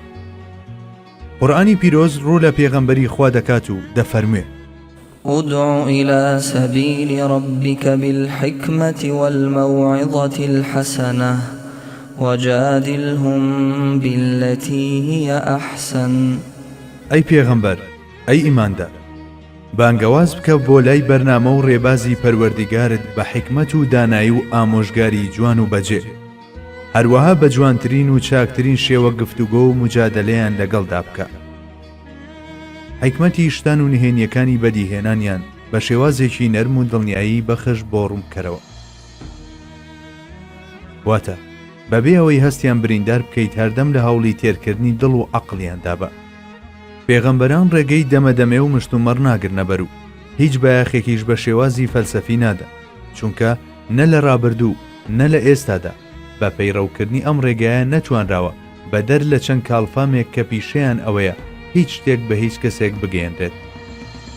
خوای گەورە ژویستی لەسەر نەبووە سەرخاڵیان بکات بە کارێکی وا بێهودەوە، هەر بۆیە ئەرکەکەیان خۆی لەوەدا دەبینێتەوە کە بە حیکمەت و ئامۆژگاری چاک بانگەواز بکەن. مرۆڤ تەنها عەقڵ و زیهن نییە، بەڵکو دڵ و ڕۆح و سڕ و خەفی و ئەخفیشی هەیە و هەر یەکێکیش لەمانە پێویستی بە تێرکردنە. ئیدی پێغەمبەران بەڕەچاوکردنی کۆی ئەم لایەنانە پەیامەکانیان دەگەیەن و دڵنیایی و قەناعەت دەبەخشنە سەرجەم هەست و نەستەکانی مرۆڤ. جا سەرنجامی وەها تەبلیغێک کە هیچ لایەن و تایبەتمەندێکی مرۆڤی تێدا فەرامۆژ ناکرێت، توانەوەی شەختە سەهۆڵی گومانەکانی بەرامبەر و گەیشتنە بە پلەی یەکبوون لە ئیماندا کە ئەمەش چەقی بوونی مرۆڤە. ئەوانەی لە بازنەی دەرسی پێغەمبەراندا پێدەگەن دەبنە خاوەنی یەقینێکی تەواو جیاواز. لە پاڵ ئەو چاوانەیاندا کە تەماشای ئەم جیهانەی پێدەکەن، پێڵووی چاوەکانی دڵیشیان دەکرێتەوە و شتانێک کە بەلای کەسانی ترەوە نەزانراون بۆ ئەمانە ئاشکرا دەبن. ئەگەر سەرانسەری دنیاش پڕ بێت لە گومان و ختورە، لەوانەیە ئەمان تەنها بە بزەیەکی گاڵتە ئامێزەوە بەلایدا گوزار بکەن. بەڵێ، هیچ مێش و مەگەزێکی گومان ناتوانێت بەسەر شانەی معریفەتی ئەوانەوە بنیشێتەوە. پەروەردیگاری خاوەن توانست و زانستی ڕەهاش هەر معریفەتێکیان دەکات بە هەزار و بەرەکەت دەخاتە زانیاریەکانیانەوە و ئەو شتانەشیان فێر دەکا کە پێشتر نەیانزانیوە. سەروەی ئەو ئیلهامانەی لە ئاسمانەوە شنەیان دێ، وەک بڵێ دڵی ئەوان دەکاتە ئاسمان و کاتێکیش کار بەوە دەکەن کە دەیزانن خۆیان لەسەر پشتی ئەلکەلیمە تەیبەوە دەبینەوە و بەرەو ئاسۆ بەرزەکانی ئاسمان بەرز دەبنەوە. تەنانەت لە نێوانیاندا کەسانێکی وەک ئیمامی عالی ڕەزای خوای لەسەر بێ هەڵدەکەوێت کە فەرمیەتی ئەگەر پەردەش لا بدرێت من یەقینم هیچ زیاد ناکات، واتە ئەگەر پەردەی غەیبیش لا بدرێت و هەموو ئەو شتانە ببینم کە لە دوا قۆناغدا دەیبینم، وا نازانم بگەمە ئاسۆیەکی معریفی باڵاتر لەوەی کە ئێستا ئیمانم پێێتی، چونکە دڵنیام کە لە ترۆپچی ئیمان بە غەیبدام. ئەم قسەیە لە لای کەسێکی وەک حەزرەتی عەلی قسەیەکە لە مەقامی باسکردنی نیعمەت داوتراوە. ئەوە تا پێغەمبەری خوا درودی خوای لێبێ ڕایگەیاندووە کە بە تەقدیری خوای گەورە حەزرەتی عەلی دەبێتە باوکی هەموو ئەو ئەولیایانەی کە تا ڕۆژی قیامەت دێ، چونکە لە پەنای خۆیدا پەروەردەی کرد و باشترین و جوانترین و شۆخترین ئافرەت و گوڵی باخچەی پێغەمبەرایەتی حەزرەتی فاتیمەی دایکمانی لێمارە کرد کە لە حۆریەکانی بەهەشت جوانتر بوو. لەو هاوسەرگیریە پیرۆزەشەوە هەردوو ڕێحانەکەی بەهەشت حەزرەتی حەسەن و حوسێن هاتنە دنیاوە و سەرجەم قوتب و ئەولیاکانیش هەر لەم وەچەیەوە هاتوون. جا هەروەگەوەی حەزرەتی عەلی بەم شێوەیە بوو، نزیکەی دانەدانەی ئاڵقەکانی ئەو زنجیرە زێڕینەش کە لەوەوە بەردەوام بوو، هەر یەکەیان بۆ خۆی پاڵەوانێک بوو لە نوێنەرایەتی کردن و پەیکەڵکردنی ئەم شعورەدا. بەڵێ، ئەم شعورە لەو کەسانەدا شکۆفە دەکا کە لە دەرەنجامی ئیمان و ئیسلامەوە گەیشتونەتە ڕازی ئەحسان. ئەوانە هەر لە دنیادا مەزهەری گوفتاری ئەم ئاەتە دەبن. فكشفنا عنك غطاءك فبصرك اليوم حديد. ئێستا ئێمە پەردەمان لەسەر چاوەکانت لاداوە و هەموو شتێک وەکو خۆی دەبینیت و ئەمڕۆ چاوەکانت تیژە. جا هەر ئەو حاڵەتەی کە خۆر ئاواییەکان ناوی ئینتویشنیان لێناوە لە ویژدانی مرۆڤدا کارا بوو، ئیتر جیهانی دەرەوە بێدەنگ دەبێ و زایەڵەی هەستەکانی ناوەوە سەر تاپایکیانی مرۆڤ دەتەن و ڕۆح دەبوژێتەوە، چونکە ئەو کات سوڵتانی معریفەت لەسەر تەختی دەروون گیرساوەتەوە. ئیتر دوای ئەمە چ پێویست دەکات لە دەرەوە بۆی بگەڕێیت؟ بەڵێ، ئەو پێغەمبەرە ئازیزەی کە قوتابی و شاگردەکانی بۆ ئەم ئاستە بەرز کردەوە، هەمیشە و هەردەم ئامۆژگاری چاکی بە فراوانترین واتاکانیەوە کردبووە بنەما و تەلاری ئیرشادیشی لەسەر ئەم بناغەیە بنیاد نابوو. ئەم ئاەتە پیرۆزە بە کورتترین و ڕەوانترین شێوەی ئەو لایەنانە دەردەبڕێت کە ئێمە دەمانەوێت لێرەدا باسییان بکەین. كما أرسلنا فيكم رسولا منكم يتلو عليكم آياتنا ويزكيكم ويعلمكم الكتاب والحكمة ويعلمكم ما لم تكونوا تعلمون. هەروەکو بۆ تەواوکردنی ناز و نیعمەتم لە نێوتاندا پێغەمبەرێکم لە خۆتان بۆ ڕەوانەکردوون کە ئاەتەکانی منتان بەسەردا دەخوێنێتەوە، دڵ و دەروون و ڕواڵەت و ئاشکراتان خاوێن دەکاتەوە، فێری قورئان و حیکمەت و داناییتان دەکات، ئەو شتانەتان فێر دەکات کە هەرگیز خۆتان نەتان دەزانی. لام وایە لێرەدا پێویست بە درێژەی زیاتر ناکات، چونکە چەند نمونەیەکمان هێنایەوە لەبارەی مەودای بایەخی پێغەمبەری ئازیزمان و هەستیاری لەملایەنەوە. بەڵام ئەگەر بمانەوە بابەتەکە لە دووسێ ڕستەدا کورت بکەینەوە، ئەوە دەڵێ بەڕاستی پێغەمبەر درودی خوای لێبێ هەموو کەسێکی بە گوێرەی حاڵ و ئاست و بە لە بەرچاوگرتنی عەقڵ و دڵ و ویژدانی بێ زیاد و کەم دەدوان.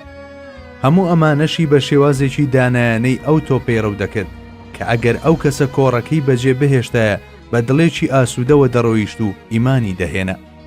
تەنانەت کەسانێکی هاوشێوەی وەلیدی کوڕی مغەیرە و عوتبەی کوڕی ڕەبیعە وێڕایدانانیان بەوەی کە قسەکانی پێغەمبەری خوا حەقا کەچی غرور و خۆ بەزلزانینیان بوونە ڕێگر و مەحکومی زیندانی بێ ئیمانی کردن. هەندێکیشیان بوونە قوربانی دەستی ترس و لە ئینکاریدا مانەوە. لە ڕاستیدا هۆکاری هەموو ئەمانەش دەگەڕێتەوە بۆ کەم و کورتی و ناتەواوی ئەوانەی لە دۆخی وەرگردا بوون. جاری واش دەبوو کەسانێکی وەک ئاعشای شاعیر سەرەڕای قبوڵکردنی هەموو شتێک کەچی نەیان دەتوانی دەستبەرداری نەریتە خوپێگرتوەکانیان ببن و لێی دوور بکەونەوە، بۆیە داوای مۆڵەتیان دەکرد. جا ئەگەر ئەم کەسانە بەر لەوەی هیدایەتیان وەرگرت بێت مردبێتن، ئەوە ئەو کات دەبێت لە ڕوانگەی سەبقەتی قەزا و قەدەرەوە بۆ ئەم مەسەلەیە بڕوانی. لە کۆی هەموو ئەمانەشدا کەم و کورتیەک نییە بگەڕێتەوە بۆ پێغەمبەری خوا و ناشبێت.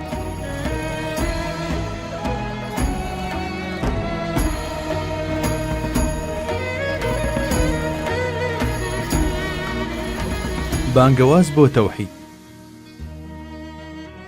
سەرجەم پێغەمبەران هەڵساوم بە بانگکردنی گەلەکانیان بۆ یەکتا پەرستی خوای تاکوتەنیە. ئەوە تا قورئانی پیرۆز کاتێک باسی بانگەوازی پێغەمبەران دەکات جەخت لەسەر ئەم خاڵە دەکاتەوە و دەفەرموێ: يا قوم اعبدوا الله ما لكم من إله غيره. ئەی قەومەکەم بەندایەتی خوا بکەن، هیچ خوایەکی ترتان نییە جگەلەو. بەڵێ، بانگەوازی هەموو پێغەمبەرێک بەم حەقیقەتە مەزنە دەست پێ دەکات و هەر بەمەش کۆتایی دێت. کۆدەنگی ئەم کەسایەتیە ناوازانە کە لە کات و شوێنی جیاواز لە یەکتر داهاتون لەسەر هەمان خاڵ و بانگەوازکردنیان بۆ هەمان حەقیقەت هیچ گومان و دوودڵیەک ناهێڵێتەوە کە ئەوانە بانگەشە بۆ فکرێک یان هەزرێکی تایبەت بە خۆیان ناکەن، بەڵکو بانخواز و گەیەنەری ئەو پەیامانن کە لەلایەن پەروەردگاریانەوە پێیان گەیشتووە، چونکە ناچێتە عەقڵەوە کەسانێک توانا و لێهاتنی جیاوازیان هەبێت و لە سەردەمی جیاواز و جێگەی جیاوازدا ژیابن کەچی ئابەم چەشنە لە بابەتێکدا کۆک و یەکرابن. خۆ ئەگەر تەماشای هەر قوتابخانەیەکی فەلسەفی یاخود ڕێچکەیەکی فکری بکەین دەبینین تەنانەت لە مەسەلە زۆر بچووک و لاوەکیەکانیشدا ناکۆچی زۆر لە نێوان لایەنگرانی هەمان ڕێبازدا بوونی هەیە ئەگەرچی لە هەمان سەردەمیشدا بن. بوونی جیاوازی لە بزافە فیکریەکانی مرۆڤدا و یەکدەنگیش لەو کۆڕێسا ئیلاهیەی کە پێغەمبەران هێناویانە بەڵگەیە لەسەر ئەوەی کە یەکەمیان لە هەوەس و ئارەزووی مرۆڤەوە سەرچاوەی گرتووە و دووەمیشیان هەڵقوڵاوی کانگای وەحی و هیدایەتە. بەڵێ، کۆدەنگی پێغەمبەران عەلەیهی سەلام لەسەر حەقیقەتی تەوحید یەکێکە لە تایبەتمەندیەکانی مەقامی پێغەمبەرایەتی. هەر بۆیە پێغەمبەری خوا دەفەرموێ: أفضل ما قلت أنا والنبيون من قبلي لا إله إلا الله وحده لا شريك له. باشترین شتێک کە من و پێغەمبەرانی پێش منی ژووتویانە بریتیە لە لا إله إلا الله وحده لا شريك له. نوری نەمر.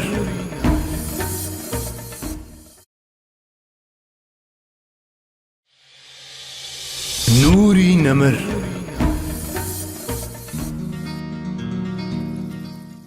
ئاکاری پێغەمبەران. ڕازگۆیی. ڕازگۆیی تەوەرەی پێغەمبەرایەتیە. بەڵێ، نەبووەت بە دەوری خولگەی ڕازگۆییدا دەسوڕێتەوە و هەر شتێک لە زاری پێغەمبەرانەوە دەردەچێت مۆری تەزدیقی پێوەیە، چونکە ئەوان هەرگیز شتێک ناڵێن پێچەوانەی ڕاستی بێت. قورئانی پیرۆزیش کاتێک ڕاوەی ئاکار و پایەبەرزی هەندێک لە پێغەمبەران دەکات ئەم سیفەتەیان دەخاتە پێشچاو و دەفەرموێ: واذكر في الكتاب إبراهيم إنه كان صديقا نبيا. هەروەها لە قورئاندا باسی ئیبراهیم بۆ ئەو خەڵکە بجێڕەوە بەڕاستی ئەو کەسایەتیەکی ڕازگۆ بوو لە پێغەمبەرانیش بوو. و واتە لە لەوحی مەحفوزیان لە قورئاندا کە حەقیقەتێکی جێگیر و نوسخەی لەوحی مەحفوزە یادی ئیبراهیم بکە. ئەو پێغەمبەرێک بوو لە کردار و گفتاریدا لەو پەڕی ڕازگۆییدا بوو. واذكر في الكتاب موسى إنه كان مخلصا وكان رسولا نبيا. ئیسماعیلیش باز بکە لە قورئاندا بەڕاستی ئەو لە بەڵێن و پەیمانەکانیدا ڕازگۆ بوو، ئەو پێغەمبەر و ڕەوانەکراوی خوا بوو. واذكر في الكتاب إدريس إنه كان صديقا نبيا ورفعناه مكانا عليا. هەروەها لە قورئاندا باسی ئیدریس بکە چونکە ئەویش پێغەمبەرێکی زۆر ڕاستکار و ڕازگۆ بوو، بۆیە ڕێزی زۆرمان لێگرت و پایەدار و بەرز و بڵندمان کرد. ئەو دەمەش کە قورئانی پیرۆز وتوێژی هاوڵی زیندانیەکەی حەزرەتی یوسف عەلەیهی سەلاممان بۆ دەگێڕێتەوە، هەڵوێستە لەسەر هەمان پەسەند دەکات و دەفەرموێت: يوسف أيها الصديق.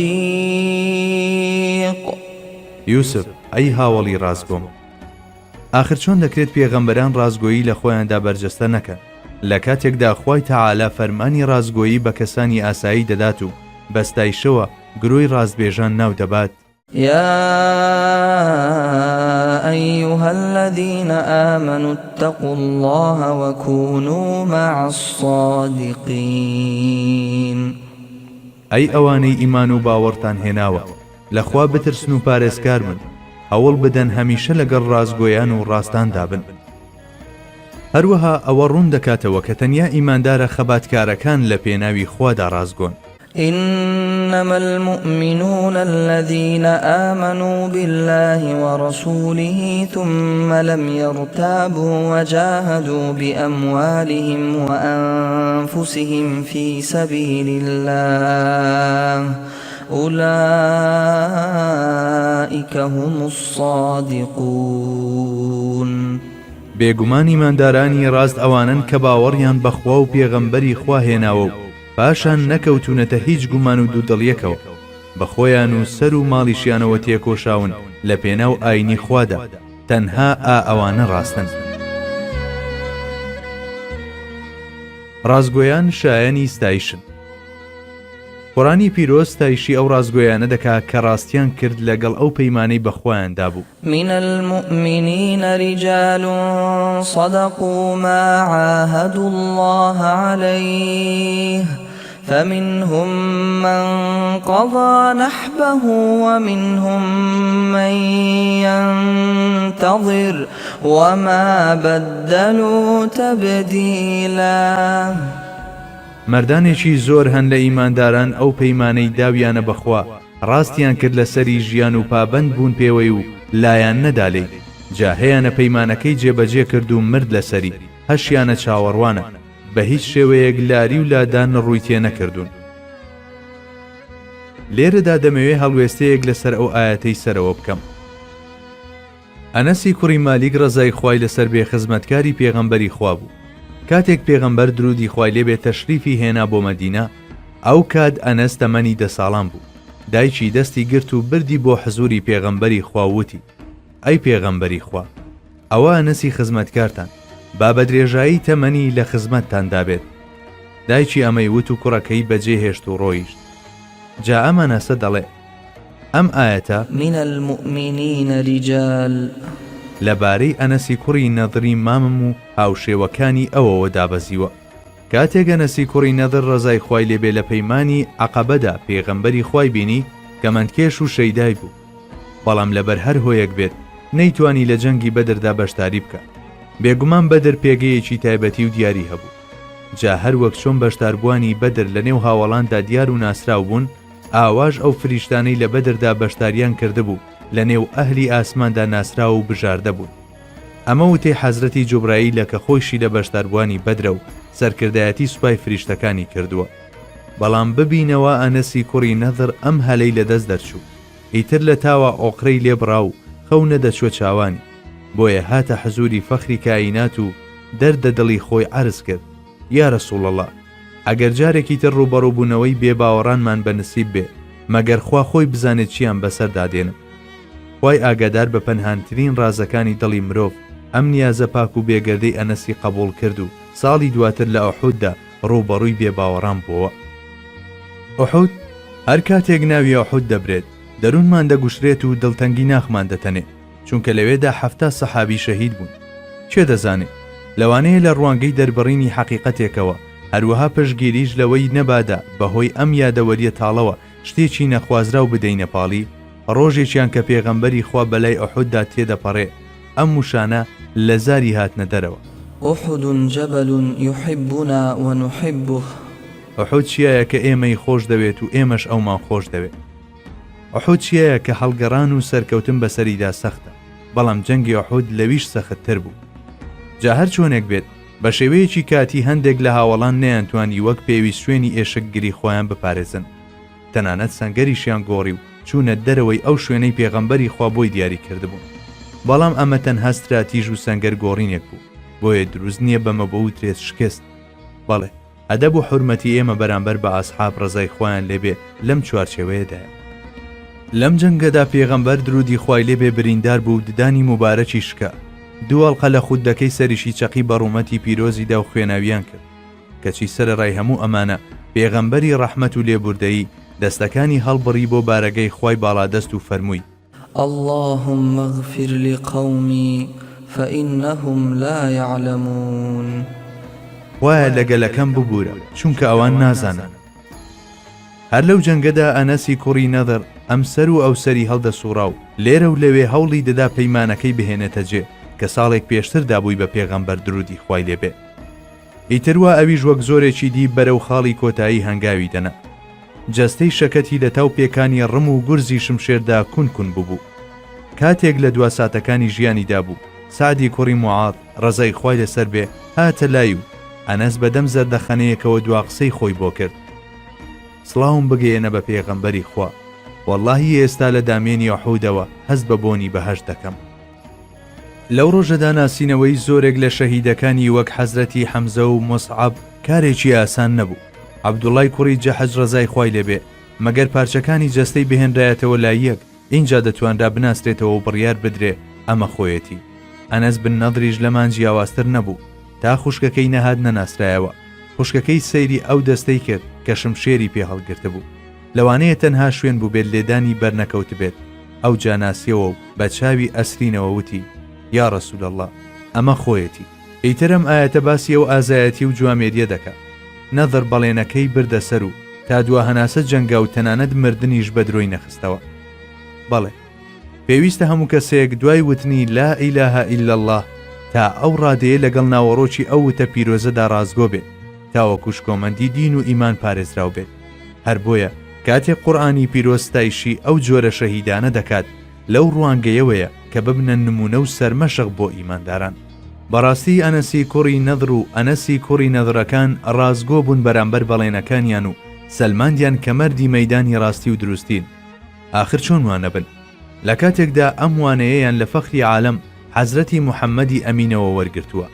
جا هەر وەک ئەو سەروەرە ڕازگۆ و ئەمین بوو، ئەسحابەکانیش ئاوا ڕازگۆ و ئەمین بوون. لە سەردەمی نەفامیدا بە ئەمین ناسرا بوو. خەڵکی مەکە هەرگیز بە ناوی خۆیەوە بانگیان نەدەکرد، بەڵکو سیفەتی ئەمینیان دەدایە پاڵی و بە موحەممەدی ئەمین بانگیان دەکرد. بەڵێ بەو نازناوەوە ناوی دەرکردن. ئێمەش چەندە بەختەوەرین کاتێک بەیانیان و ئێواران بەم وێردەی کە خوێندنی مستەحسەنە یادی دەکەینەوە و دەڵێین: لا إله إلا الله الملك الحق المبين محمد رسول الله صادق الوعد الأمين. ماڵی خوا کەعبە بەهۆی لافاوەوە دەرزی بردبوو. خەڵکی مەکەش دەیانویست نۆژەنی بکەنەوە.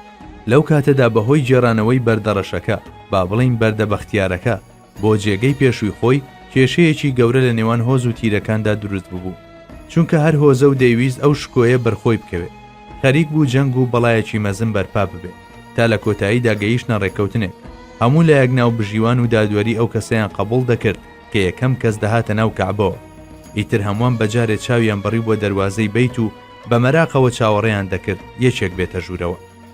لەم نێوەندەشدا پێغەمبەری خوا ئاگەی لە هیچ شتێک لەمانە نییە. جا هەر کە سیمای حەزرەتی موحەممەد کە دڵنیایی دەبەخشی بە دۆست و دوژمن لێیان بە دەرکەوت گشتیان بەجارێ هاواریان کرد وا ئەمین هاتوو ڕێگەیاندا کە ڕازی بن بە هەر حکمێک ئەو بیدا بەڵێ ڕازی دەبوو ئاخر چونکە متمانەی تەواویان پێی بوو ئەگەرچی ڕەسوول الله درودی خوای لێ بێ تا ئەو کاتە بە ئەرچی پێغەمبەرایەتی ڕانەسپێرا بوو بەڵام کەسێک بوو جێی متمانەی هەمووان بوو خاوەنی هەموو ئەو سیفەت و ئاکارانە بوو کە دەبوو لە پێغەمبەرێکدا هەبن بەڵێ الفەضل ما شەهیدەت به الأعداء فەزل و گەورەی ئەوەیە دوژمن شایەتی بدە ئەوە تا ئەبوو سوفیان کە تا ئەو کاتە سەرسەختترین دوژمنی پێغەمبەری خوا بوو تەزدیقی ڕاستی و دروستی سەروەرمان دەکات پێغەمبەری خوا لە ڕێگەی نێردەکانیەوە نامەی بۆ پاشا و دەسەڵاتدارانی ناوچەکە دەنات هێرەقل ئیمپراتۆری ڕۆمەکانیش نامەیەکی لە پێغەمبەری خواوە بەدەست گەیشتە بوو هێرەقل نامەکەی لە سەرەتاوە تا کۆتایی خوێندەوە ئەو جاناردی بە شوێن ئەبوو سوفیاندا کە لەو کاتەدا بە مەبەستی بازرگانی چوو بۆ شام لە نێوانیاندا ئەم وتوێژە ڕوویدا ئەوانەی شوێنی دەکەون زیاتر هەژارەکانن یان دەوڵەمەندەکان هەژارەکان هیچ پاشگەز بوونەوەیەک ڕوویداوە لە نێو ئەوانەی باوەڕیان پێهێناوە تا ئێستا نەخێت لە زیادبووندانیان کەمبوون ڕۆژ بە ڕۆژ لە زیادبووندا لە ژیاندا هیچ درۆیەکتان لێبیستووە نەخێر کەسمان درۆمان لێ نەبیستووە ئیتر هێراقل لە تاو کاریگەری نامەکە و ئەو وەڵامانەی لە ئەبوو سوفیانەوە بیستنی کە تا ئەو کاتە دوژمنایەتی پێغەمبەری خوای دەکرد خۆی پێنەگیرا و ئەم وتانەی لە زاری هات نەدا کەسێک بە درێژایی ژیانی درۆی لەگەڵ هیچ کەسێکدا نەکرد بێت مەحاڵە ئێستا بەدەم خواوە درۆ بکات ئەم بەسەر هاتە کە تەنها ئەو لایەنەمان باس کرد کە پەیوەندی بە باسەکەەوە هەیە دوو بەڵگەی تێدایە لەسەر ڕاستی و دروستی پێغەمبەری خوا یەکەمیان هێرەقلی ئیمپراتۆری ڕۆمەکان کە لەسەرەوە قسەکانیمان تۆمار کرد دووهەمیشیان وەڵامەکانی ئەبوو سوفیانە کە تەزدیقی پێغەمبەری خۆیان دەکرد هەرچەندە تا ئەو کاتەش شەرەفمەند نەبوو بوو بە ئیسلام ئەوەندە هەیە هێرەقل نەیتوانی زاڵ بێت بەسەر عاشقی مڵک و دەسەڵاتەکەیدا و مڵکێکی حەقی و ئەبەدی لە کیس خۆیدا کە تا بەردەستی هێنابوو بەڵێ هێرەقل موسڵمان نەبوو نەهاتە ڕێز گرۆی بەختیارانەوە بەڵام لەگەڵ ئەمەشدا قبولکردنی ڕیسالەتی پێغەمبەری خوا و ڕەفتار نواندنی بەڕێز و حورمەتەوە ئاماژەیە بۆ بە سیرەتی هێرەقل و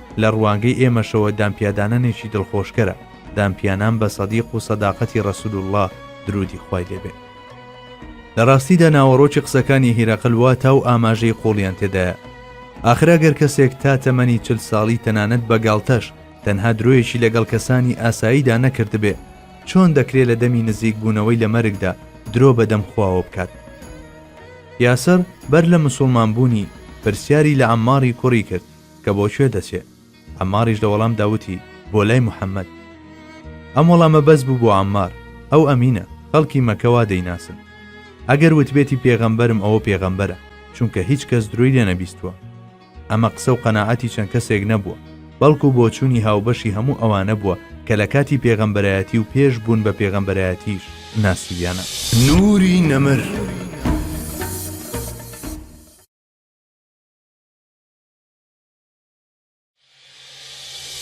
نوری نەمر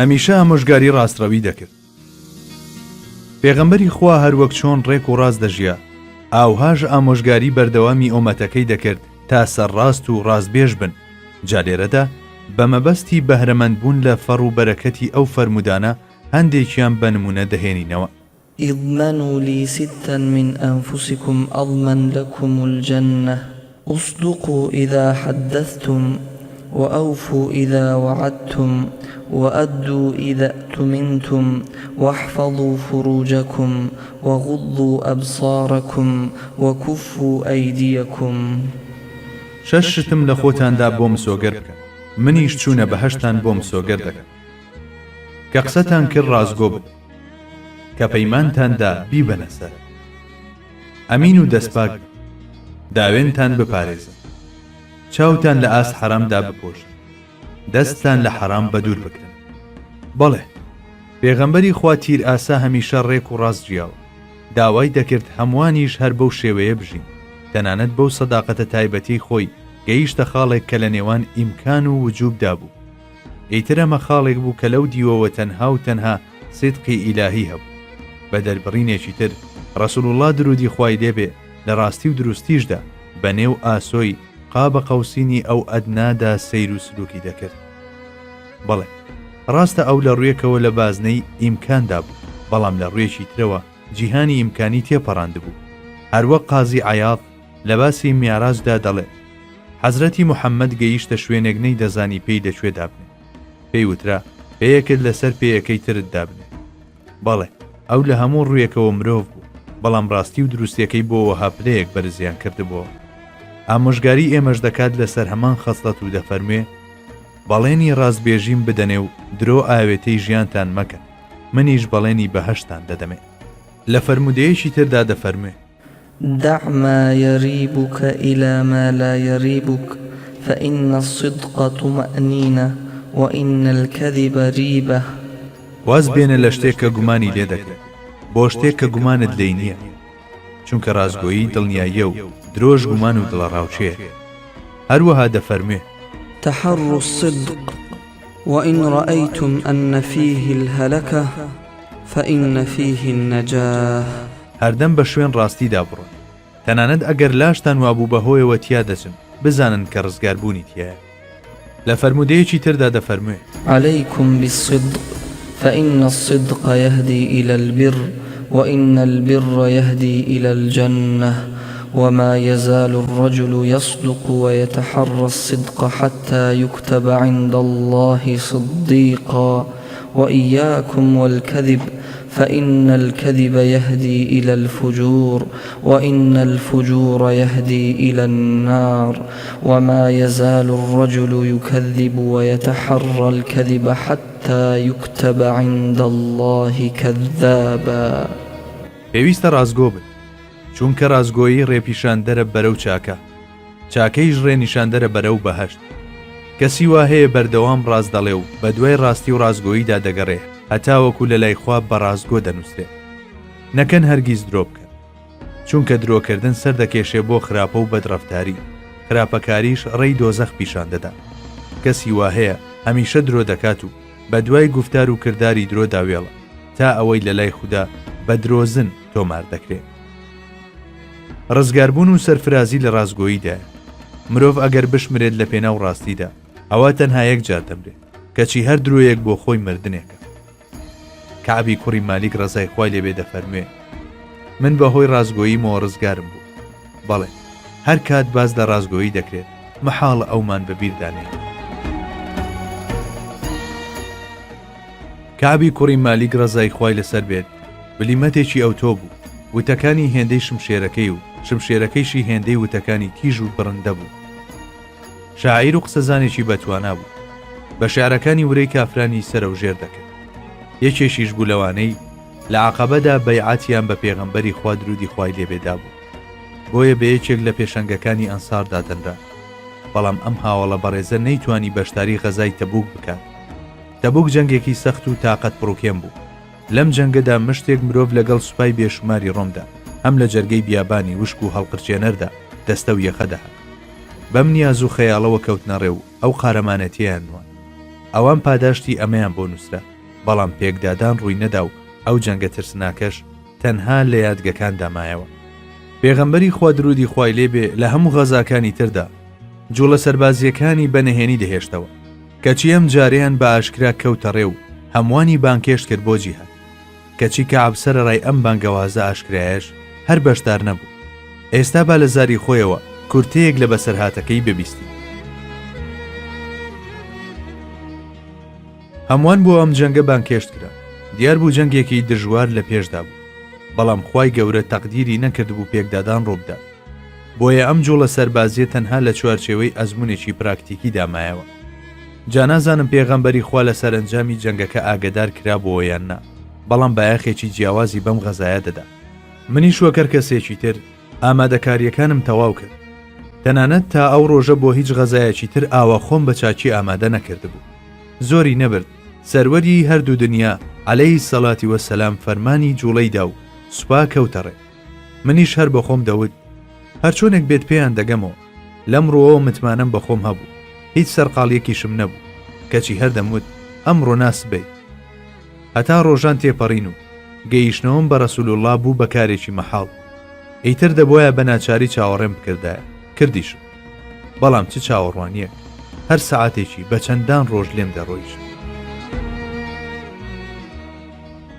سەرنجام هەواڵی گەڕانەوەی پێغەمبەری خوا لە هەموو لایەکەوە بیسترا.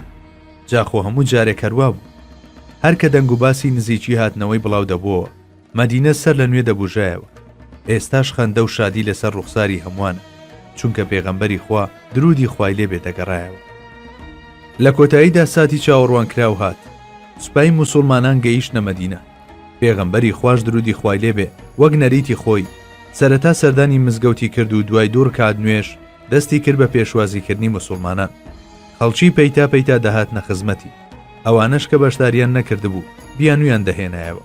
تەنانەت زۆرێک لەوانەی حاڵیان وەک من بوو بیانویان دەهێنایەوە و پێغەمبەری خوش بیانوەکەی قبول دەکردن.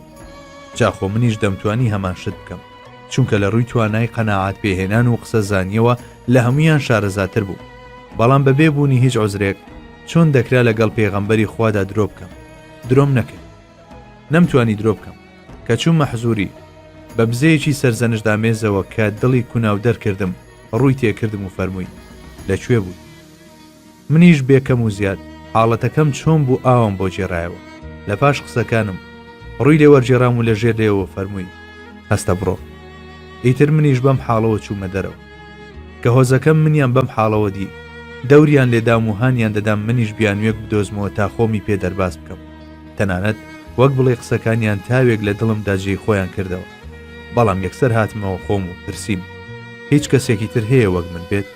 لە وەڵامدا ناوی دوو کەسی تریان پێوت، مرارەی کوڕی ڕەبیع و هیلالی کوڕی ئومەیە. هەردووشیان دوو سەحابی ناسراویش بوون و لە بەشداربوانی بەدر بوون. بەڵێ ئەوانیش هیچ بیانوێکیان نەهێنابووە و کەوتبوونە حاڵی منەوە. ئەستەغفیرڵڵا، چوو بوونە هۆڵی چاوەڕوانیەوە. هەردووچیان کەسانێک بوون شایانی چاولێکردن بوون. بۆیە منیش بڕیارمدا وەک ئەوان بم و هیچ عوزرێک نەهێنمەوە. لەو ماوەیەدا فەرمانێک سەبارەت بە هەرسێکمان دەرچوو. ئیتر لەوە دووە هیچ موسڵمانێک قسەی لەگەڵدا نەدەکردی. هەردوو هاوڵەکەم خۆیان خزاندە ماڵەکانیانەوە و شەو و ڕۆژ بەبێ وەستان دەگریان. جا لەبەر ئەوەی من گەنجترینیان بووم دەچوومە دەرەوە و لە کاتی نوێژەکانیشدا لە مزگەوت ئامادە دەبوو. بەڵام هیچ کەس نەیدەدواندم. زۆربەی کاتەکانم لە مزگەوت بەسەر دەبوو. جاری وا دەبوو بۆ بینینی خەندەیەکی پێغەمبەری خوا بەڕوومدا چەندین ماوەی دوور و درێژ چاوەڕوانیم دەکرد. بەڵام هەیهات هەموو جارەکان بە دڵشکاوی دەگەڕامەوە. ئەو زاتەی کە هەرگیز خەندەی لە ڕوخساری نەدەبڕا بۆ جارێکیش بێ تەماشای نەکردم و بزەیەکی بەڕوومدا نەنوە. زۆر جار کە سەلامم دەکرد چاوم دەبڕیە لێوەکانی تا بزانم هیچ جوڵەیەک دەکایان نا. بەڵام وەرە ببینە بچووکترین جوڵەشی نەدەکرد. زۆر جار کە نوێژم دەکرد بەلاچاوێک تەماشام دەکرد. کاتێک دەستم دەکرد بە نوێژ تەماشای دەکرد. بەڵام هەرکە لە نوێژەکە تەواو دەبووم یەکسەر نیگاکانی لێ بزر دەکردم. 50 ڕۆژی ڕەبەق ئاوا تێدەپەڕی. ئیدی کەسەکان جێگاکان هێن نامۆ ببوون لە بەرچاوم وام دەزانی لە وڵاتێکی بێگانەدا. ڕۆژێکیان چوون بۆ بینینی ئەبوو قەتادەی ئامۆزام کە زۆرم خۆش دەویست و ئەویش منی وەک گیانی خۆی خۆش دەویست. لە دیواری باخەکەیەوە خۆم هەڵدایە ژوورەوە و چوون بۆ لای. سەلامم لێ کرد، بەڵام وەڵامی سەلامەکەی نەدایەوە. لێم پرسی بۆ خوا بڵێ باوەڕ ناکەی کە خوا و پێغەمبەرەکەیم خۆش دەوێت؟ ئەم جارەی هیچ وەڵامێکی نەدام. 3 جار ئەم پرسیارەم لێ دووبارە کردەوە تا لە جاری سێم داوتی خوا و پێغەمبەرەکەی باشتر دەزانن. ئەمەی وت و بەجێی هێشتن. دەتوت دنیام بەسەردا ڕووخاوە. آخر هەرگیز چاوەڕوانی هەڵوێستی وام لە ئەبوو قەتادە نەدەکرد. دڵم پڕ بوو دامە پڕمەی گریان. جارێکیشیان کە لە کۆڵانەکانی مەدینەدا دەسوڕامەوە گوێم لێ بوو پیاوێک سۆراغی منی دەکرد. خەڵکەکەیشی منیان پیشاندا. پیاوەکە هاتە لام و نامەیەکیشی بەدەستەوە بوو. نامەکە لەلایەن پاشای غەسانەوە بوو بۆ من نێردرا بوو. پاشان لە نامەکەیدا بانکێشتی دەکردم بۆ مەملەکەتەکەی و نووسی بووی. بیستومە هاوڵەکەت دەستبەردارت بۆ و دایبڕی. جا بۆیە وەرە لای ئێمە، چونکە کەسانی وەک تۆ لای ئێمە قەدر و قیمەتیان بەرزە. دوای خوێندنەوەی نامەکە لە دڵی خۆم داوتم ئەمەش تاقیکردنەوەیەکی ترە، بۆیە نامەکەم دڕاند و خستمە ناو ئاگرەوە. چلەمین ڕۆژ بوو پێغەمبەری خوا کەسێکی نار تا پێمان ڕابگەێنێت کە پێویستە لە خێزانەکانمان دوور بکەوینەوە. منیش بەنێراوەکەم وت چی بکەم، تەلاقی بدەم؟ ئای بە قوربانی وەفای بوو. فەرمووی کە تەنها لێیان بە دوور بی. ئیتر بە خێزانەکەم وت کە بچێتەوە ماڵی باوکی. لەم نێوەندەشدا خێزانەکەی هیلال بە مەرجی خزمەتکردنی هاوسەرەکەی داوای مۆڵەتی کردبوو، چونکە هیلال کەسێکی بەتەمەن بوو نەی دەتوانی ئیشەکانی خۆی ڕابپەڕێنێت. پێغەمبەری خوش مۆڵەتی دابوو. هەندێک کەسیش پێشنیاری ئەوەیان بۆ کردم منی شەمان شت بکەم، بەڵام قبوڵم نەکرد. ڕاستیەکەی نەمدەزانی هەڵوێستی پێغەمبەری خوا لە بەرامبەر تەکلیفێکی وادا چۆن دەبێت. ڕۆژان هاتوو ڕۆژان ڕۆیشت، 50 ڕۆژی تەواومان بەم شێوەیە بردەسەر. نەم دەتوانی چیتر بەرگە بگرم. دنیام لێ هاتبووە یەک و هێندەی گۆڕ تەنگ و تاریک بوو. ڕۆژێکیان هەر وەک ڕۆژانی تر نوێژی بەیانیم کردبوو لە بانێژەی خانووەکەمدا دانیشت بوو. گوێم لێ بوو یەکێک بە دەنجی بەرز ناوی منی دەهێنا. دەنگەکە دەیوت موژدەت لێ بێ کەعب، ئیتر کە هەر ئەمەم بیست یەکسەر زانیم مەسەلە چیە. بۆیە ڕاستەوخۆ چوومە سوزدە و ئەو ڕۆژە لە دوای نوێژی بەیانی پێغەمبەری خوا لێ خۆشبوونمانی ڕاگەیاندبوو. بەپەلە بەرەو مزگەوت ڕام کرد. هەمویان بە پێوە وەستا بوون و پیرۆزباییان لێدەکردم. تەڵحە باوەشی پێداکردم و ماچی کردم. وام هەز دەکرد سەر لە نوێ لە عەقەبەدا. ئەوجا چوومە حزوری فەخری کائینات و دەستی مبارەکیم کرد. ئەویش دەستی منی کرد. وا دەزانم ئەگەر لەو کاتەدا مزگەنی بە هەشتیشی پێ بدرایە بەو ئەندازەیە دڵخۆش نەدەبوو. اینجا فەرمووی خوای گەورە لێتان خۆش بوو. بە دویدا ئەو ئاەتەی خوێندەوە کە سەبارەت بە ئێمە دابەزی بوو. وعلى الثلاثة الذين خلفوا حتى إذا ضاقت عليهم الأرض بما رحبت وضاقت عليهم أنفسهم وظنوا أن لا ملجأ من الله إلا إليه ثم تاب عليهم ليتوبوا إن الله هو التواب الرحيم. هەروەها تەوبەی ئەو سێ کەسەشی وەرگرت کە لە غەزای تەبوک دواخران دوای ئەوەی کە زەوی چەندە فراوانە لێیان تەنگ بووە، خۆشیان لە خۆیان بێزار بوون، دڵنیاش بوون کە هیچ پەنایەک نییە لە خەشم و قینی خوا بیان پارێزێت جگەلەوەی خۆیان بدەنە پەنای ئەو زاتە. پاشان تەوبەی لێوەرگرتن تا تەوبە بکەن، بەڕاستی هەرخوا تەوبە وەرگر و میهرەبانە. لە پاش ئەوەی ڕەسوول الله درودی خوای لێبێ ئاەتەکەی تەواو کرد، عەرزم کرد یا ڕەسوول الله، من بە ڕازگۆیی ڕزگار بووم، پەیمانیش دەدەم تا لە ژیاندا بم، جگە لە ڕاستی چیتر ناڵێم. بەڵێ، حەقیقەتی نبوەت لەسەر بنچینەی سەدەقە واتا ڕازگۆیی و ڕاستڕەویدا ڕێژراوە. هەموو پێغەمبەران ڕازگۆن، پێویستیشە ڕازگۆ بن، چونکە ئەگەر بچووکترین هەڵا یان لاری لە هەر یەکێک لەم زاتانەدا هەبێ کە لە جیهانی غەیبەوە فەرمانەکان دێن و بە مرۆڤایەتی دەگەێنن، ئەوە هەموو شتێک سەرنخوون دەبێتەوە. ئەوە تا سەرجەم ئەو ڕاستیانەی کە دەبێت دەربارەی مرۆڤایەتی بیزانین لە ڕێگەی ئەم مرۆڤە بژاردانەوە پێمان دەگات. ئەمەش بابەتێکی هێندە هەستیارە، بچووکترین هەڵا هەڵ ناگرێت. بۆیە خوای گەورە لەم بارەیەوە دەفەرمێ ولو تقول علينا بعض الأقاويل لأخذنا منه باليمين ثم لقطعنا منه الوتين فما منكم من أحد عنه حاجزين. وأجر محمد هندق قسە و گفتاری بەدەم ئێمەوە هەڵبەستایە، ئەوە بەهێز و دەسەڵاتی خۆمان دەمانگرت، ئەوسا هیچ کەسێک نییە لە ئێوە بربەست و بەرگری بکات لە ئێمە. بەڕاستی پێغەمبەری خوا لە بەرامبەر ئەمر و نەهیەکانی خوای گەورەدا وەک مردوویە گوابوو لە دەستی مرد و شۆردا.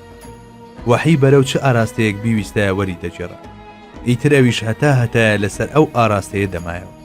تەنانەت ئەو کەسەش کە قوربیەتی بەدەستهێنا و گەیشتە خاڵی کۆتایی تۆسقاڵێک لەم هەستیاری لەدەست نەدابوو، لە دەستدان با لەلایەکەوە بۆستێت بگرە قوڵتر بووە و گەیشت بووە ئاستێک کە لە توانای کەسدا نەبێت پێی بکات. نوری نەمر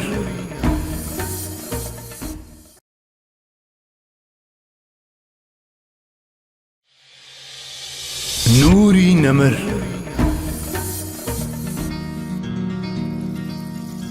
خاوەنی قسەی خۆی بوو. تا تەمەنی 40 ساڵی نەکەس دیویەتی و نەکەسیش بیستویەتی حەزرەتی محەممەد درودی خوای لێبێ قسەیەکی دوور لە ڕاستی بکە. زاتێک کە لە دواییدا بە شەرەفی سەحابی بوون دەگەیشت دەجێڕێتەوە. لە سەردەمی نەفامیدا لەگەڵ پێغەمبەری خوادا ڕێکەوتین کە لە فڵانە جێدا یەکتری ببینی. هەروەکو پێشتری ژاماژەم پێدا جاهلیەت ناوی ئەو سەردەمە بوو کە ئەوی تیادا دەژیا، دەنا ئەو مرۆڤە دڵ و ویژدان ڕۆشنە هەرگیز لە جەهالەتدا نەژیاوە، بەڵکو هەمیشە لە چوارچێوەی ژیانێکی پێغەمبەرانەدا ژیاوە. بەڵام من بەڵێنەکەم لە یاد کردبوو. لە پاش 3 ڕۆژ کە بەبیرم هاتەوە بە پەلە بەرەو شوێنی دیاریکراو ڕۆیشتم، دەبینم وا پێغەمبەری خوا لەوێ لە چاوەڕوانیدایە. نە ڕوخساری بەڕووم داگرش کرد، نە لێشم زویر بوو. تەنها ئەوەندەی پێوتم: ئەی گەنج، ماندووت کردم، 3 ڕۆژە لێرە چاوەڕوانیت دەکەم.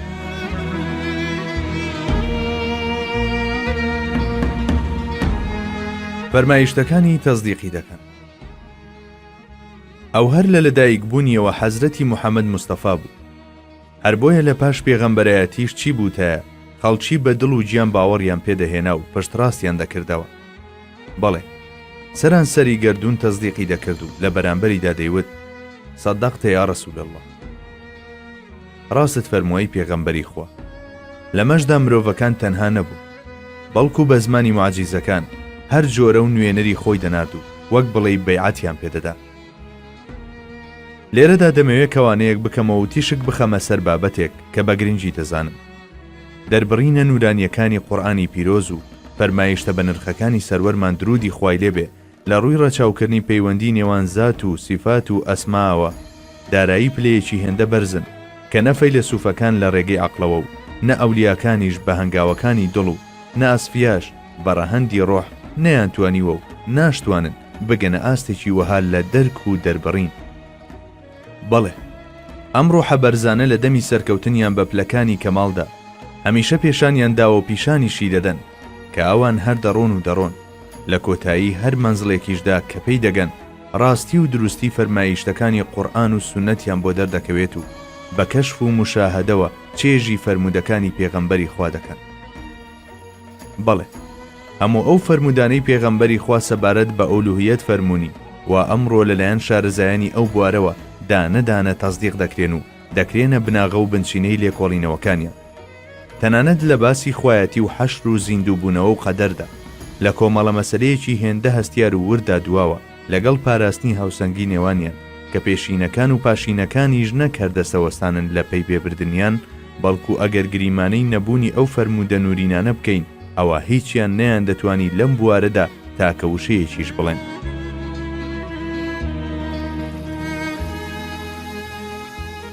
لە حەزرەتی عومەر و عەمری کوڕی ئەختاب ڕەزای خۆیان لێ بێدەجێڕنەوە. ڕۆژێکیان پێغەمبەری خوا دوای نوێژی بەیانی سەرکەوتە سەر مینبەر و هەتا نیوەڕۆ وتاری بۆ دەین. اینجا نوێژی نیوەڕۆی بۆ کردین و دووبارە چۆوە سەر مینبەر و تا عەسر بەردەوام بوو. لە پاش نوێژی عەسریش سەر لە نوێ چۆوە سەر مینبەر و تا کاتی خۆر ئاوابوون وتاری بۆ دەین. باسی چی کرد و دەربارەی چی دووە؟ تێگەیشتن لە هەمووی زۆر زەحمەتە، بەڵام دەتوانرێت بوترێت باسی هەموو ئەو شتانەی کرد کە تا ئەو کاتە باز نەکرابوون. بەڵێ لە بەدیهێنانی یەکەمەوە دەستی پێکرد، هەر لە یەکەم تۆوە کە لە ڕەحمی بووندا چێنرا تا خەڵقی گەردون و بەدیهێنانی مرۆڤ و قۆناغەیەک لە دوای یەکەکانی خەڵق، دواتر دانەدانەی ئەو ڕووداوانەی باس کرد کە تا ڕۆژی قیامەت بەسەر مرۆڤایەتی دادێن. بەڵێ ئەو پێغەمبەرە نازدارە درودی خوای لێبێ وڵایەکانی ڕابردووی تێی کرد و باسی تایبەتمەندی و سیفەتی هەموو پێغەمبەران تا دەگاتە حەزرەتی ئادەمی کرد. ئەو جاڕوانینی ئاراستەی داهاتوو کرد و هەموو دیمەنەکانی تا مەحشەر و بەهەشت و جەهەنەمی خستە ڕوو.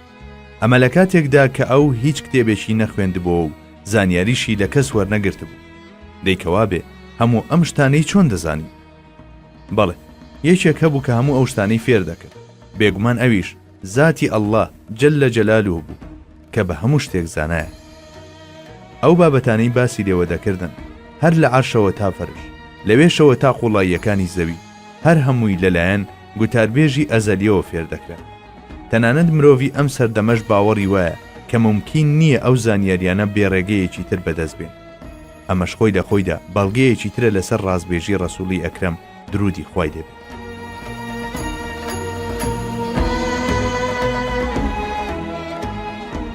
سەروەرمان باز لە پێغەمبەرانی پێشخۆی دەکات و ئەدگارەکانیان دەناسێت و هەروەکو تابلۆیەک بە هێڵەکانی ڕوخساریشیانەوە دەیان خاتە پێشچاوان. ئەهلی کتابی ئەو سەردەمەش بێ هیچ ڕەخنەیەک هەموو ئەمانەیان قبول دەکرد و دەیانوت بەڵێ وایە وەسفی پێغەمبەران لە کتێبەکانی ئێمەشدا هەروە هاتووە. جا ئایا کەسێک کە تەورات و ئینجیل یان کتێبێکی تری نەخوێند بێتەوە و پێغەمبەرانی پێشخۆی هەم بە ورترین شێوە و بەو چۆنێتی کە لە کتێبەکانی پێشودا باس کراوە تەنانەت ئەو شتانەیش کە لەواندا باز نەکراوە وەسف بکات و لەم کارەیشدا لەلایەن شارەزایانی ئەم بوارەوە تەصدیق بکرێت، ئایا ئەمە نابێتە شاهێد و بەڵگە لەسەر سەدیقی ڕەسوول الله و ڕاستی داواکەی؟ ڕوونکردنەوەی ئەو چەند لایەنەی کە هەوڵماندا لە نێو کەوانەیەکدا عەرزیان بکەین سنووری توانستی من تێپەڕ دەکات. وا نازانم خوێنەریش کە حاڵی وەک حاڵی منە زۆر لەمە جیاوازتر بێت. بەڵێ بۆ ئەوەی مرۆڤ بگاتە ئاستێک کە لەم جۆرە بابەتانە تێبگات و کەسانی تریش تێبگێنێت، سەرەتا پێویستە خودی خۆی بگاتە پلەی تەصدیقی ئەو بابەتانە. بەڵام ئێمە پاڵپشت بە وتەی ئەو کەسانەی کە باوەڕمان وایە ئەم پەیامەیان بەدەستێناوە دەڵێین شایەتیدانی سەدان هەزار ئەولیا و ئەسفیا کە پلە پلە لە بەرزبوونەوەدان و ئەو فەیلسوفانەش کە هەزریان بە زانست ڕۆشن بووەتەوە لەسەر ئەوەی کە پێغەمبەری خوا لە هەر بابەتێک دوابێت، فەرمایشتەکانی لە لووتکەی ئەو بابەتەدان مەودایەکی تری سیدق و ڕاستڕەوی ئەو پێک دەهێنێت. بەڵێ دامپیانانی ئەم کەسە بژاردانەش پیشانی دەدا کە پێغەمبەری سەروەر درودی خوای لێبێ لە هیچ گفتارێکدا پێچەوانەی واقع نەدواوە، جاخۆ قسەکانی لە خۆیەوە نەبوون تا نادروستی توخنی بکەوێت. ئەو هەردەم دەمی بە پەیامە ئاسمانیەکان پشکوتوو بوو، وتەکانی ببوونە ئاوێنەی بێگەردی وەحی، هەر لەبەر ئەمەیە کە بووەتە سوڵتانی وتەی هەموو زەمان و مەکانی. ئەو لایەنەی لێرەدا دەمانەوێت زیاتر لەسەری بوەستین، ئەو هەواڵە غەیبیانەیە کە تایبەتن بە چەند ڕووداوێکی داهاتووە و پێش 14 سەدا پێغەمبەری خوا ئاماژەی پێداون و کە کاتیشی هاتووە وەک خۆی ڕوویان داوە. بێگومان هەر یەک لەم ڕووداوانەش ڕاست و دروستی حەزرەتی محەممەد درودی خوای لێبێ دەردەخەن. بەڵام بەر لەوەی بچینە ناو بابەتەکەوە مەسەلەیەکەیە پێم باشە کەمێک هەڵوێستەی دەسەر بکەین، ئەویش لێکدانەوە جیاوازەکانە سەبارەت بە مەسەلەی غەیب. بەڵێ ئەمەش لەو بابەتە هەستیارانەیە کە پێویستە بە وردی و سەرنجەوە توێژینەوەی لەمەڕ بکرێت. غەیب لە ڕوانگەی سیدقەوە. وشەی غەیب لە قورئانی پیرۆزدا لە چەندین ئاەتدا و بە شێوە جیاوازەکانیەوە باس کراوە. وعنده مفاتح الغيب لا يعلمها إلا هو ويعلم ما في البر والبحر وما تسقط من ورقة إلا يعلمها ولا حبة في ظلمات الأرض ولا رطب ولا يابس إلا في كتاب مبين. کلیلی هەموو شاراوەکان و زانینی هەموو نهێنیەکان بەدەستخوایە و هەر لای ئەوە کەس نایزانێت جگە لەو زاتە هەرچی لەسەر وشکانیە لە گیاندار و بێگیان و جیا و دار و زیندەوەرانی ورد و درژ لەسەر زەوی و لە توێی خاکدا خوا پێی دەزانێت. هەروەها هەرچی لە دەریاکانیشدا هەیە لە زیندەوەری هەمە جۆر و ماسی سەیر و سەمەرە ئاگای لێتی و هیچ گەڵایەک ناکەوێتە خوارەوە خوا پێی نەزانێت. هەروەها دەنچێک یان تۆوێک لە تاریکاییەکانی زەویدا نییە، ئەو دەنکە شێدار بێت یان وشک بێت هیچ شتێک نییە لە خوا پەنهان بێت و یاخود لە دۆسیە و دەستگای تایبەتیدا تۆمار نەکرابێت. لەم ئاەتەدا باز لەوە کراوە کە غەیب بە تەواوی لە لای خوای گەورەیە و غەیری ئەو بە حەزرەتی محەممەدیشەوە کەسی تر نایزانێت مەگەر خوای گەورە خۆی سەروەرمان بەم شێوەیە ناهێنێتە ئاخاوتن. قل لا أقول لكم عندي خزائن الله ولا أعلم الغيب ولا أقول لكم إني ملك إن أتبع إلا ما يوحى إلي قل هل يستوي الأعمى والبصير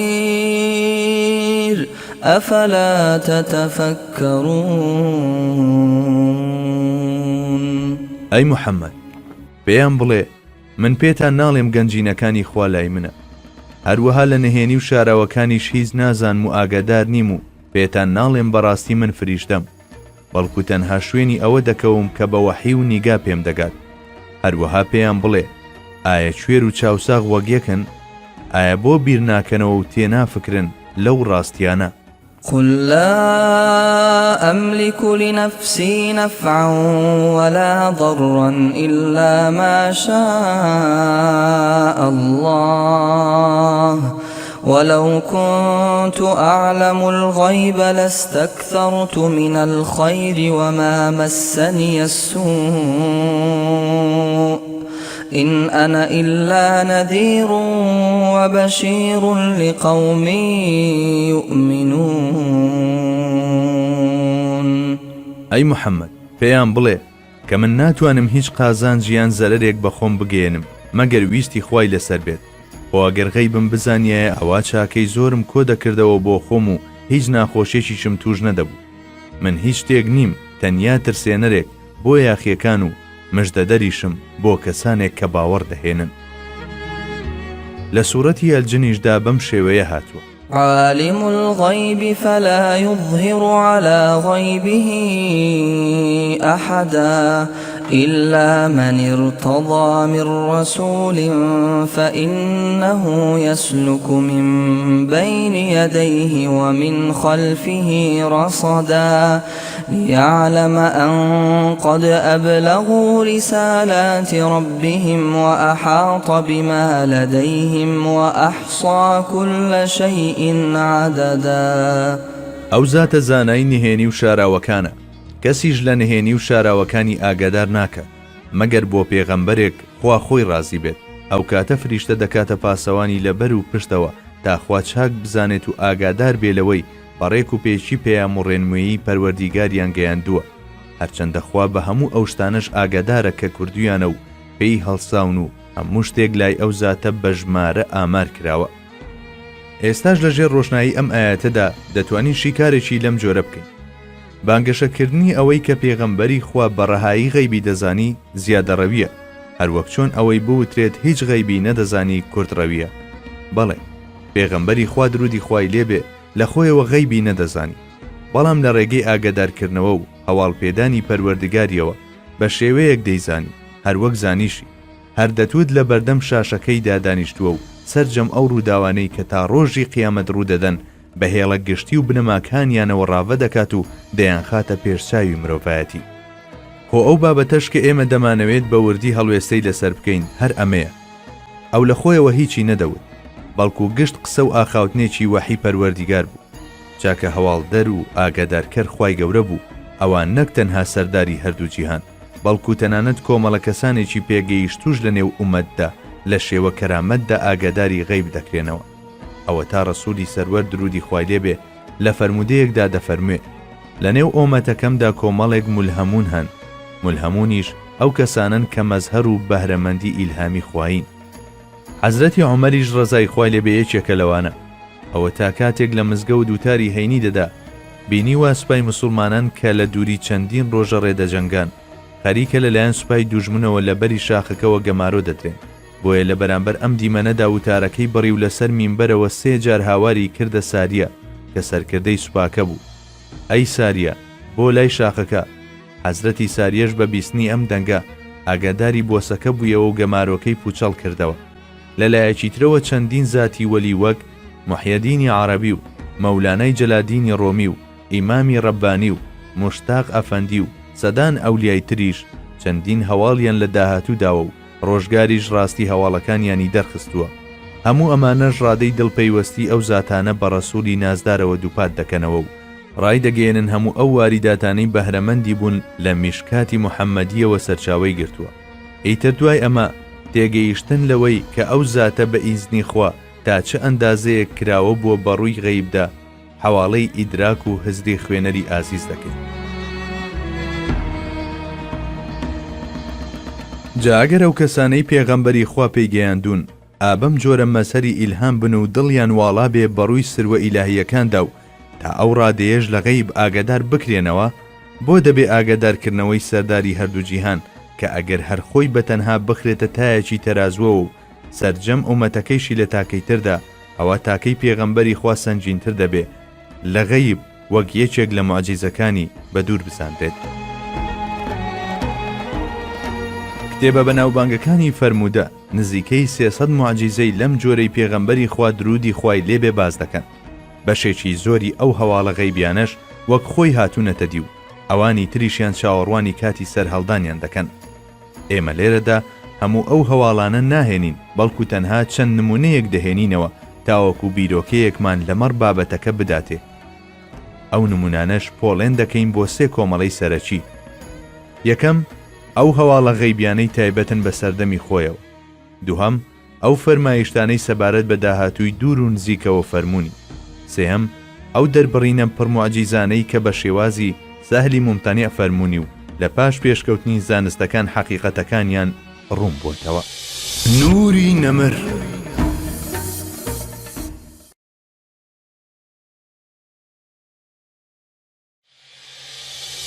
نوری نەمر.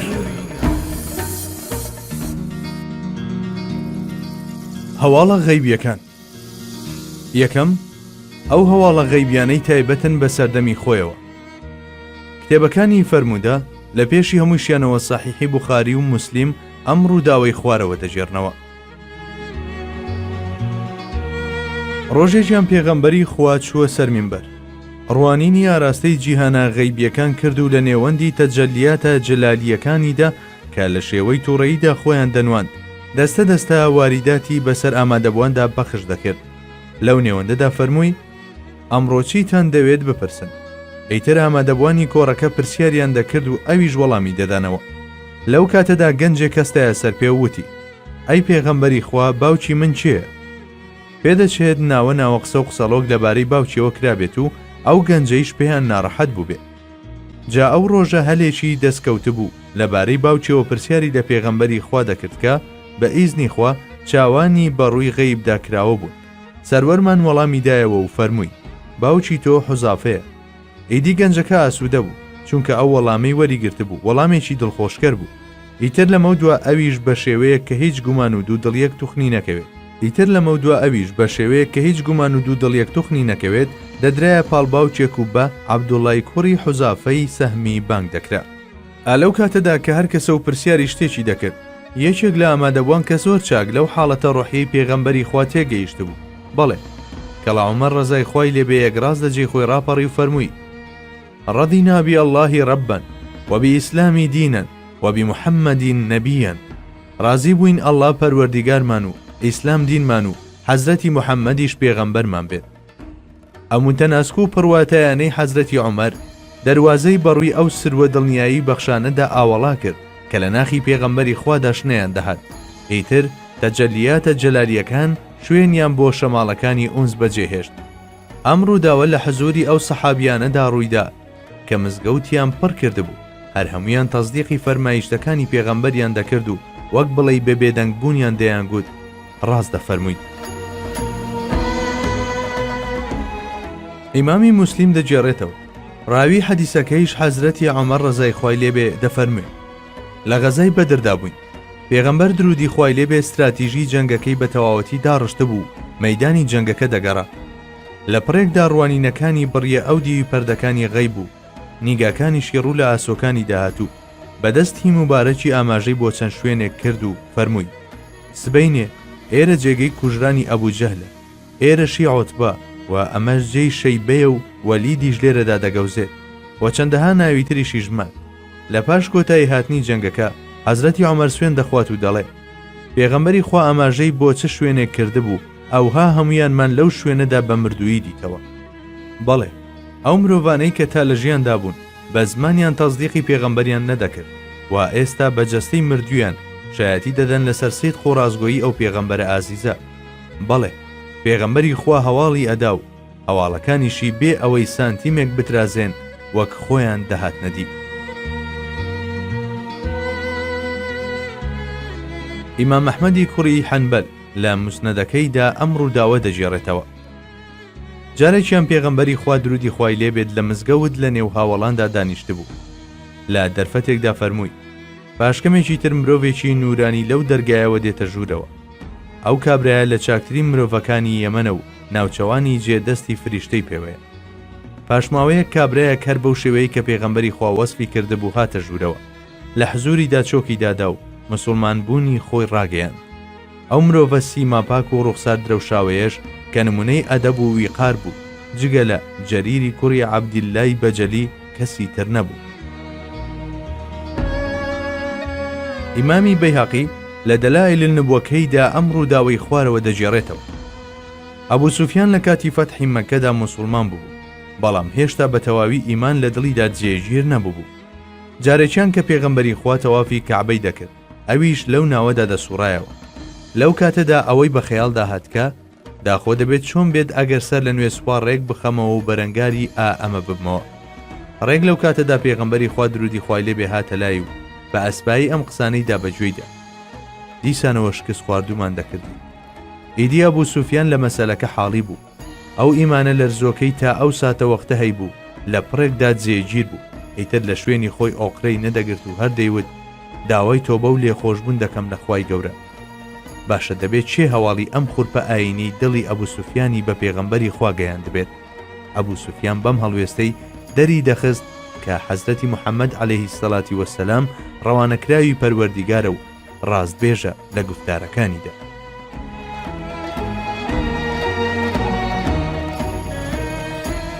کتێبە بەناوبانگەکانی فەرموودە ئەم ڕووداوەی خوارەوەمان بۆ دەجێڕنەوە.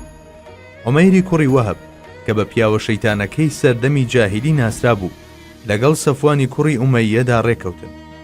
بە گوێرەی ئەم ڕێکەوتنە عومەیری کوڕی وەهەب بە بیانووی کوڕەکەیەوە کە لە نێو دیلەکانی بەدردا بوو دەچووە مەدینە و بە شمشێرە ژەهراویەکەی پێغەمبەری خوای دەکوشت. لە بەرامبەر ئەمەشدا سەفوان قەرزەکانی عومەیری دەبژارد و هەر شتێکیشی بەسەردا بەهاتە سەرپەرشتیکردنی خێزانەکەی دەگرتە ئەستۆ. عومەیر شمشێرەکەی تیش کرد و بەرەو ئامانجەکەی کەوتەڕێ. کاتێک گەیشتە مەدینە بردیان بۆ مزگەوتەکەی ڕەسوڵڵڵا درودی خوای لێبێ. عومەیر کەسێک نەبوو متمانەی پێ بکرێت، هەر بۆیە ئەسحاب نەیان دەویست بە تەنها لەگەڵ پێغەمبەری خوادا بەجێی بهێڵن. هەر هەمویان وەک قەڵایەک لە گۆشت و خوێن بە دەوری پێغەمبەری خوا ڕێز ببوون و چاودێریان دەکرد. اینجا پێغەمبەری خوا هۆی هاتنەکەی پرسی. ئەویش لە وەڵامدا کۆڵێک درۆی ڕێخست، بەڵام پێغەمبەری خوا باوەڕی بە هیچ کامیان نەکرد. لە کۆتاییدا سەروەری هەردوو جیهان پێیوت مادەم تۆ ڕاستی نادەرچێنی ئەوە با من پێت بڵێ. اینجا پێغەمبەری خوا درودی خوای لێبێ باسی ئەوەی بۆ کرد کە چۆن لە مەککە لەگەڵ سەفوان ڕێکەوتون لەسەر کوشتنی پێغەمبەر و چ گفتوگۆیەک لە نێوانیاندا ڕوویدا و بە دوور و درێژی هەمووی بۆ جێڕایەوە. عومەیر بە بیستنی ئەمانە کاس و وڕما بوو، بۆیە بێ سێود و دەستی مبارەکی پێغەمبەری گوشی موسڵمانبوونی خۆی ڕاگەیاند. حەزرەتی عومەیر دواتر لە پێناوی سەرخستنی ئیسلامدا هێندە کۆششی کرد تا ئەوەی لە ڕێگەی ئەوەوە چەندەها کەس بە ئیسلام شاد بوون. پێغەمبەری خوا لەکوێوە گوێبیستی ئەم گفتوگۆیی نێوان عومەیر و سەفوان بوو. لەگەڵ بوونی ئەو دووریە لە نێوانیاندا چی ئەم هەواڵی بە سەروەرمان گەیاند. جابا باوەڕداران ئەوانش کە باوەڕیان نییە لە هەوڵی حونجەکردنی ئەم ڕووداوە و هاوشێوەکانی دابن و ئێمەش بچینە سەر بڕگەی دوات. نوری نەمر.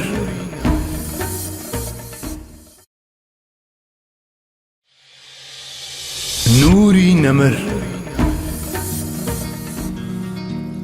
ئەو هەواڵانەی پەیوەندیان بە داهاتووەوە هەیە.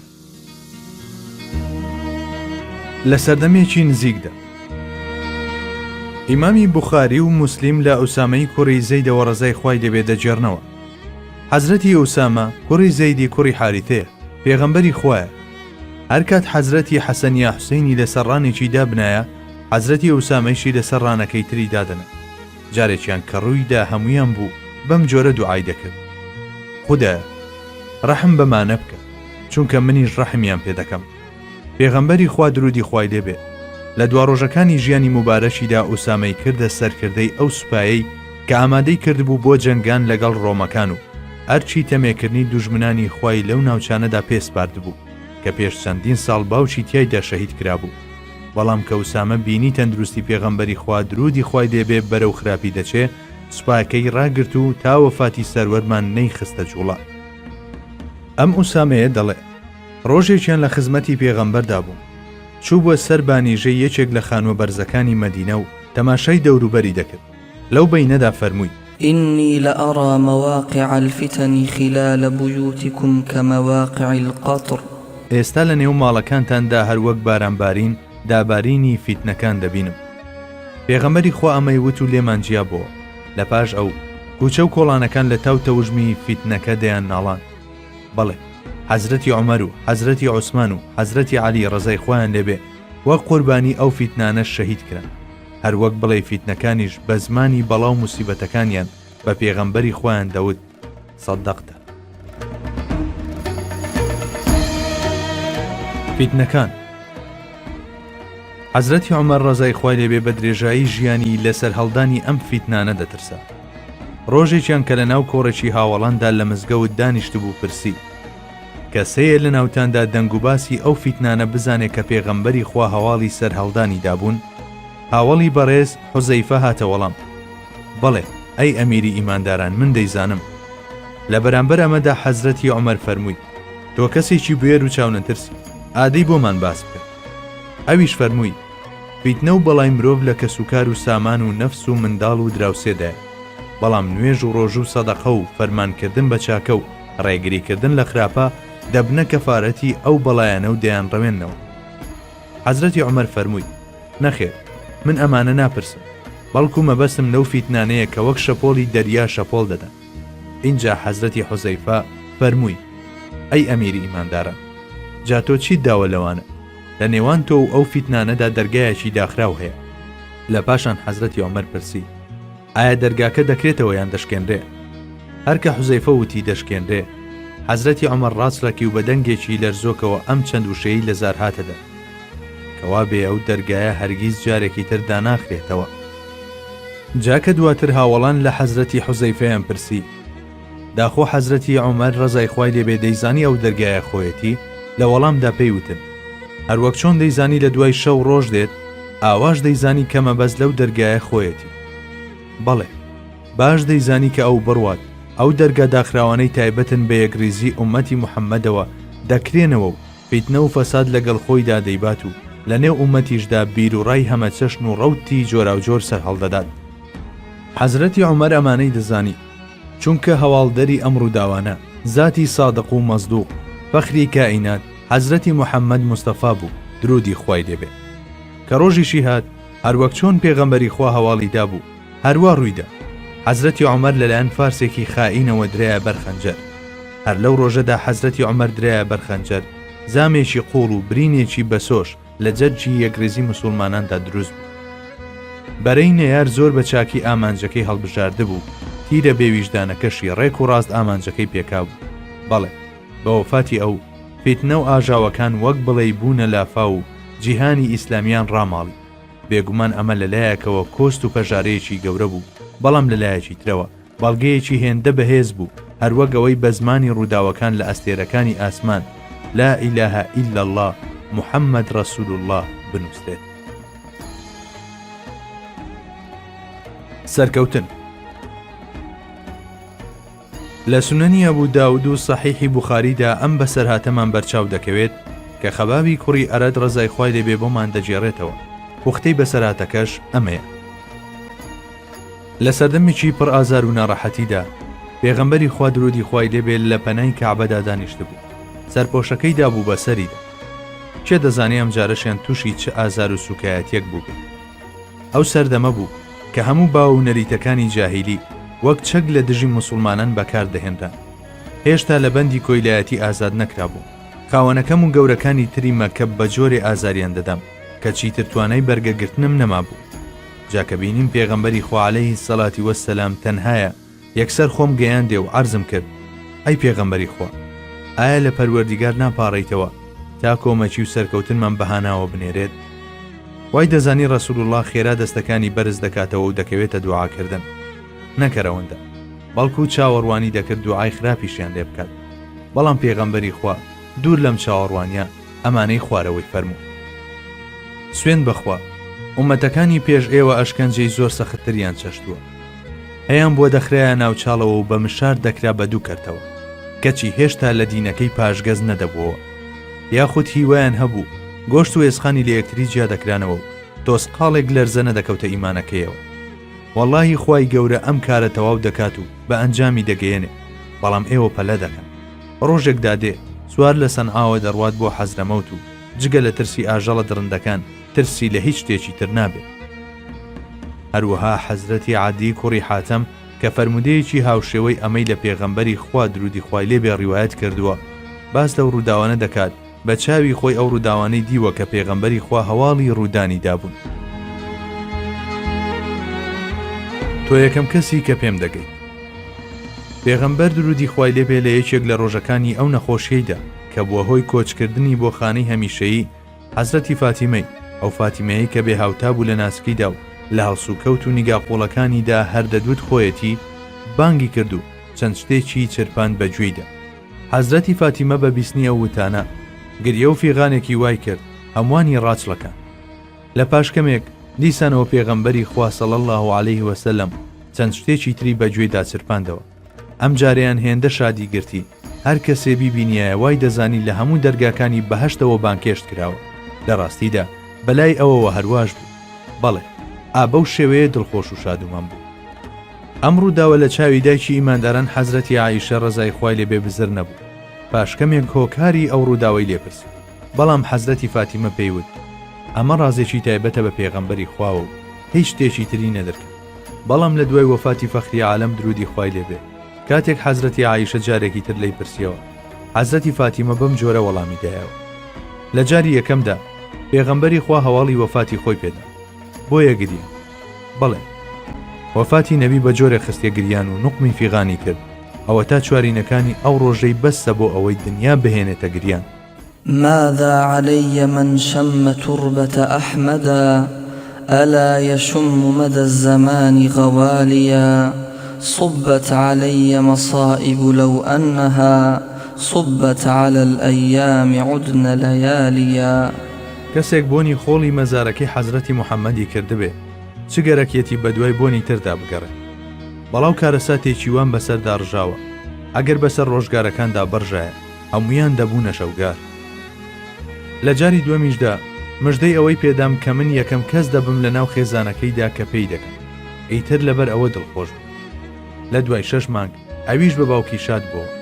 ئەم وەفاتەی حەزرەتی فاتیمەیش تەزدیقی پێغەمبەری خوا دەکات و دەڵێت سەدەق.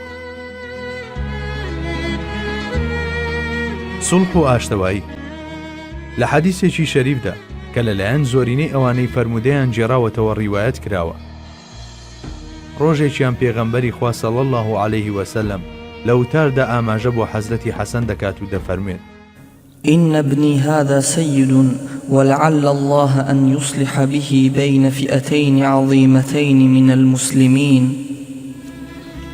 ئەم کوڕەم سەیدە، بەشکم ڕۆژێ لە ڕۆژان خوای گەورە بەهۆی ئەمەوە ناوبژیوانی بخاتە نێوان دوو کۆمەڵی مەزن لە موسڵمانان. بەڵێ ئەو کەریمی کوڕی کەریمە نەوەی پێغەمبەری خوایە، گەورە و پایەدارە، ڕۆژێک دێت تەنها لەبەر ئەوەی جودایی و ناکۆچی نەکەوێتە ناو ئومەتەوە، دەستبەرداری ئەو خلافەت و سەڵتەنەتە دەبێت کە پێی سپێردراوە، بەم جۆرەش دەیسەلمێنێ کە چۆن سەیدێکی کوڕی سەیدە. 25 یان 30 ساڵێک تێپەڕ نەبوو بوو بەسەر قسەکانی پێغەمبەردا کە یەک بە یەکات نەبی. لە دوای حەزرەتی عەلی ئەمەویەکان حەزرەتی حەسەنیان لە بەرامبەر خۆیاندا دیتەوە، بەڵام حەزرەتی حەسەن ڕەزای خوای لێبێ پیاوی ئاشتی و ئارامی بوو، بۆیە بە واسێنانی لەسەر جەمافەکانی خۆی ئاشتەوایی خستە نێوان ئەو دوو سوپایی موسڵمانانەوە کە لە لێواری بە یەک داپژاندا بوون. ئیتر بەم جۆرە ئەگەر بە شێوەیەکی کاتیش بێ توانی پشگیری لە فیتنەیەکی ترسناک بکەن. شاعیر چەند جوان وتویەتی كريم ابن كريم ابن كريم وجده خير الأنام. ئەو حەسەن کەریمی کوڕی کەریمە جا چۆن وانە بێ لە کاتێکدا کە باپیری باشترینی مرۆڤەکانە و مای شانازی بوونەوەرانە. کاتێک پێغەمبەر درودی خوای لێبێ هەواڵی ئەم ڕووداوەیدا، حەزرەتی حەسەن هێشتا منداڵێکی بچکۆلانە بوو، تەنانەت لەوانەیە هەر تێژ نەگەیشت بێ لەوەی پێغەمبەری خوا ئاماژە بۆچی دەکەن. واتە ئەو لەبەر ئەوەی پێغەمبەری خوا وای فەرمووە بەم کارە هەڵنەساوە، بەڵکو پێغەمبەری خوا عەلەیهی سەڵاتی وەسەلام بۆیە ئەوەی فەرموو چونکە دەیزانی حەزرەتی حەسەن وا دەکات. بەڵێ حەزرەتی حەسەنیش تەزدیقی باپیری دەکات و چەندین ساڵ دواتر پێی دەوت سەدەقتە. سەدەیەکی تەواو دەژی. پێغەمبەری خوا صلی الله علیه وسلم دەستی خستە سەرسەری عەبدوڵای کوڕی بوسر ڕەزای خوای لێبێ و فەرمووی ئەم منداڵە سەدەیەکی تەواو دەژی، ئەو بالوکانی ڕوخساری شیلا دەچن، دەجێڕنەوە ئەو زاتە 100 ساڵی ڕێک ژیا و بالوکەکانی ڕوخساری شیلا چوو. جا هەر وەک چۆن پێغەمبەر درودی خوای لێبێ بە پێی نهێنی ئایەتی وەلائاخیرەتو خەیڕ لەکە من الئولا هەر ساتێکی ژیان لە چاو ساتەکانی پێشووتریدا بەرزتر دەبوو و پلەیەکی تری کەماڵی دەبڕی و هەردەم حاڵی پێشووتری بە بەراورد لەگەڵ حاڵی دواتریدا بەکەم دەبینی و بەم هۆیشەوە لە ڕۆژێکدا 100 جار ئیستیغفاری دەکرد. بەو شێوەیەش ئومەتەکەی ڕۆژ دوای ڕۆژ هەنگاوێک زیاتر لە ناسین و تێگەیشتنی پێغەمبەرەکەیاندا بەرەو پێش دەچن و لە بەرامبەر هاتنەدی ئەو هەواڵانەی سەبارەت بە داهاتوو دابوونی ئیمانیان تۆزێک زیاتر دەبێت و ڕوو لە پێغەمبەرە نازدارەکەیان دەڵێن بەڕاستی تۆ پێغەمبەری خوای. نوری نەمر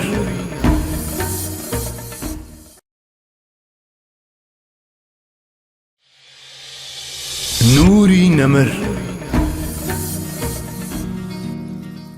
داهاتووی نزیک. ئێستاش دەمانەوێت کەمێک لەسەر ئەو نمونانە بوەستین کە لە ڕووی وادەی زەمینیەوە لە سەردەمی پێغەمبەری ئازیزمانەوە صلی الله عليه وسلم دوورن و زیاتر لەو سەردەمانەوە نزیکن کە ئێمەی تێدا دەژین. تەنانەت هەندێکیشیان ڕوویان لەم سەردەمەی خۆمانە. کۆمەڵێکی تریشیان چاوەڕوان دەکرێت لە سەدەکانی دواتردا بێنەدی. فەرمونون ئێوە و چەپکێک لەو نمونانە.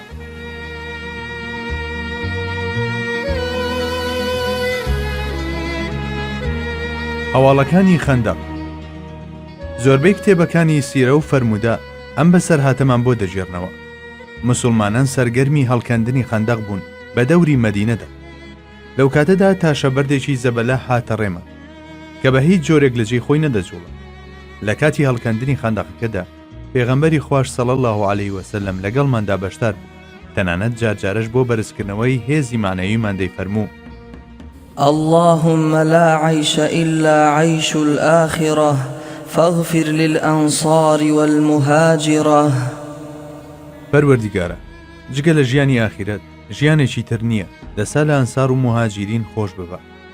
ئەسحابیش بەم وتانەی ڕەسوول الله دەکەوتنە جۆش و لە بەرامبەریەوە دەیانوت: اللهم لولا أنت ما اهتدينا ولا تصدقنا ولا صلينا فأنزلا سكينة علينا وثبت الأقدام إن لاقينا. پەروەردیگارە، ئەگەر تۆ نەبوویتە ئێمە نەدەگەیشتینە هیدایەت، نە نوێژمان دەکرد و نە زەکاتیشمان دەدا. دەکەوایە سەکینەت و ئارامی خۆتمان بەسەردا ببارێنەوە لە کاتی ڕووبەڕووبوونەوەشماندا لەگەڵ دوژمن ڕاگیر و دامەزراومان بکە. ئەوان تەنانەت بچووکترین دەردی خۆشیان دەبەردە لای پێغەمبەری خوا، بۆیە حاڵی ئەم تاشە بەردەیشیان عرض کرد. بەڕای کوڕی عاذیبی ئەنساری ڕەزای خوای دەبێت دەڵێت: سکاڵای تاشە بەردەکەمان بردە لای پێغەمبەری خوا. ئەویش تەشریفی مبارەکی هێنا و بەسمیلای لێکرد و چەکوشێکی لێدا. بەم پیا کێشانە سێیەکی بەردەکەی شکاند و فەرمووی: الله ئەکبەر، دیلەکانی شامم پێدرا، سوێند بەخوا، ئێستا کۆشکە سوورەکانیان دەبینم. پاشان چەکوشێکی تری لێدا و سێیەکی تری شکاند و فەرمووی: الله ئەکبەر، کلیلەکانی فارسم پێبەخشرا، سوێند بەخوا، ئێستا کۆشکە سپیەکانی مەداین دەبینم. پاشان چەکوشی سێمی لێدا و باقی بەردەکەی ورد کرد و فەرمووی: الله ئەکبەر، کلیلەکانی یەمەنم پێبەخشرا، سوێند بەخوا، ئێستا دەرگاکانی سەنعا لە بەرچاوم. ئەوە بوو چەند ساڵێک تێپەڕی کە خوای گەورە بە شمشێری گەورە سەرکردەکانی وەک سعدی کوڕی ئەبی وەقاس و خالیدی کوڕی وەلید ڕەزای خۆیان لێبێ فەتحی هەموو ئەو ناوچانەی بۆ موسڵمانان ئاسان کرد و کلیلەکانیشیان تەسلیم بە کەسایەتی معنەوی پێغەمبەری خوا کران. دیارە ئەمەش بەڵگەیەکی تر بوو لەسەر ڕازگۆیی ئەو پێغەمبەرە درودی خوای لێبێ. جا دەبوو هەرواش بووە، چونکە ئەو بۆ نمایندەیی و پەیڕەوکردنی ڕاستڕەوی هاتبوو. تەنانەت ئەگەر بە فەرزی مەحاڵ ئەو شتانەی فەرموو بوونی دەبێت لە ڕاستیدا نەشبوونایە، ئەوە خوای گەورە بەس بۆ ئەوەی خۆشەویستەکەی بەدرۆ نەخاتەوە ئەو شتانەی دەهێنایە بوون. جا چۆن وانە بێت لە کاتێکدا تەنانەت دەربارەی بەڕای کوڕی مالیک کە یەکێکە لە هاوڵە ناودارەکان وتراوە: لو أقسم على الله لأبره.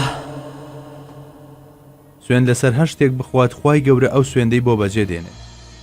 واتە ئەگەر حەزرەتی بەڕا سوێندی لەسەر هاتنەدی شتێک بخواردایە کە هاتنەدیشی مەحاڵ بووایە، خوای گەورە بۆی دەهێنایەتی. جا هەر بەڕاستیش هاوڵە بەڕێزەکان لە جەنگدا بەڕاییان پێش دەخست و وەک بڵێ دەیانویست سەرکەوتنی خۆیانی پێ مسۆگەر بکەن. تۆ بڵێ خوای گەورە ئەم تایبەتمەندیە خەڵاتی یەکێک لە هاوڵام بکات و بە پێغەمبەرەکەی خۆی نەبەخشێ، ئەوەندە هەیە پێغەمبەری خوا ڕووداوەکانی دەبینی ئینجا باسی دەکردن. بەڵێ، خوای گەورە ئەوی ئاگادار دەکردەوە و ئەویش ڕای دەگەیان. مزگەنی ئاسایش و دەوڵەمەندی. عەدی کوڕی حاتەم دەجێڕێتەوە. عەدی کوڕی حاتەمی تاییە، پێشتر مەسیحی بوو، بەڵام بەردەوام لە گەڕاندا بوو تا پێغەمبەری خوای دۆزیەوە. ئەو زاتەی دۆزیەوە و گەیشت بە سەرفرازی. ئەم سەحابە بەڕێزە بەم شێوەیە دەدوێت. ڕۆژێکیان لە حزوری پێغەمبەری خوادا باسی هەژاری و نەبوونی و تاڵانکاری چەتەکان دەکرێت. ئەویش فەرمووی ڕۆژێک دێت ئافرەت بە تەنها لە حیرەوە دەچێت بۆ کەعبە و جگە لە خوای گەورە لە هیچ شتێکی تر ناترسێ. عەدی دەڵێ کاتێک گوێبیستی ئەمانە بووم سەرسام بوو، لە دڵی خۆمدا دەمگوت جا تا ڕێگر و چەتەکانی هۆزی تائیما بن شتی وا چۆن دەبێت. پێغەمبەر درودی خوای لێبێ بەردەوام بوو لەسەر فەرمایشتەکانی. ڕۆژێک دێت گەنجینەکانی کیسرا لە نێوانتاندا دابەش دەکرێت. منیش پرسیم ئەی پێغەمبەری خوا، مەبەستان لە گەنجینەکانی کیسرای فارسە؟ ئەویش لە وەڵامدا فەرمووی بەڵێ، مەبەستم گەنجینەکانی کیسرای فارسە. ئیتر ئەوەندەی تروا قموڕمە، چونکە کاتی ئەم ئاخاوتنە ڕووی داوە ئیمپراتۆریەتی فارس لە پڕفیسترین و پرشنگدارترین ڕۆژەکانی ژیانیدا بووە. پێغەمبەری خوا بەردەوام بوو. ڕۆژێک دێت پیاو کەسێک نادۆزێتەوە زەکاتەکەی بداتێت. عەدی دەڵێ من بە چاوی خۆم دوانەکەی یەکەمم دیت، عومر باقی بێ سێهەمیشیان دەبینم. عەدی ئەم ماوەی سێهەمەی نەدەدی، بەڵام ڕۆژێک هات کەسانێک ئەو ماوەیەشیان دی. لە سەردەمی خەلافەتی عومەری کوڕی عەبدولعەزیزدا ڕەزای خوای لێبێ ئەو ڕاستی کە پێغەمبەری خوا باسی کردبوو هەروەک خۆی هاتەدی. ئەو دەوڵەتە مەزنا کەسی دەوڵەتی وەک تورکیای ئێستای لەخۆ گرتبوو لە ڕووی دابەشکردنیدا هاتەوە گەیشتووە ئاستێک کە تاکە هەژارێک تیایدا نەدەبینرا. وا نازانم مبالەغەمان کردبێ ئەگەر بڵێین پێوەری گوزەرانی ئەمریکا و هەندێک لە وڵاتانی خۆرئاوا بەراورد بە پێوەری گوزەرانی هاوڵاتیان لەو سەردەمەدا بە جۆرێک نزمترە کە هیچ بەراوردکردنێک هەڵناگرێت. ئەمە لەگەڵەوەی لە دەوڵەتە دەوڵەمەندەکانی ئەمڕۆدا دابەشکردنی داهاتێندە هاوسەنگە لە پاڵ ئەوانەدا کە ژیانێکی زۆر خۆشگوزەرانیان هەیە، کەسانێکی شەن کە لە نێو خۆڵ و خاشاکدا ژیان بەسەر دەبن، کەچی لەو سەردەمەدا ئەم ناهاوسەنجێش بەری لێگیرا بوو.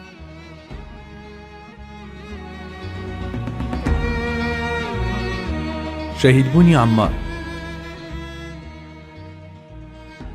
مسلمانان سەرگەرمی بنیادنانی مزگەوتی نەبەوی بوون.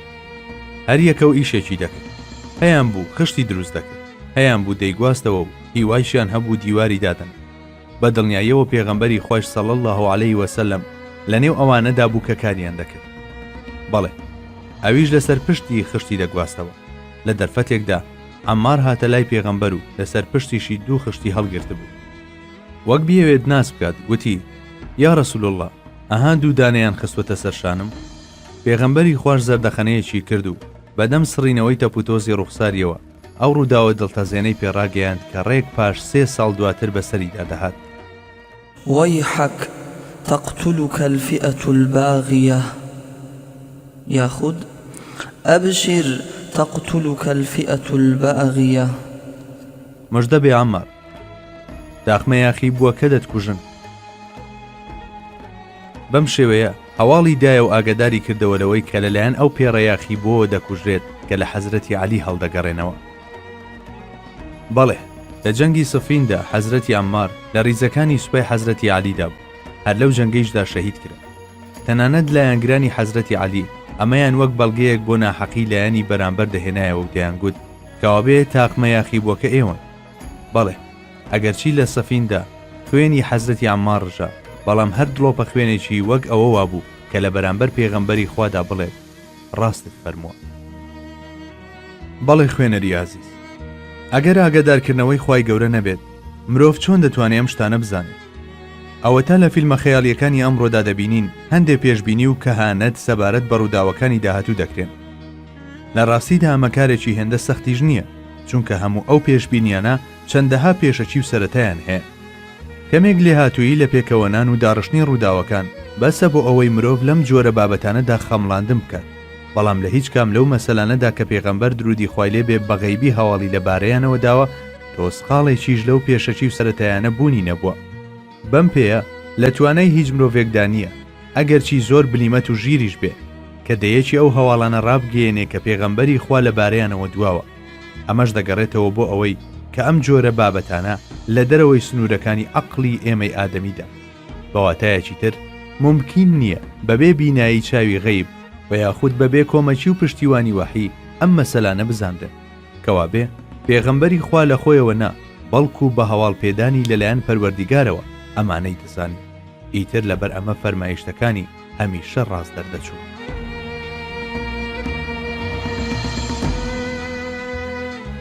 تاقمێکی بێدین بە ناوی دینەوە. ڕۆژێکیان پێغەمبەر درودی خوای لێبێ غەنیمەتی دابەش دەکرد. کابرایەکی چاو بە قوڵاچووی تەوێڵ دەرپەڕیوی ڕیشچڕی کوڵمقوتی سەرتاشرا و هاتە حزوری. لەوانەیە ئەم کەسە نوێنەرایەتی ئەو تاقمەی کردبێ کە لە دواتردا سەری هەڵدەدا. بێئەدەبانە ڕووی دە پێغەمبەری خوا کرد و وتی: ئەی موحەممەد، دابەشکردنەکەت دادپەروەرانە نەبوو، دادپەروەر بە. بەڵێ، لەوانەیە منافق بوو بێت، ئاخر تەنها منافق بوو کە دەیتوانی ئاوا بەو شێوەیە قسە بکات. پێغەمبەری خوا لە بەرامبەر ئەم هەڵوێستەدا فەرمووی: ومن يعدل إذا لم أعدل لقد خبت وخسرت إن لم أعدل. جا ئەگەر من دادپەروەرانە مامەڵە نەکەم، کێ دادپەروەرانە مامەڵە دەکات؟ ئەگەر من دادپەروەر نەبم کەواتە خەسارەتمەند و ڕەنجەڕۆ بووم. جا ئەگەر هەردوو پیتی تایی ناوەڕاستەکە، جا ئەگەر هەردوو پیتی تایی ناو ڕستەکە بە شێوازی دوێنرا و کەسی دووەمی تاک بخوێنینەوە، ئەوە ئەو کادواتاکەی بەم شێوەیە دەبێت. ئەوە تۆ خەسارەتمەند و ڕەنجەڕۆ بووی. بەمە پێغەمبەری خوا صلی الله علیه وسلم ئەم ڕاستیەمان بۆ ڕوون دەکاتەوە. ئەگەر گەلێک پێغەمبەرەکەی دادگەر نەبێت، ئەوە ئەو گەلە لە چێوە دادگەری فێر دەبێت. جێگەیەکیش دادپەروەری تێدا نەبێت، خەڵکەکەی مایە پوچ و خەسارەتمەندن، کەوا بێ ئێوەش مایە پوچ و خەسارەتمەند دەبن. اینجا ئەگەر من دادپەروەر نەبم، ئەوە من خەسارەتمەندم. بەڵام خۆپەروەردیگار منی وەک پێغەمبەر ناردووە، کەواتە من ڕەنج بە خەسار نیم، کەوا بێ من دادپەروەرم.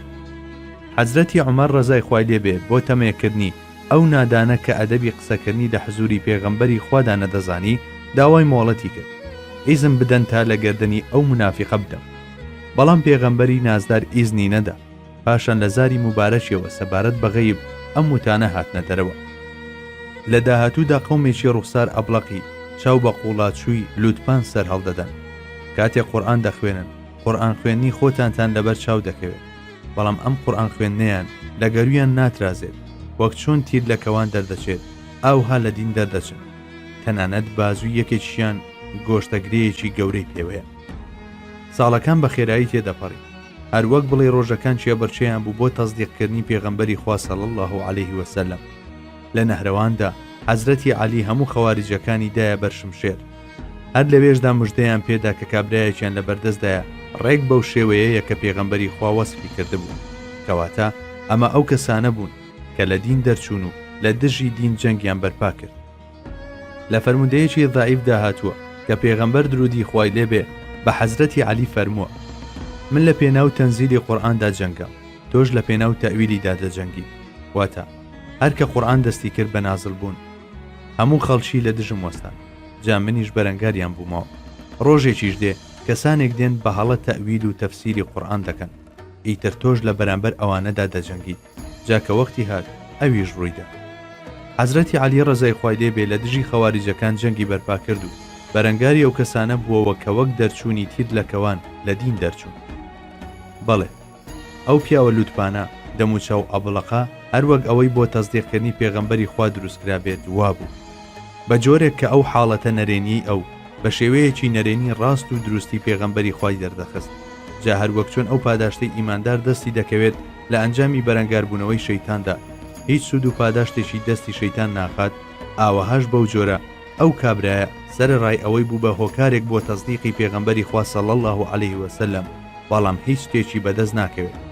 بەڵێ، هەرچەندە ئێمە لە پەڕاوی سیمای ناپەسەندی ئەودا ڕازگۆیی پێغەمبەری خوا دەخوێنینەوە، بەڵام ئەمە هیچ شتێک دەستی ئەو ناخات، چونکە ئەو لەم بابەتەدا جگە لە هۆکارێکی بەدبەخت چیتر نییە. نوری نەمر.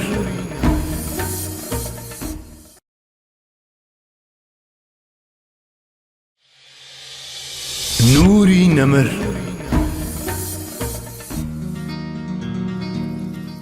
گەشت بە کەشتی و حەرام. بە گوێرەیەکێک لە ڕیوایەتەکان، حەرام کچی میلحان هوری شیری پێغەمبەر بوو. ڕیوایەتێکی تریش باس دەوە دەکا کە خزمی نزیکی دایکی بووە و بەم پێیە هەر وەک پوری وابووە. جابۆیە پێغەمبەری خوا وەک بچێتە ماڵی خۆیانەوە ئاوا دەچوە ماڵیان و جار جارەیش دەوێ پشووی دەدا. جارێکیان کە بۆ پشودان تەشریفاتیان چوو بوونە ئەوێ بەدەم زەردەخەنەوە لە خەو هەڵسا. حرام هۆکاری ئەم زەردەخەنەیەی پرسی: ئەی پێغەمبەری خوا، بۆچی زەردەخەنە گرتیتی؟ ئەویش فەرمووی: بینیم کەسانێک لە ئومەتەکەم هەر وەک پاشاکان بە سواری کەشتی دەچوون بۆ جیهاد. جاکە حرام ئەمەی بیست یەکسەر وتی: دوعام بۆ ناکەی منیش لەوان بم؟ پێغەمبەریش درودی خوای لێ بێ فەرمووی: تۆ لەوانیت. اینجا پێغەمبەری خوا کەمێکی تر پشوویدا.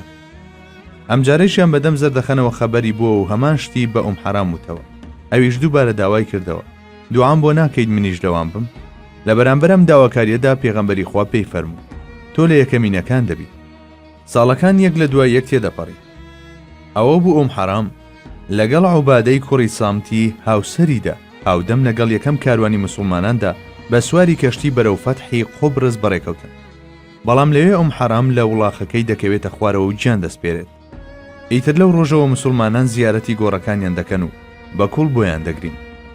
بێگومان هەر دڵۆپێکیش لەو دڵۆپە فرمێسکانە سیدق و ڕازگۆیی پێغەمبەری خوا دووپات دەکاتەوە، چونکە سەروەرمان هەواڵێکی غەیبی داوە و ئەو هەواڵەش ملیم بە ملیم وەک خۆی هاتووەتە دی. قوبرس و مێژوەکەی هەروەها گڵکۆی ئەو هاوڵە بەڕێزانەش کە لەوێن بەڵگەیەکی بە درۆ نەخراوەی ئەو ڕازگۆیە. بەڵێ، جاکەوادەی فەرمایشتەکانی پێغەمبەری خوا دێنە پێش، یەک بە یەک دەردەکەون و ئێمەش بە تەماشاکردنیان لە ئاوێنەی مێژوودا شایەتی خۆمان نوێ دەکەینەوە. لە هەر جارێکیشیاندا بە ئەندازەی گەردیلەکانی جەستەمان دەڵێین: ڕاستت فەرمووە ئەی پێغەمبەری خوا. بەڵێ، لەوانەیە گوزارشت و دەربڕینەکانی ئێمە بەس نەبن بۆ ڕوونکردنەوەی ئەم بابەتە، بەڵام دڵنیام ئەو دەنگەی کە هەر ئیماندارێک لە ناخی ویژدانی خۆیدا دەیبیستێت هێندە بڵند و زوڵاڵە گوێپێنەدان و نکۆڵیکردن وەک ئەستەم بێدوایە.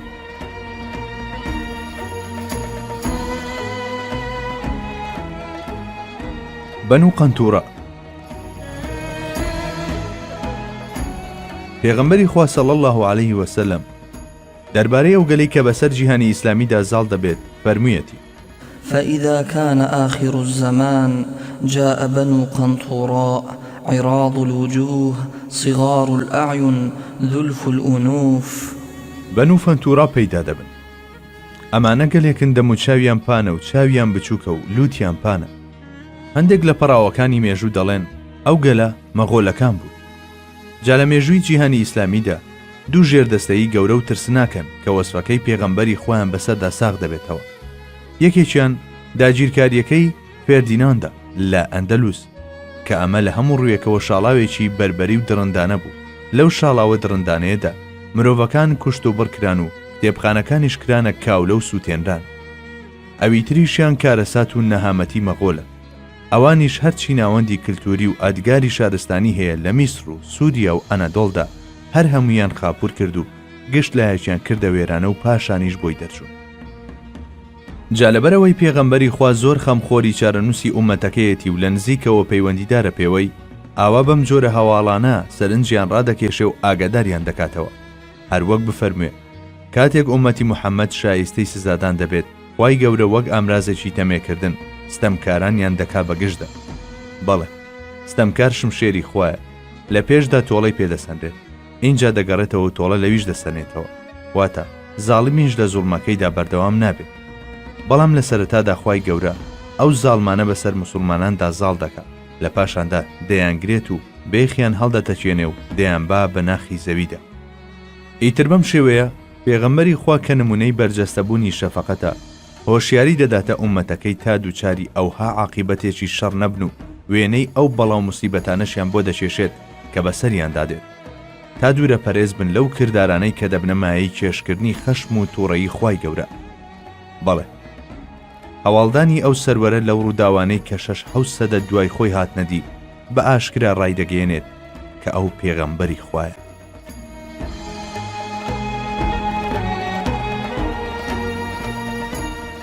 فتحی ئەستەمبول.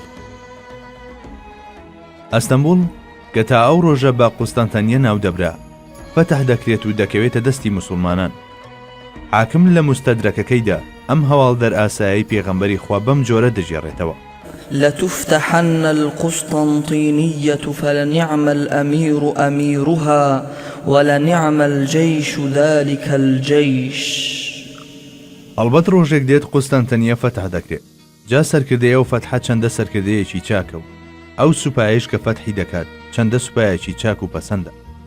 خەریکە بڵین هەرچی سەرکردە مەزن و قارەمانە جیهانگیرەکانی مێژووی ئیسلامی هەیە هەر یەکەو لە سەردەمی خۆیدا، تەنانەت هەر لە سەردەمی ئەسحابی کیرامەوە ڕزای خوای لێبێ لە پێناو بوونە هۆکاری بەدیهاتنی ئەو موژدە پیرۆزەدا چەندین جار تا ئەستەمبول هاتوون و گەڕاونەتەوە. حەزرەتی ئەبوو ئەیوبی ئەنساریش کە وەک گەوهەرێکی گرانبەها بە سنگی ئەو شارەدا هەڵواسراوە یەکێکە لەوانە. وابزانم دووبارەکردنەوەی کۆمەڵە باسێک کە لە لای هەمووان زانراوە ببێتە مایەی وەڕزبوون و بە فیڕۆدانی کات، بەڵام دیسان پشت ئەسوور بە چاوپۆشینتان دەمەوێت ئاماژە بۆ یەک دوو مەسەلە بکەم.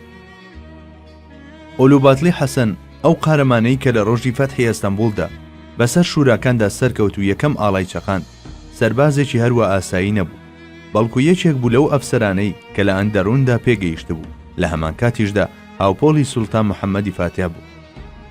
ئەوان چەند کەسێک بوون لەو سەردەمەدا، خزر چەلەبی یەکەم قازی ئەستەمبول و ئۆلوباتلی حەسەن و سوڵتان محەممەدی فاتح تەنها سێ کەسایەتی ئەو دەستەیە بوون کە خوێندن و پێگەیشتنی هەرسێکیان پێکەوە بووە.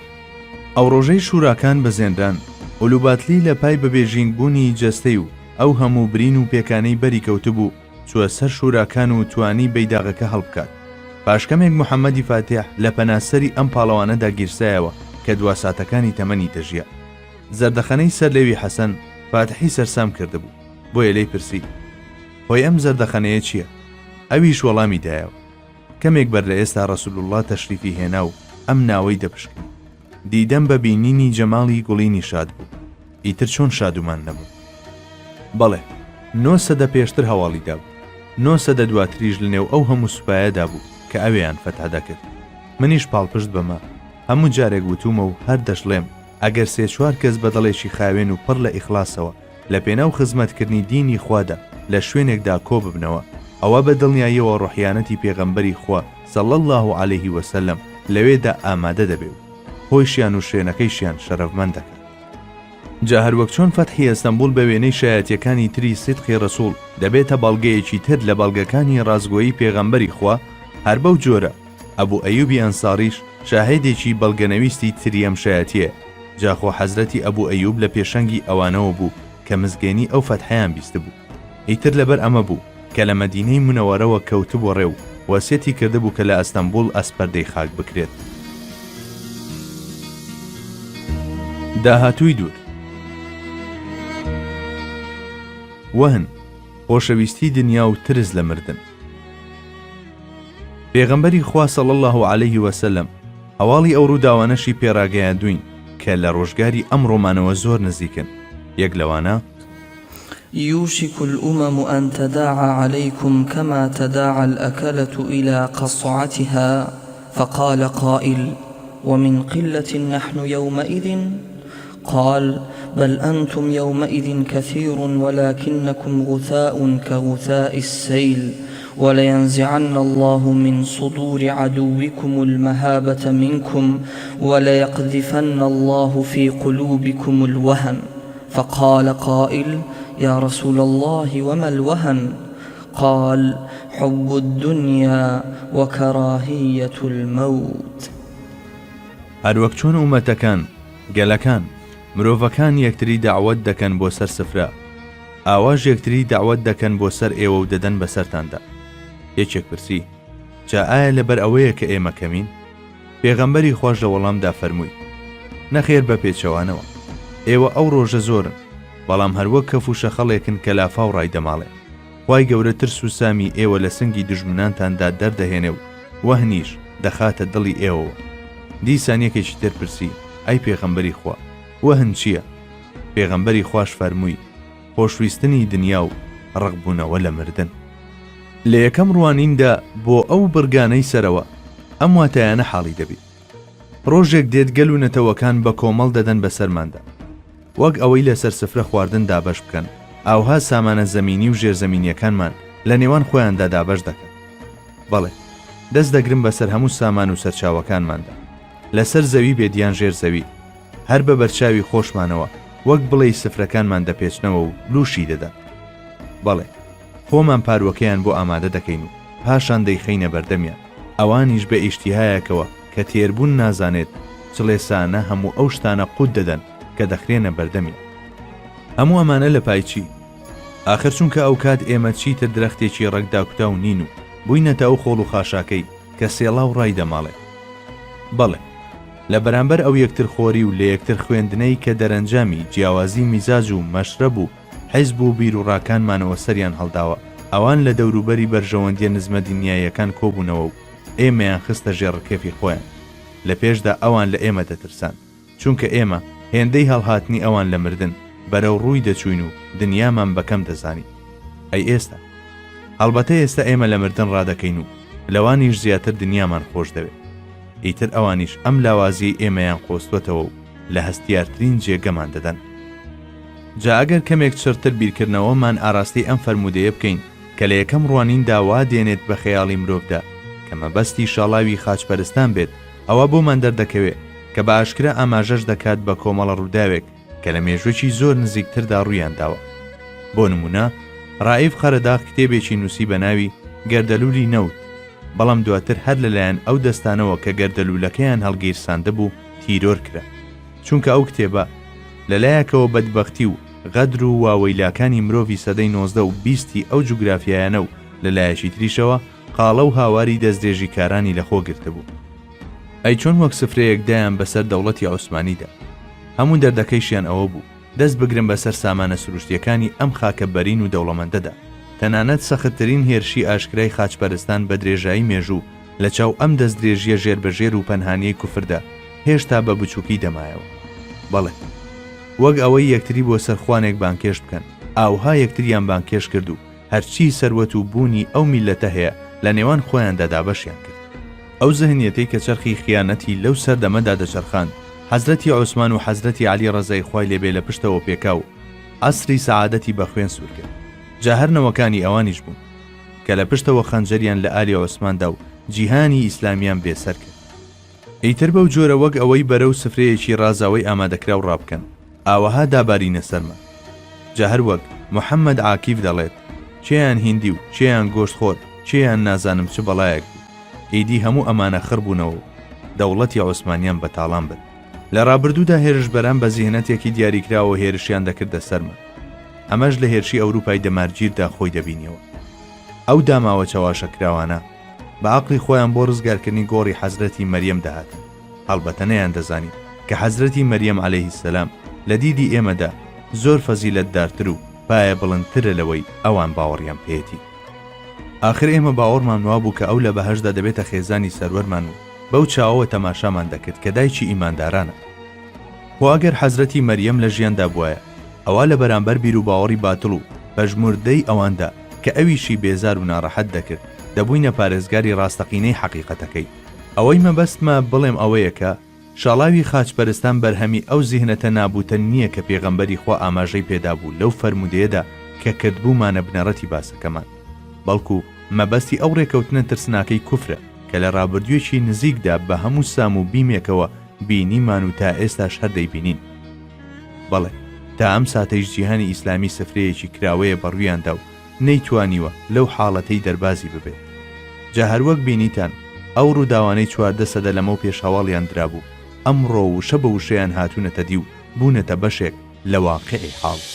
نوری نەمر.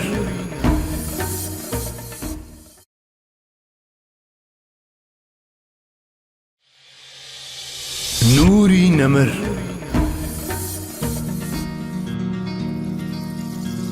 فیتنەی کۆمۆنیزم. ئیبن عومەر ڕەزای خوای لێبێ دەجێڕێتەوە.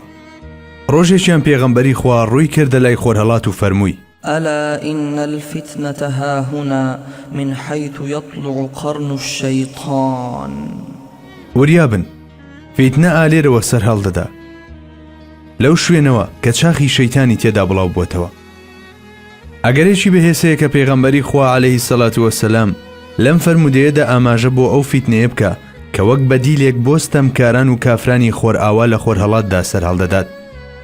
جاوشەی قەرن کە لە دەقەکەدا هاتووە هەروەک چۆن بەمانەی شاخ یان قۆچی ئاژەڵ دێ ئاوهاش بەمانەی سەدەیان سەردەم دێ بۆیە وا پەسەندترە کە زیاد لە واتای شاخ سەدە یاخود سەردەم بە هەند وەربگیرێ هەرچی قەڕن و شەیەتانیشە بە واتای سەردەمی شەیتان دێ کە پێچەوانەی عەسری سەعادەتە سەردەمی شەیتان ئەو سیستەمە نەگریسەیە کە لەسەر بناغەی ئینکاریکردنی ئولوهیەت دامەزراوە و ئامانجیشی بڵاوکردنەوەی ئیلحاد و ئیباحیەت و هەموو ئەو خراپەکاریانەیە کە لە دوێنێەوە تا ئەمڕۆ شەیتان لە ڕێگەی نەفسی ئەمارەی بەدخوازەوە هەوڵی داوە بیچرپێنێ بە ناخی مرۆڤدا ئەگەرچی ئەم سیستەمە تۆقێنەرە کە ڕۆڵەی ناشەرعی ڕژێمی سەرمایەداریە ئێستاوە لە گیانەڵادایە کەچی تا ئەم ساتەش لەسەر زەوی پاڵەوانی بێڕکابەری دوژمنایەتیکردنی دین و دیانەت و مقەدەسات و مێژوو تەنانەت دیموکراسیشە و بووەتە خەونی ترسناکی مرۆڤەکان بۆیەوە دەبینم پێغەمبەری خوا ئەو سەردەمەی کە ئەم سیستەمەی تێدا باڵادەستە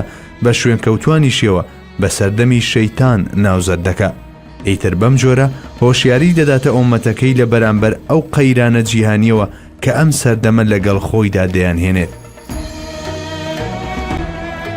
گەنجینەکەی فورات پێغەمبەری سەروەرمان درودی خوای لێبێ لە فەرمودەیەکدا دەفەرموێ يوشك الفرات أن يحصر عن كنز من ذهب أو جبل من ذهب فمن حضره فلا يأخذ منه شيئا نزیکە ڕووباری فورات ڕۆ بچێ و چیایەکی ئاڵتون دەربخات ئەگەر هەر کەستان لەوێ بوو با هیچی لێ هەڵ نەگرێ تا ئێستا چەندەها جەنگ و کوشتاری گەورە لە نزیک فوراتدا ڕوویاندا جا ئەگەر لە مێژوێکی نزیکەوە دەست پێ بکەین دەبینین جەنگێکی مەزن لە نێوان عێراق و ئێراندا لە نزیک ڕووباری فوراتدا ڕوویدا لە ساڵی 1958دا هەر لە نزیک ئەو ڕووبارەدا کوشتارگەیەک ڕوویدا چەندەها کەس لە نەوەکانی پێغەمبەری خواتیایدا کوژران لەگەڵەوەشدا ناکرێ ئەو دووڕووداوەی سەرەوە ببنە ڕاوە و مەبەستی فەرمودەکەی پێغەمبەری خوا بەڵکو وا گونجاوترە بە دووی ئەو ئاماژانەدا بگەڕین کە بۆ کۆمەڵە ڕووداوێک کراون لەوانەیە لە داهاتوودا ڕوو بدەن بۆ نمونە هەروەک چۆن دەکرێت بە شێوەیەکی مەجازی ئاماژە بێ بۆ ئەو سەردەمەی کە ئاوی فورات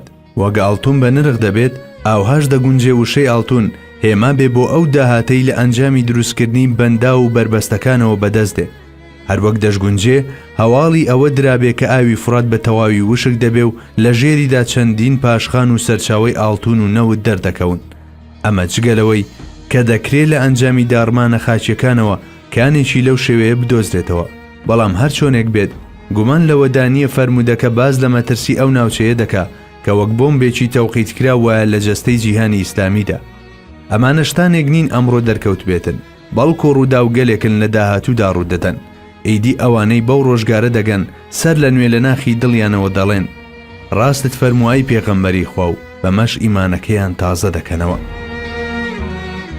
باڵفتەبوونی مەسیحیەت سەرداری هەردوو جیهان عەلەیهی سەڵات وەسەلام هەواڵی ئەومان دەداتێ ئاینی مەسیحی باڵفتە دەبێ و ئاوێتێ ڕۆحی موحەممەدی دەبێ بەڵێ لە کاتێکدا نوێنەرانی ئینکار و بێباوەڕی ئیمانداران دەستگیر دەکەن ئەوانەی کە هێزی ئاسمانیان بەدەستە بە پشتیوانی پەروەردیگار جارێکی تر بەدبەختی مسلمانان دەگۆڕن و لۆتی الحادیش جارێکی تر دەشکێتەوە لەم جەنگە جیهانیەدا هەموو لایەک پڕ دەبێت لە تەرم و جەستەی مردوو اینجا هەڵۆکان هەڵدەستن بە گواستنەوەی ئەو تەرمانەی کە سەرزەویان داپۆشیوە ئاماژەی ئەم هەڵۆیانە بۆ دەستگایەکی دیاریکرا و چەندە مانابەخشە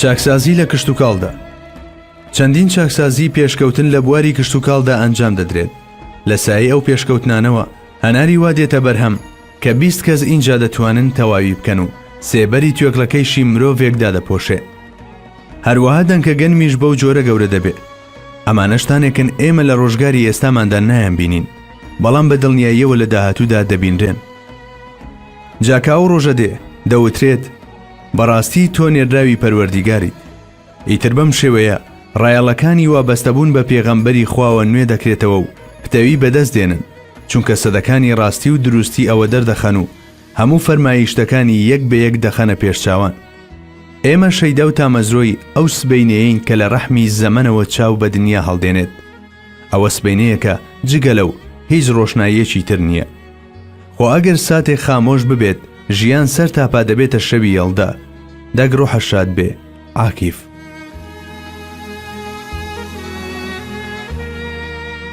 ناهاوسەنجەکانی سەردەم با بگەڕینەوە بۆ لای ئەو هەواڵ و ئاماژانەی کە پەیوەندیان بە ڕۆژگاری ئەمڕۆمانەوە هەیە. پێغەمبەری خوا عەلەیهی سەڵاتی وەسەلام دەفەرموێ: إن بين يدي الساعة تسليم الخاصة وفشو التجارة حتى تعين المرأة زوجها على التجارة وقطع الأرحام وشهادة الزور وكتمان شهادة الحق وظهور القلم. لەدەمی نزیک بوونەوەی قیامەتدا سەلامکردنی تایبەتی واتاداریکردنی ئەو کەسانەی سەلامیان لێ دەکرێت سەر هەڵدەدات. بازرگانی بە جۆرێک گەشە دەسەنێت، تەنانەت ژن هاوکاری مێردەکەی دەکات لە بازرگانیدا. سیلەی ڕەحم دەپچڕێنرێت لە کاتێکدا کە شایەتی درۆ دەدرێت، کەچی شایەتیدانی حەق دەشاردرێتەوە، قەڵەمیش برەو دەسێنێت. ئەم فەرمایشتەوە بەڕوونی ڕۆژگاری ئێستامان وەسف دەکا، جێ بۆ هیچ ڕاوە و لێکدانەوەیەک جێ ناهێڵێت. بازرگانی بە جۆرێک برەو دەسێنێت، سەرمایەی ملیارەها و تریلیۆنەها مامەڵەی پێوە دەکرێت، تەنانەت لە ڕێکلامەکاندا ملیۆنەها و ملیارەها خەرج دەکرێت. ئافرەتیش لەم نێوەندەدا زۆربەی جار وەک ئامرازی ڕێکلامکردن بەکاردەهێنرێت. جاری واش دەبێ ئافرەت ڕاستەوخۆ دەچێتە دنیای بازرگانیەوە و لە بازار و پێشانگاکاندا خۆیان دەبنە ڕێکلامکاری خۆیان. تکام وایە گومان نەبن کە من دژی بازرگانیم، بەڵکو تەنها دەمەوێت ئاماژە بەڕاستی و دروستی ئەو هەواڵە بکەم کە پێغەمبەری مرۆڤایەتی صلی الله علیه وسلم باسی کردووە. سیلەی ڕەحم دەپچڕێنرێت و مافی دایک و باوک و خزمە نزیکەکان دەخرێتە ژێرپێ و پێشێڵ دەکرێن. کاتێکیش دایک و باوک پیر دەبن و کەڵکی هیچیان نامێنێت، واتا ڕێک لەو کاتەدا کە ئاتاجی شەفەقەت و چاودێرین ڕادەستی خانەی پەککەوتە و خەڵوەتگەی پیران دەکرێن. ئیدی ئەو مرۆڤە بە ساڵاتچوانە هەوڵ دەدەن لەوێدا ئەو ئاسوودەیە بەدەست بهێنن کە لە ماڵەکانی خۆیاندا لە دەستیاندا بوو. وێڕای ئەوەی خوای باڵا دەست لە پاش ذاتی مەزنی خۆی گەورەترین مافی بەوان بەخشیوە، کەچی ئەم فەرمانەی پەشگوێ دەخرێت و بە جۆرێکی ناڕەوا و دوور لە بەزەیی کە تەنانەت وا لە مرۆڤ دەکات ڕەحمەت بۆ درڕندەترین بربەریەکان بنێرێت، مامەڵەیان لەگەڵدا دەکرێت. جا ئایا ئەو شتانەی باسکران بەسەر ڕۆژگاری ئەمڕۆماندا دەچەسپێن یان نا؟ وەڵامی ئەمە جێدەهێڵم بۆ دەرک و عیرفانی خوێنەری هێژە. قەڵەم پەرە دەسەنێت و چاپخانەکانیش بێوەستان لە کاردا دەبن و سەرگەرمی لە چاپدانی ڕۆژنامە و گۆڤار و کتێب دەبن. دەستگاکانی چاپ و بڵاوکردنەوەش بەردەوام کتێب و ئەنسایکلۆپیدیا بڵاو دەکەنەوە تا ئەوەی ڕەفی کتێبخانەکان پڕ دەبن لە هەزاران جۆری کتێب. نووسین دەبێتە پیشە و نووسەریش پەرە دەسەنێت. شایەتی ناحەق و درۆ کۆمەلگە دەهەژێنێت و کەسیش لە شایەتی حەق نزیک نابێتەوە. ژیانی کۆمەڵایەتیش وەک بڵێ دەبێتە کارگەیەک بۆ بەرهەمهێنانی درۆ. ئیتر لە دنیایەکی وادا درۆ و خیانەت و ساختەکاری تا ڕادەیەکی بەرچاو دەبنە تەوەری ژیان. جاوەک دەبینین هێندە بەڕوونی گوزارش لە بابەتەکان کراوە کە لەوانەیە ئەم گومانە بە مێشکی هەندێک کەسدا بێت تۆ بڵێ بەڕاستی ئەم فەرمایشتانە هیچ سەروەرمان بن. وەڵامی ئەمەش لەو پەڕی ساناییدایە. ئەم وتانە لەو کتێبی فەرمودانەدا هەن کە بەلایەنی کەمەوە 13 سەدە لەمەوبەر تەدوین کراون. جا ئەگەر ئەم وتانە هی پێغەمبەری خوا صلی الله علیه وسلم نەبن، ئەی هیچێن؟ چێ توانای ئەوەی هەیە وەک ئەوەی بە چاوی خۆی بیبینێ باز لەو ڕووداوانە بکە کە ئەو هەموو سەدەیە دوای خۆی دێنەگۆڕێ؟ خۆ ئەگەر ئەو وتانە هی هەر کەسێکی تر بن جگە لە پێغەمبەری خوا، مەگەر نابێت لانی کەم هێندەی سەروەرمان دارایی ڕوانینێکی نورانی بێت؟ جا ئایا لە مێژوودا کەسێکی تر هەیە هاوشانی پێغەمبەر بێت تا ئەم فەرمایشتانەی بدرێتە پاڵ؟ نەخێر، ئەم فەرمودە غەیبیانە هەمویان بۆ پێغەمبەری خوا دەگەڕێنەوە، چونکە پەروەردیگاری فێری کردووە و ئەویش ئێمەی لێ ئاگادار کردوونەتەوە. بەڵێ، ئەم ڕووداوانەی لە ڕۆژگاری ئەمڕۆماندا ڕوودەدەن زۆر بەڕوونی و مەودای ڕازگۆیی پێغەمبەری خوامان صلی الله علیه وسلم بۆ دەردەخەن. نوری نەمر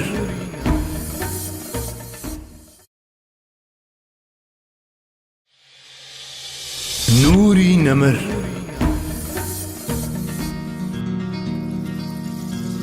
بڵاوبوونەوەی زانست لە فەرمودەیەکی قودسیدا هاتووە کە خوای باڵا دەست دەفەرموێ: أبث العلم في آخر الزمان حتى يعلمه الرجل والمرأة والعبد والحر والصغير والكبير. لە آخر زماندا بە جۆرێک زانست و زانیاری بڵاو دەکەمەوە تا ئەوەی هەرچی پیا و ژن، کۆی لەو ئازاد، بچووک و گەورە هەیە فێری دەبن.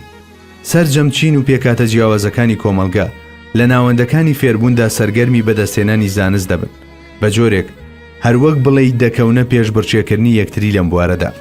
کردنەوەی ئەو هەموو خوێندنگە و بنیادنانی ئەو هەموو زانکۆ و تەرخانکردن و بەگشتیکردنی هۆکارەکانی بەدەستێنانی زانیاری و پەیوەندی لەسەر ئاستی جیهان بۆ ئەم بوارە ئەوە دەردەخات کە پێغەمبەری خوا صلی الله عليه وسلم لەم فەرمایشتەیدا کە لە پەروەردیگاریەوە دەیگێڕێتەوە ئاماژە بۆ سەردەمی زانست و زانیاری دەکات.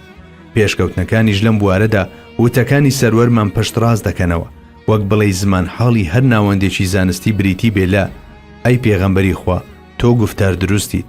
جا کاتێک زانست دەخرێتەوە سەر ڕێچکە ڕەسەنەکەی خۆی، زانستەکان هەر خۆیان ئەم گەواهیە دەدەن. هەڵهاتن لە قورئان.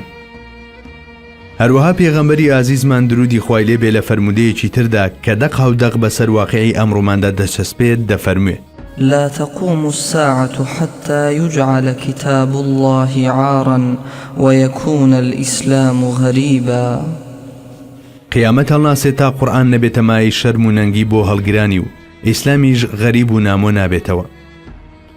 لە کاتێکدا کافر بە ئاشکرا کوفرەکەی ڕادەگەیەنێت کەچی مسلمانان وەک ئەوەی مسلمانیەتەکەی مای شەرمەزاری بێت بە شەرم و دڵە ڕاوچیەوە باسی لێوە دەکا لە بەرامبەر بانگەشەی ئاشکرای ئەوانیشدا بۆ بیر و ڕاو بڵاوکراوەکانیان لە پاس و فڕۆکە و جێگاکانی تردا کەچی مسلمانان ناتوانن تەنانەت قورئانەکانیشیان بکەنەوە بیخوێننەوە. دەکەونە ژێر فشارێکی دەرونی ئەوتەوە کە ئەگەر لە ڕواڵەتیشدا هیچ یاساغێک نەبێت کەچی لە ژێر کاریگەری ئەو پەستانەدا هەست بە شەرم و تەریقی دەکەن و ئەوە دەشارنەوە کە لایەنگری قورئانن. جا ئایا ئێستا ئیمکانی نکۆڵیکردنی ئەم ڕاستیە لە توانادایە؟ مەگەر ئەمە یەکێک نییە لەو نەهامەتیانەی کە مسلمانانی ئەمڕۆ جیرۆ دەیبوون؟ مەگەر ئیسلام بە هەموو شتێکیەوە غەریب نەبووە؟ جا بالێرەدا دەست لە وێناکردنی ئەم ڕەوشە ناسۆرەمان هەڵبگرین کە مایەی بەزەی پێداهاتنەوەیە. بەڵێ پێغەمبەری خوا چەندین سەدە بەر لە ڕوودانی بەو شێوەیەش کە ڕوودەدەن هەواڵی سەرجەم ئەو ڕووداوانەی ڕاگەیاندووە. اینجا کەوادەی ڕوودانیان دێتە پێش بەو جۆرەی هەواڵیان دراوە بگرە بە بچووکترین وردەکاریەکانیشیانەوە دەردەکەون و تەزدیقی پێغەمبەری نازدار دەکەن. جاییتر نازانم هەموو ئەمانە بەس نین بۆ ئەوەی بگەڕینەوە و سەر لە نوێ بەیعەت بەو زاتە بدەینەوە؟ چەمکی کات پێغەمبەری سەروەرمان صلی الله عليه وسلم لە فەرمودەیەکی تردا لەو شوێنەدا کە وەک یەکێک لە نیشانەکانی قیامەت باز لەوە دەکات کە قورئان دەبێتە مایەی شەرم بەردەوام دەبێ و دەفەرموێ: قیامەت هەڵناسێ هەتا لە یەکتر نزیک بوونەوە و هاتنەوە یەک لە کات و دووریەکاندا ڕوونەدات. وشەی تەقارب کە لە دەقەکەدا هاتووە بەواتای نزیک بوونەوەی دوو شت دێت لە یەکتری. جا بەم شێوازە دەربڕینە پێغەمبەری خوا لەلایەکەوە ئاماژە دەکات بۆ ڕێژەیی بوونی کات و لەلایەکی تریشەوە ئەوەمان تێدەگەیەنێ کە دەتوانرێت لە ماوەیەکی زەمەنی کورتدا ئەو کارانە ئەنجام بدرێن کە لەو سەردەمانەدا کاتێکی زۆری خایاندووە. ئیتر ئەو ڕاستیە کە گشتکایەکانی ژیان بەهۆی شۆڕشی پیشەسازی و تەکنەلۆژیاوە هەنگاویان ناوەتە چاقی خێراییەوە لەو بابەتە بەدیهێنانەیە کە تەنانەت منداڵیش فامی دەکەن. جا هەروەک چۆن لە فەرمودە پیرۆزەکەدا تیشە خراوەتە سەر ئەم ڕاستیە، هەر بەو جۆرەش ئاماژە بە هۆکارە خێراکانی گواستنەوە و گەیاندنی ئەمڕۆ کراوە کە دووریەکانیان بە تەواوی کورت کردوێتەوە. هەروەها لە فەرمودەکەدا پەنجە خراوەتە سەر بابەتێک کە پسپۆڕانی بواری گەردونزانی و فیزیایی گەردونی تێی دەگەن. گۆی زەوی بە تێپەڕبوونی کات شێوەیەکی هێلکەیی وەردەگرێت. ئەم گۆڕانکاریە کاریگەری لەسەر کاتیش دەبێت. ئیتر بێ ئەوەی هەستی پێ بکەین ساعاتەکانمان هەروەک چۆن ڕەوشی جیهانیش دەکەونە ژێر کاریگەری ئەم گۆڕانکاریەوە. بە تێگەیشتنی من ئەم فەرمودەیە ڕوویەکی تریشی هەیە کە ئەمەیە کاتبوونێکی گوێرەیی هەیە، بەڵام لەگەڵ ئەوەشدا لە هەر جێگایەکدا بێت کات هەر کاتە. بۆ نمونە ئەگەر بچین بۆ کەلووی گاجووت و لەوێشەوە تەماشای تەمێکی گەردونی بکەین کە 40 ملیۆن ساڵی ڕووناچی لێمانەوە دوورە و بە خێرایی 150,000 کیلۆمەتر لە چرکەیەکدا لێمان دوور دەکەوێتەوە، ئەوە چەند کاتێکی زۆر جیاواز و جۆراوجۆر دەبینین. جا ئەم یەکەیە لە تەمێکی گەردونی دیکەشدا کە بە نیوەی خێرایی ڕووناچی لە دوورکەوتنەوەدا بێ هەر بە پێوەرێکی کاتی دادەنرێ. بەڕەچاوکردنی ڕێژەکان بۆ ئەوانەی لە ئاستە نزمەکانی تریشدان هەر هەمان شتە. بەڵێ خۆ ئەگەر ڕۆژێک بێت و مرۆڤ ئەو توانایی هەبێت کە بچێتە دەرەوەی کۆمەڵی خۆر، ئەوە پێدەچێ ئەو تێگەیشتنەی کە ئێستا هەیەی لە مەرچەمکی کات بە تەواوی سەرەوژێر بێتەوە. ئەوە تا بە دوو وشەی ڕاز ئامێز و ئەفسوناوی کە تەقارب زەمانە پێغەمبەری سەروەرمان بە یەکجاری ئاماژە بە چەمکی کات و چەندەها پێوەری زەمەنی تر دەدا کە لە پاش ڕۆژدا دێنە ڕێمان. جا ئێستا دەپرسین ئایا دەکرێت ئەم وتانە وتەی مرۆڤ بن؟ داخۆ غەیری ئەو زاتە کە زەمان و مەکان لە دەستی قودرەتیدا هەڵدەسوڕێنێ چی تر دەتوانێت ئەم حەقیقەتانە بزانێت. تکا دەکەم ئایا ئەمانە شتانێکن کە کەسێکی نەخوێندەوار لە سەردەمێکی پڕ لە نەخوێندەواریدا بیانزانێ؟ هەڵبەتە نەخێر، بەڵکو خوای تەبارەک و تەعالا هەموو ئەم شتانەی فێر کردووە. ئیتر ئەو سەروەرەش تەنها ئەو شتانەی ڕاگەیاندووە کە پەروەردیگاری فێری کردووە. ڕۆژ و مانگ و ساڵ و سەدەکان یەک لە دوای یەک دێن و دەڕۆن. زانست و تەکنەلۆژیاش بە چەندین هەنگاوی زەبەلاح لە پێشڕەویدایە. کاتێکیش دەگەنە دوا ئامانج ئەو ڕاستیانەیان بۆ دەردەکەوێ کە پێغەمبەری خوا صلی الله علیه وسلم پێش چەندین سەدا بینی و نیو لەبارەیانەوە دواوە. ئیدی بابای زاناش سەرسامی خۆی پێناشاردێتەوە و لە ناخی دڵەوە دەڵێت ئەی پێغەمبەری خوا تۆ بۆ خۆت خودی ڕاستگۆیت. نوری نەمر.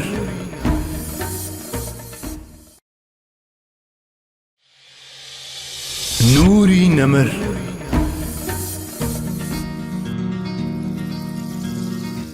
بڵاوبوونەوەی سوو.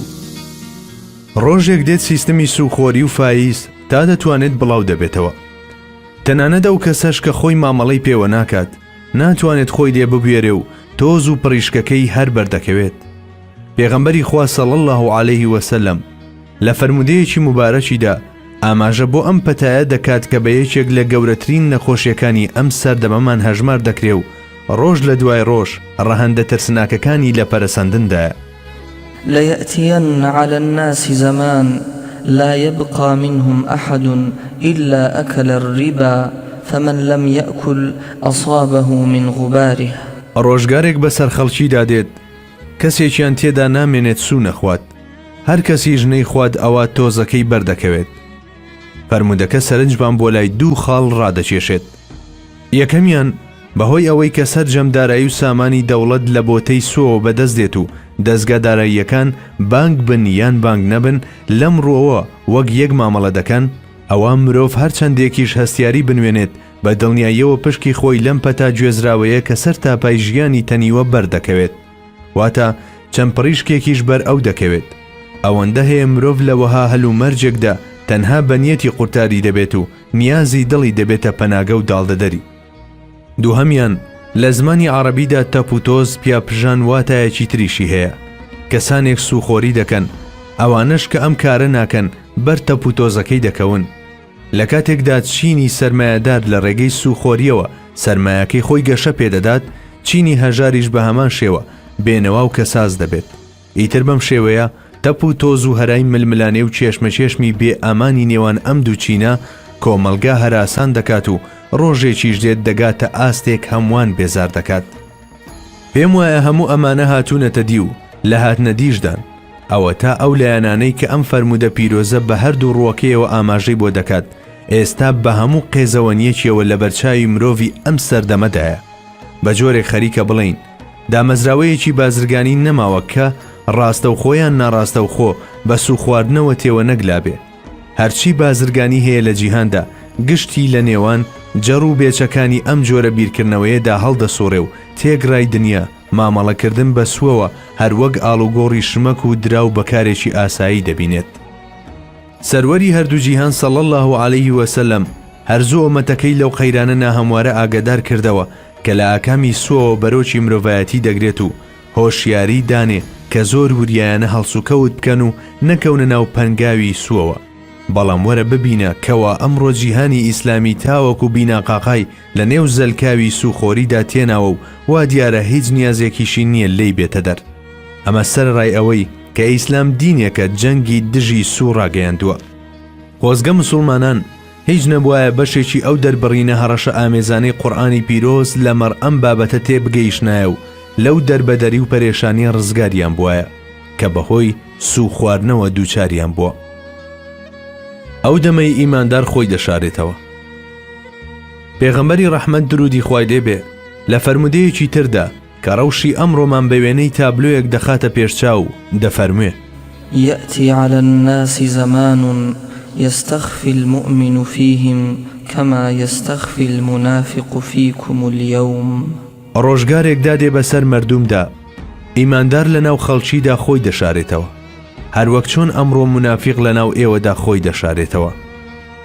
لەو سەردەمەدا دووڕوو چۆن هەڵسوکەوتی دەکرد، چ ڕێگا چارەیەکی دەگرتە بەر بۆ ئەوەی پێی نەزانن. ئیتر بە هەمان شێوە مرۆڤی باوەڕداری شەروەک ئەو ڕەفتار دەکات و ناچار دەبێ خۆی دەرنەخات و پەرستشەکانی بەنهێنی ئەنجام بدات تا بەشکم بەم شێوەیە بتوانێت پارێزگاری لەو پێگەیە بکات کە لە کۆمەڵگەدا هەیەی ئەگەر ناژیانی لێتاڵ دەکەن. زێهنیەتی ئەم شەرخوازە زاڵە جێی کەسانی باوەڕدار و پاکداوێنی تیادا نابێتەوە. ئیتر بەم جۆرە بوارەکانی کارکردن و بەشێک لە پلە و پۆستەکانی دەوڵەت بە تەواوی بەڕوویاندا دادەخرێن و لە نێو کۆمەڵگادا بە چاوێکی سووک و بێ ئەرزشەوە لێیان دەڕوانرێت. فەرمودەیەکی تریشەیە جەخر لەسەر هەمان لایەن دەکاتەوە. فیتنەگەلێکی ئەوتۆ دێتە پێش، وای لێ دێت مرۆڤ لەبەر نوێشکردن ئایبدار دەکرێ، هەروەک چۆن ئەمڕۆ ئافرەتی داوێن پیس ئایبدار دەکرێ. جاکاتێک ئایبدارکردنی ئافرەتی داوێن پیس دەشوپێنرێت، ئەوە لەسەر بناغی ڕەچاوکردنی بنەما و نۆرمە کۆمەڵایەتیەکانی ئەو سەردەمەیە. ئەگەرنا لە ڕۆژگاری ئەمڕۆدا ئەم ڕەوشتە قێزەوەنە نەک هەر بە ئایب و ئابڕوچوون دانانرێت، بەڵکو بە تایبەتی لە هەندێک ناوچەدا وەک کار و پیشە تەماشا دەکرێت. جابەدەر لە ماوەیەکی زەمینی دیاریکرا و ئەو ڕۆژانەش دێن کە تیایدا خەڵکی تەنها لەبەر ئەوەی نوێژ دەکەن سوکایەتیان پێدەکرێ و وەک ئەوەی کارێکی ئابڕوبەریان ئەنجامدابێ دەستی تۆمەتیان بۆ درێژ دەکرێ و لە ژێر ستەمی هێزە شەرخوازەکاندا دەناڵێنن. ئیتر لە هەلومەرجێکی وادا باوەڕداران بە شاردنەوەی ئیمانەکەیان ئەم بەڵایەیان لە خۆیان دوور دەخەنەوە. نەود لە تاڵەقان. پێغەمبەری خوا صلی الله عليه وسلم دەفەرموێ: ويحا للطالقان فإن لله فيه كنوزا ليست من ذهب ولا فضة. دەستەواژەی وەیح لە زمانی عەرەبیدا بۆ ئەو مژدانە بەکاردێ کە ئاوێتەی بزەیەکی تاڵن. ئەوە تا کاتێک پێغەمبەری خوا هەواڵی شەهیدبوونی حەزرەتی عەمماری ڕاگەیاند، هەمان دەستەواژەی بەکارهێنا و پێی فەرموو: وەیحەکە یا عەممار. هەرچی تاڵەقانیشە ناوی ناوچەیەکە لە قەزوین کە بە چێڵگەنەوتیەکانی ناسراوە، کەوا بێ ڕاوەی فەرمودەکە بەم جۆرە دەبێ: موژدە بێ لە تاڵەقان، خوای گەورە لەوێدا چەندین گەنجینەی هەیە کە نە ئاڵتونن نە زیو. جابۆیە لەوانەیە لە داهاتوودا چەندەها کانی کانزاییتر بە وێنەی یۆرانیۆم یاخود ئەڵماس بدۆزرێنەوە، بەڵام هیچ کام لەمانە ئەنجامەکە ناگۆڕێت، چونکە سەروەرمان عەلەیهی سەڵاتی وەسەلام باس لە گەنجینەیەک دەکا کە لە ڕەگەزی ئاڵتون و زیو نییە. ئەمە وێڕای ئەوەی کە ئێستا ئەو کانزایانە دۆزراونەتەوە. ئیتر تەنانەت ئەو نەوتەشکە لە تاڵەقان دەردێت تەزدیقی پێغەمبەری خوا دەکات و جاری ڕاستی و دروستیەکەی دەدات. شوێنکەوتنی ئەهلی کتاب. جیهانی ئیسلامی هەنگاو بە هەنگاو بست بە بست شوێن نەتەوەکانی پێشخۆی واتە مەسیحی و جوولەکەکان دەکەوێت و لاساییان دەکاتەوە. تەنانەت ئەگەر یەکێک لەوان سەر بکات بە کونی بزنمژەیەکیشدا، ئەوە مسلمانانیش چاوی لێ دەکەن و سەر دەکەن بەو کونەدا. نوری دیدە سەروەرمان حەزرەتی موحەممەد مستەفا درودی خوای لێبێ بەم دەربڕینە پوخت و پڕواتایی خوارەوە ئەم ڕاستیەمان بۆ باز دەکات. لتتبعن سنن الذين من قبلكم شبرا بشبر وذراعا بذراع حتى لو دخلوا في جحر ضب لاتبعتموهم. قلنا يا رسول الله اليهود والنصارى؟ قال فمن؟ بەجۆرێک شوێنەتەوەکانی پێشخۆتان دەکەون و لاساییان دەکەنەوە، بست بە بست و هەنگاو بە هەنگاو شوێنیان دەکەون. تەنانەت ئەگەر ئەوان سەر بکەن بە کونی بزنمژەیەکدا، ئێوەش هەمان شت دەکەنەوە. هاوەڵام پرسیاریان کرد کە ئایا مەبەست لە ڕستەی نەتەوەکانی پێشخۆتان مەسیحی و جوولەکەکانە؟ پێغەمبەری خوش دەوەڵامدا فەرمووی: ئەی دەبێت چیتر بێ؟ حاڵی حازر بارودۆخی ئێمە و سەرجەم جیهانی ئیسلامیش لە بەرچاودایە. ئەوە تا زۆرێکمان کەسایەتی خۆمان بزر کردووە و دووچاری قەیرانی ناسنامە بووینەتەوە. حاڵمان بە دەربڕینی فەرمودەکە هەروەک حاڵی ئەو مەڕەسەر لێ شێواوە وایە کە لە نێوان دووڕانە مەڕدا هەر لە هاتوچووندایە. ئەمە وێڕای ئەوەی سەرجەم ئەو هۆکارە نەرێنیانەی کە ڕۆژانێک دەوڵەت و ژیارەکانی تریان ڕووخاند و لە ناویان بردن و ئەمڕۆ هەروەک ئەختەپوت لە هەر چوارلاوە ژیانمانی تەنیوە، کەچی ئێمەش بەدەم سەرسامی و چاودێکەریەوە وا دەزانین ئەم داوی مەرگە شاڕێگەی نوێگەری و شارستانیەتە. بەڵێ لە هیچ کام لە سەردەمەکاندا هیچ گەل و نەتەوەیەک بە ئەندازەی چاولێکەری ئێمە بۆ خۆرئاوا ئالوودە و مەراقی چاولێکەری و لاساییکردنەوە نەبووە. ئەمڕۆ لە جیهانی خۆرئاوادا هەر تازەگەریەک بێتە مەیدان بەبێ داواکردنی پەرلەی گوزەربوون یەکسەر لای ئێمە پەسەند دەکرێ و لە خێرایی ئەم پەسەندکردنەشماندا پێش زۆرێک لە وڵاتە خۆر ئاواییەکان کەوتوین. ئەمە لە کاتێکدا کە پێغەمبەری خوا تەنانەت لە ورترین بابەت و ئەو باسانەشدا کە بەلاوەچی دەبینران پێچەوانەی ئەوان دەجوڵایەوە. جا هەر چۆنێک بێت نامانەوێت دەرگای ئەم باسە بکەینەوە، چونکە تەوەری بابەتەکەمان ئەوە نییە، بەڵام ئەو ڕۆی ئێمە دەمانەوێت هەڵوێستەی لەسەر بکەین هەوڵدانی پێغەمبەری خوایە صلی الله علیه وسلم پێش چەندین سەدەبەر لە ئێستا لە هەموو ئەو ڕووداوانەی کە لە داهاتوودا ڕوودەدەن. کاتێکی ژوادە و وەرزی دیاریکراویان دێت دەقا و دەقوە خۆیان دەردەکەون. بەڵێ هەموو ڕووداوەکان لەسەر زاری مبارەکی ئەودا لەسەر شێوەی مزگێنی و ئاگادارکردنەوە خۆیان نمایان دەکەن. اینجا کە کاتی دیاریکراویان دێ دەبنە زمانێکی پارا و شایەتی لەسەر سیدق و ڕازگۆیی ئەو دەدەن. سێهەم، ئەو هەواڵە غەیبیانەی پەیوەندیان بە لقە هەمەجۆرەکانی زانستەوە هەیە. لەم بەشەدا کورتەیەک لەو فەرمودانەی پێغەمبەری ئازیز درودی خوای لێ بێباز دەکەین کە دەربارەی لقە جیاوازەکانی زانست فەرموونی و دەبنە بەڵگە لەسەر ڕازبێژی ئەو سەروەرە. پێغەمبەری خوا صلی الله علیه وسلم 14 تا 15 سەدەبەر لە ئێستا وتەیەکی فەرمووە لەو ڕۆژەشەوە تا ئێستا لقە جۆرا و جۆرەکانی زانست کە سەرقاڵی لێکۆڵینەوەی فەرمایشتەکانی ئەون چەندین هەنگاوی گەورەیان بەرەو پێش ناوە و قۆناغی سەرسوڕهێنیان بڕیوە. کاچی سەرنجام دەبینیت ئەو کەڵە زانایانەی کە هەریەکەیان بە پێشەنگ و شارەزای بوارەکانی خۆیان دادەنرێن لەسەر زمانی زانستەکانیان تەزدیقی ئەو زاتە دەکەن و جەخت لەسەر ڕاست و دروستیەکەی دەکەنەوە. بەڵێ تا ئەمڕۆ تەنانەت تاکە ڕستەیەکیش لە وتەکانی پێغەمبەری خوا صلی الله علیه وسلم لەمەڕ ئەم بابەتە بە درۆ نەخراوەتەوە. لەلایەکی ترەوە سەرباری ئەو هەموو مادە پەرستەی کە سەریان بۆ زانست و تەکنەلۆژیان نەوی کردووە و لە خزمەتیدان کەچی ئەو زانست و تەکنەلۆژیا لەگەڵ ئەو پێشکەوتنە مەزنەشیدا پشت لە هەمویان دەکات و لە ڕێگەدا بەجێیان دەهێڵێ و ڕوو دەکاتە پێغەمبەری خوا. ئیتر بە ئەدەب و ڕێزەوە لە بەرامبەر ئەو زاتەدا ملکەس دەوەستێ و تا دەنگی بڕ بکات دەڵێت سەدەقتە. جا خۆڕەی تێنەدەچوو کە بە جۆرێکی تر بووایە چونکە ئەو نێردراوی حەقی پەروەردیگارە. لێرەدا هەوڵ دەدەین هەڵوێستە لەسەر چەند نمونەیەکی هەڵبژێرداو بکەین. توێژینەوەی زانستی بابەتەکەش دەسپێرینە ئەو کتێب و بڵاوکراوانەی تایبەتن بەو بوارە. نوری نەمر.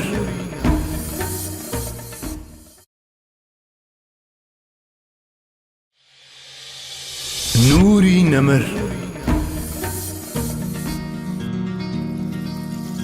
هەموو نەخۆشیەک چارەسەری هەیە. لە فەرمودەیەکدا کە ئیمامی بوخاری ڕەحمەتی خوای لێبێ ڕیوایەتی کردووە پێغەمبەری پێشەوامان صلی الله علیه وسلم دەفەرموێ ما أنزل الله داء إلا أنزل به شفاء. وای گەورە نەخۆشیشی نەناردووە کە بە دوایدا چارەسەرێکیشی بۆ بەدی نەهێنابێ. واتە چەند جۆری نەخۆشی هەبێ بە دڵنیاییەوە خوای گەورە سوبحانەه وتەعالە شێوازی چارەسەر و تیماریکردنیشی بۆ دروست کردووە. ئەمەکیترین و گشتگیرترین و تەیەک لە دنیای پزیشکیدا و لە ڕووگەی هاندانی زانستخوازیەوە تا ئەمڕۆ وترابێ دەبێ ئەم فەرمایشتەی پێغەمبەری خوا بێت. ئەمە ئەوە دەگەێنێ کە ئەگەر نەخۆشیەکە بێت بێگومان چارەسەرەکەیشی هەیە کەوا بێ ڕۆژێک لە ڕۆژان بە پشتیوانی و کۆمەکی پەروەردیگار بە حەتمی دەتوانرێت دەرمانی هەموو دەردەکان بدۆزرێتەوە. ڕیوایەتێکی تری فەرمودەکە بەم جۆرەیە لكل داء دواء. هەموو دەردێک دەرمانی هەیە. لە فەرمودەیەکی دیکەشدا هاتووەکە تداووا فإن الله عز وجل لم يضع داء إلا وضع له دواء غير داء واحد الهرم. ئاگادار بن کەم تەرخەمی نەکەن لە تیمارکردندا.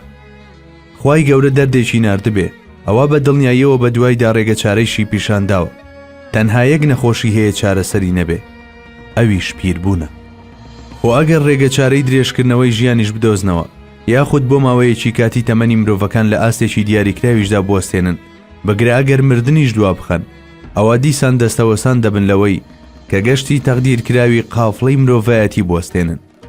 ئەو ڕێگایی کە لە جیهانی ڕۆحەوە دەست پێ دەکات و بە قۆناغی منداڵی و لاوی پیریدا گوزەر دەکا و سەرنجام بە گۆڕدا تێپەڕ دەبێ و لەوێشەوە تا حەشر درێژ دەبێتەوە. پاشان بەردەوام دەبێت تاکو لە بەهەشتیان لە دۆزەخ کۆتایی پێدێت. بەرگرتنیش بەم ڕێگایە هەرگیز ممکن نییە. ئەوە تا مرۆڤەکان دێنە دنیاوە و گەورە دەبن و پاشان پیر دەبن. لە پاش پیربوونیشیان دەمرن. ئیتر جگە لەمە هەموو دەرد و نەخۆشیەکانی تر چارەیان هەیە، ئەوەندە بەسە کە توێژینەوە بکرێ و بدۆزرێتەوە. فەخری کائینات عەلەیهی سەڵاتی وەسەلام بەم دەربڕینە و هاوشێوەکانی ئەمە تەواوی مرۆڤایەتی بۆ توێژینەوەی زانستی هاندەدات و بانکێشتی سەرجەم زانایان و لێکۆڵەرەوان و تێگرای ئەو ملهمونەش دەکات کە بەهرەمەندی ئیلهامن بۆ گەڕان بە دوای چارەسەردا. بەشێک لە بودجەکانتان تەرخان بکەن بۆ بنیادنانی ناوەندی توێژینەوەی زانستی، تاوەکو ئەو مەنزڵەی دەگاتە کەناری مردن، بڕۆن و هەر چۆنێک بووە ئەو گۆڕەپانە فراوانەی کە تا ئەو سنوورە درێژ دەبێتەوە بیخەنە ژێر کۆنتڕۆڵی خۆتانەوە. جاخۆ قورئانی پیرۆزیش هەردەم ڕێنماییەکانی لەم بوارەدا چڕ کردوێتەوە. ئەوە تا کاتێک تاسە و خولیای زانستخوازی لە مرۆڤەکاندا دەبزوێنێت، معجیزەی پێغەمبەرانیان دەخاتە پێشچاو. بە خستنەڕووی ئەو معجیزانەش ئەو کۆتا سنوور و دوایامین مەنزڵە دیاری دەکات کە لێکۆڵینەوە و دۆزینەوەکان پێی دەگەن. بەڵێ، جا هەروەک چۆن پێغەمبەران عەلەیهی سەڵاتی وەسەلام لە ڕۆحیانەت و ژیانی معنەویدا بوونە ڕابەر و پێشەوای مرۆڤایەتی و لە ڕێگا خوار و خێچەکانەوە بەرەو کەناری ڕاست و سەلامەتەکان ئاراستەیان کردن، هەر بەو شێوەیەش لە زانستە ئەزمونیەکاندا واتە لەو زانستانشدا کەمایی ڕۆشنایی عەقڵ و ژیرین ڕێبەرایەتیکردنی گرۆی ئادەمیزادیان گرتە ئەستۆ و هەر یەکێکیان وەک شارەزە و پسپۆڕی بوارێک پێشیان کەوتن و ڕێگەیان پیشاندان. هەر بۆیە دەتوانین بڵین مرۆڤایەتی کلیلی سەرجەم پێشکەوتنە مادی و معنەویەکانی لە پێغەمبەرانەوە وەرگرتووە. بەڵێ، مەبەست لە باسکردنی معجیزەی پێغەمبەران لە قورئاندا لە پێناو هاندان و تاسە بزوێنی ئێمەی مرۆڤە بۆ گەیشتن بەو سنوورەی معجیزەکان کە ڕێگەمان دراوە پێی بگەین. بۆ نمونە، حەزرەتی مەسیح بە ئیزنی خوا مردووی زیندوو کردوێتەوە. قورئانی پیرۆزیش ئەمەمان بۆ دەجێڕێتەوە، بەڵام دەبێت ئەوە بزانین کە ئەوە کۆتا سنوورە و پێشکەوتنی مرۆڤ لەو ئاستەدا کۆتایی دێ. بۆچی؟ ئاخر چونکە لەوێدا کارە ئاساییەکان تەواو دەبن و ئیتر لەو دی و ئەو سنوورەوە کارە دەرئاساکان دەست پێ دەکەن. توانستی ئادەمیزاد و ئەو کارانش کە بە ئیرادەی مرۆڤ دەتوانرێ بکرێن ناتوانن لە چوارچەوەی یاسا فیتریەکان ئەو یاسا باوانەی لە گەردووندا بەکاردێن بترازێنن. بەڵێ، داهێنانە سەرسوڕهێن و ناوازەکانی زانست و تەکنەلۆژیا بگەنە هەر ئاستێک هێشتا کۆڵەوارن لەوەی سنوورەکانی پەرج و تێپەڕ بکەن. ئەمەش دەگەڕێتەوە بۆ ئەوەی کە ئەو سنوورانە کایە و گۆڕەپانی ئەنبیایی ئەیزامن و تا ئەبەدی شەروا دەمێننەوە. بەڵێ، ئەوە تەنها پێغەمبەرانن کە دەتوانن لەو کایەدا بجوڵێنەوە. ئیتر لەم دیوی ئەمەوە و تا ئەو سنوورەی معجیزەکان دەست پێ دەکەن، پێشکەوتن و قۆناغبڕی ئادەمیزاد هەموو کات ممکینە. جاخۆ هەموو ئەو هاندانانەش هەر لەبەر ئەمەیە. ئیترەوە تا دەبینی قورئانی پیرۆز بە معجیزەکەی حەزرەتی مەسیح عەلەیهی سەڵات وەسەلام گیانی شەوق و تاسە دەکا بەبەرماندا و پێمان دەڵێ ڕێگاکانی چارەسەر و هەتوان هەتا سنوورەکانی مردن کراون. تەنانەت ئەو نەخۆشیانەش کە تا ئێستا چارەسەریان بۆ نەدۆزراوەتەوە وەک شێرپەنجە و ئایدز چارەیەکیان هەر هەیە، بە دوایدا بگەڕێن و بیدۆزنەوە. تەنانەت هەندێک لەو نەخۆشیانەی کە پێشتر وا دەبیندان چارەسەریان نییە وا ئەمڕۆ بە ئاسانی چارەسەر دەکرێن. جا ئەگەر چاکی هەوڵ و گەڕانی لێ بکەن بەلادا ئەوە چارەسەری ئەو نەخۆشیانەش دەدۆزنەوە. هەروەها و معجیزەیەش کە بەدەستی حەزرەتی موسا عەلەیهی سەڵات وەسەلام پێشکەشی مرۆڤایەتی کرا، ئەو وانەیەمان فێر دەکا کە دەتوانرێت بێگیانەکان ڕام بکرێن بۆ بەجێهێنانی کۆمەڵە ئەرک و فەرمانێک. بەڵێ، لەم سەردەمەدا ئەم دەرگایە خراوەتە سەرپشت، بەڵام نە ئەمڕۆ و نە سبەینێش هەرگیز مرۆڤ ناتوانێت گۆچانەکەی دەستی فڕێبدات و لەسەر شێوەی مارێکی ڕاستەقینەدا بیبینێت، چونکە ئەوە ڕووداوێکە لە دنیای کارە دەرئاساکاندا بەڕێوە دەچێت. ئەوەش کە لە توانای ئێمەی ئادەمیزاددایە تەنها ئەو شتانەیە کە لە چوارچەوەی یاساباوەکانی گەردووندا خۆیان دەبیننەوە. جێخۆیەتی لێرەدا باسێک لە قورئانی پیرۆزیش بکەین، ئەو قورئانی کە معجیزەیەکی بێوێنەیە و هیچ توانستێک پێی ناگاتەوە. بەڵێ، قورئانی پیرۆز هەر لە سەرەتاوە تا کۆتایی دوایەمین ئاسۆی هزری ئەدەبیە و پێگەیشتنەوەی مەحاڵە. ئەو وتە و داڕشنە وێژەیانەی کە لە بەرزترین ئاستی ئەدەبی و هۆنینەوەدان و ئەو دەربڕینانش کە مرۆڤەکانیان ڕاپێکی دوای خۆیان کردووە ڕۆژێک دێت تا بەردەرگای قورئانی پیرۆز نزیک دەبنەوە.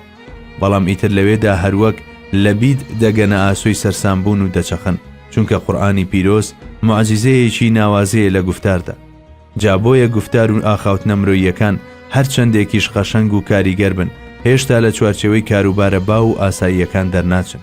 جا لەبەرەوەی ئەو بابەتە باسێکی تەواو جیاواز و سربەخۆیە، ئەوە بێ ئەوەی ئاماژەشی بۆ بکەین دەستی لێ هەڵدەگرین و بەجێی دێهێڵین بۆ ئەو بەشەی تایبەتە بەم باسەوە. هەروەک پێشتری ئاماژەمان پێدا معجزەی پێغەمبەران عەلەیهی سەڵات وەسەلام وەک بڵێ سنوورێکی دیاریکرا و پێک دەهێنن و ئاسۆی زانستە ئادەمیەکان دەشکێنن. لە هەمان کاتدا باسکرانیشیان لە قورئانی پیرۆزدا ئەرچی هاندان و تاسە جوڵاندنی مرۆڤەکان بەجێ دەهێنن. ئیتر دوای ئەمە بۆ هەوڵ و کۆششی مرۆڤەکان بەجێ دەهێڵرێت. پێویستە مرۆڤ هەوڵ بدات بگاتە ئەو خاڵە و لە بازنەی باو و ڕێسە ئاساییەکاندا هەموو شتێک تێی بکات و لە هەوڵی نزیکبوونەوەدا بێت لە سنووری جیهانی دەراساکان. بەڕادەیەک کە ئەگەرگریمان هەنگاوێکی تری لەم دی و ئەو سنوورەشەوەنە بتوانێت بەو ئاسۆیانەدا گوزەر بکات کە بەروبوومی معجیزەکانی پیادا شۆڕ بوونەتەوە. بۆ نمونە مرۆڤ لە گۆڕەپانی زانستی پزیشکیدا تا ئەو ئاستەی دەگاتە مردن دەتوانێت پێشکەوتن تۆمار بکات. بەڵام کە دێتە سەر مردن ئەوە شتێکە چارەسەری نییە، چونکە مردنیش هەروەک ژیان مەخلوقێکی خوای گەورەیە. ئاەتی خلق الموت والحياة هەر ئەو خۆی مردن و ژیانی بەدی هێناوە ئاماژە بۆ ئەم حەقیقەتە دەکات. بەڵێ مردن لە ناوچوون و داڕزان و کوژانەوە و هەڵوەشانەوە نییە، بەڵکو بە ئەمر و ویستی پەروەردیگار بریتیە لە وەرگرتنەوەی هەموو ئەو شتانەی کە تا ئەو ڕۆژە بە ئەمانەت ڕاستپاردەکرابوون. ئیتر هاندەرانی زانستەکان هەر تا ئەم ڕادەیە دەبێت. هەر بۆی ئەو بەرپرسیارەتەی دەکەوێتە سەرشانی هەموو غیرەتمەندان و هیمەت بڵندان ئەوەیە کە گوێ بدەنە ئەم هاندانە و پشکی خۆیانی لێوەربگرن و دوای توێژینەوە و هەڵسەنگاندن بیخەنە خزمەت و سوودی مرۆڤایەتیەوە. پێغەمبەری سەروەرمان عەلەیهی سەڵات وەسەلام سەبارەت بە زانستی پزیشکی بە تایبەتی دەربارەی هۆشیاری تەندروستی کە پزیشکی خۆپارێزی ناو دەبرێت چەندین فەرمودەی فەرمووە. ئاشکرایە ئەم بابەتە پانتاییەکی فراوانی لە زانستی پزیشکی داگرتووە، هەر دەشپێ وابێت، چونکە گرنگترین شت ئەوەیە کە تاک لە نەخۆشکەوتن بپارێزرێت. ئەمەش تا بڵێ کارێکی ئاسانە، بەڵام پاش توشبوون بە نەخۆشی چارەسەری زەحمەت و گران دەبێت. بۆیە پێغەمبەر صلی الله علیه و سلم لە سەرەتادا گرنگی بەم لایەنە داوە و ئەم بابەتە پزیشکی خۆپارێزی کردووەتە چەقی زۆرینەی ڕێنماییە پزیشکەکانی. هیچ جێگەی سەرسوڕمان نییە کاتێک لە عەسری سەعادەتدا پزیشکەکان بە تایبەتی ئەوانەی لە دەرەوە دەهاتن بۆ مەدینەی منەوەرە کاریان دەست نەدەکەوت. گرنگترین هۆکاری ئەمەش دەگەڕایەوە بۆ تەواو ڕەچاوکردنی ئەو دەستورانەی کە پێغەمبەری خوا لەم بارەوە داینابوون. حەزرەتی ڕەسوول الله عەلەیهی سەڵات وەسەلام لەگەڵەوەشدا کە تەییب القولوب بوو وەساڕێژی دڵ و دەروونەکانی دەکرد، لە هەمان کاتیشدا لە ڕووی جەستەییشەوە وەک بڵێ پزیشکی دەکرد و چەندان ڕێوشوێنی دەگرتە بەر لە پێناو پاراستنی مرۆڤەکانی دەوروبەری لە هەموو دەردێکی مادی و معنەوی. لەو سەردەمانەدا تاعون نەخۆشێکی سامناچی ئەوتۆ بوو کە نەدەتوانرا بەری پێبژیرێ. لەم سەردەمەی خۆماندا ئایدس چی بێت، تاعونیش ئەو سەردەمە ئەوە بوو. جابۆیە یارانی پێغەمبەری خوا صلی الله علیه و سلم لە بەرامبەر ئەم نەخۆشیە ترسناکە زۆر هەستیار و خۆپارێز بوون، چونکە سەروەرمان بەردەوام لەم پەتە ئاگاداری دەکردنەوە و هۆشیاری دەدانێت. ئیتر ئەم کۆمەڵە نورانیە لەناو خۆیاندا بە پاکژی و بێگەردی خۆیان دەژیان، بەڵام هاوکات لەگەڵ هەڵمەتە سەربازیەکاندا بەرەو شام و ئەنتاکیا ئەوانیش تووشی ئەو پەتاکوشندەیە بوون کە لە ژینگەی پیس و پەتاسێنەکەی ڕۆمەکاندا هاتبوو ئاراوە. پەتاکەی ئامواسیش پەتایەکی لەم جۆرە بوو کە بەهۆیەوە 3000 سەحابی لەو دەڤەرە شومەدا شەهید بوون. لەو ڕۆژەدا ئەمینی ئومەت ئەبوو عوبەیدەی جەڕاحیش لە نێو ئەوانەدا بوو کە لە عەمواز بوون. ئەوە بوو عوبەیدەی کە حەزرەتی عومەر چەندین ساڵ دواتر کاتێک بەهۆی پێکانەکەیەوە کەوتە سەر جێگا دەربارەی فەرمووی ئەگەر ئەبوو عوبەیدە لە ژیاندا بووایە ئەوە ئەوم لە جێگای خۆم پێشنیاز دەکرد بۆ خەلافەت. کاتێکی شاندی نەجرانیەکان هاتنە خزمەتی پێغەمبەر صلی الله علیه و سلم و داوایان لێکرد کە کەسێکی ئەمین و متمانە پێکراویان لەگەڵدا بنێرێ، ڕووی مبارەکی کردە ئەبوو عوبەیدە و فەرمووی هەڵسە لەگەڵیان بڕۆ. بەڵێ ئەو ئەمینی ئومەت و یەکێک بوو لەو دەکەسەی مژدەی بەهەشتیان پێدرا بوو. ئیدی ئەم ڕۆژە ئەم سەحابیە بەڕێزەش لەو ناوچەیەدا بوو کە پەتای تاعون گیانی مرۆڤەکانی دروێنە دەکرد. ئەم بەسەرهاتە لە ڕۆژەکانی خلافەتی حەزرەتی عومەردا ڕەزای خوای لێ بێڕوویدا. خەلیفەی پێغەمبەری خوا سەردانی ناوچە فەتەحکراوەکانی دەکرد و لە نزیکەوە چاودێری پێشاتەکانی دەکرد. نیازی بوو سەردانی عەمواسیش بکات، بەڵام کاتێک بیستی پەتای تاعون لەو ناوچەیەدا بڵاو بووەتەوە بڕیاری گەڕانەوەیدا. لە بەرامبەر ئەم هەڵوێستەدا ئەبوو عوبەیدە پێشی لێگرت و پێیوت ئەی عومەر، مەگەر لە قەدەری خوا هەڵدەی؟ حەزرەتی عومەریش لە وەڵامدا فەرمووی بەڵێ لە قەدەری خواوە، بەرەو قەدەری خوا هەڵدێم. لە ڕاستیدا ئەمە ژێشێکە لە بەڵگەکانی فیراسەتی حەزرەتی عومەر. داخۆ کارێکی دروستی کردبوو؟ ئایا بە گەڕانەوەی پێکا بووی؟ جا کاتێک حەزرەتی عومەر لە بیری ئەم گومانانەدا بوو، عەبدوڕەحمانی کوڕی عەوف ئەگەیشت بەهانایەوە و ئەم فەرمودەی بۆ جێڕایەوە. إذا سمعتم به بأرض فلا تقدموا عليه وإذا وقع بأرض وأنتم بها فلا تخرجوا فرارا منه. ئەگەر بیستان لە شوێنێکدا تاوان بڵاو بۆتەوە ئەوانەکەن بچن بۆ ئەو شوێنە و ئەگەر لەو شوێنەی ئێوە لێی بوون ئەم پەتایە سەری هەڵدا ئەوە لە تاو ئەوەی لێی هەڵبێن مێنە دەرەوە. تکا دەکەم ئایا ئەمە هەر ئەو ڕێو شوێنە نییە کە پزیشکی هاوچەرخ ناوی لێناوە پەرژینی تەندروستی؟ جا هەروەک دەبینن چەندین سەدە لەمە و پێش پێغەمبەری خوا صلی الله علیه وسلم ئەمەی فەرمووە و زانستی پزیشکی ئەمڕۆژ تەصدیقی دەکات و دەڵێ ڕاستت فەرمووە.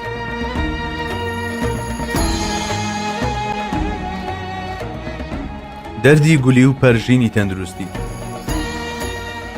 پێغەمبەری خوا صلی الله علیه وسلم لە فەرمودەیەکدا کە هەردوو پێشەوە ئەحمەدی کوڕی حەنبەل و بوخاری دەیگێڕنەوە دەفەرموێ فر من المجذوم كما تفر من الأسد. هەروەک لە شێر هەڵدەیت ئاواژ لە کەسێک تووشی گولی بوو بێت هەڵبێ. ئەو دەربڕینە شوێنراوەی لە فەرمودە پیرۆزەکەدا هاتووە هیچ پەیوەندێکی نە بە میکرۆبی گولیەوە هەیە نە بەوەشەوە کە مرۆڤی گول لە شێر بچێت وەک هەندێک کەس وا گومان دەبن. پێم وایە وەک زۆرێک مەسەلەی تر ئەم لێک چواندنانە کۆمەڵە هەڵبەستراوێکن لەلایەن کەسانی ترەوە بەرهەم دەهێنرێن ئەگەرنا ڕەچاوکردنی نیاز و مەبەستێکی لەم جۆرە لە دەربڕینەکانی پێغەمبەری خوادا هەرگیز شایانی باس نییە. نابێت ئەو هەڵهاتنەی لە فەرمودەکەدا ئاماژەی بۆ کراوە وا تێبگەین کە مەبەستی ئەوە بێت کابرا کەوشەکانی بخاتە بنباڵی و ڕابکە بەڵکو لەوانەیە پێغەمبەری پێشەوا صلی الله علیه وسلم لە ڕێگەی ئەم فەرمودەیەوە ئامۆژگاریمان بکات کە بەرەنگاری ئەو نەخۆشیە ببینەوە کە بە گولی ناو دەبرێ و بە دوی ڕێگە چارەکانی خۆپارێزیدا بگەڕێ. واتە ئەوەی ئامۆژگاری لەبارەوە کرا بریتیە لە پەرژینی تەندروستی و جماندن دژی توشبوون بەو پەتایە. جا مرۆڤەکان لە بابەتی ڕوبەڕووبوونەوەی شێردا چەند هەستیاری بنوێنن پێویستە لە بەرامبەر گولیشەوە ئەوەندە وریا و هەستیار بن چونکە سەرجەم گفتارەکانی پێغەمبەری خوا دارای ڕەهەند و قوڵاییەکی تایبەتن. بەڵێ بە هەوڵ و کۆششێکی زۆر جددی نەبێت مرۆڤ ناتوانێت دەرچی حەقیقەتی فەرمایشتەکانی ئەو زاتە بکات. نوری نەمر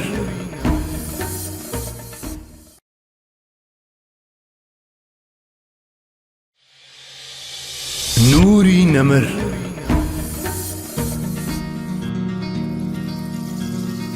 دەمولیکی سەگ. ئیمامی موسلیم لە سەحیحەکەیدا ئەم فەرمودەیە دەجێڕێتەوە طهور إناء أحدكم إذا ولغ فيه الكلب أن يغسله 7 مرات أولاهن بالتراب. ئەگەر سەگ دەمی خستە دەفری هەر یەکێکتانەوە ئەوە پاکژیەکەی بەوە دەبێت کە 7 جار بیشوە یەکەم جاریشیان بەگەڵ.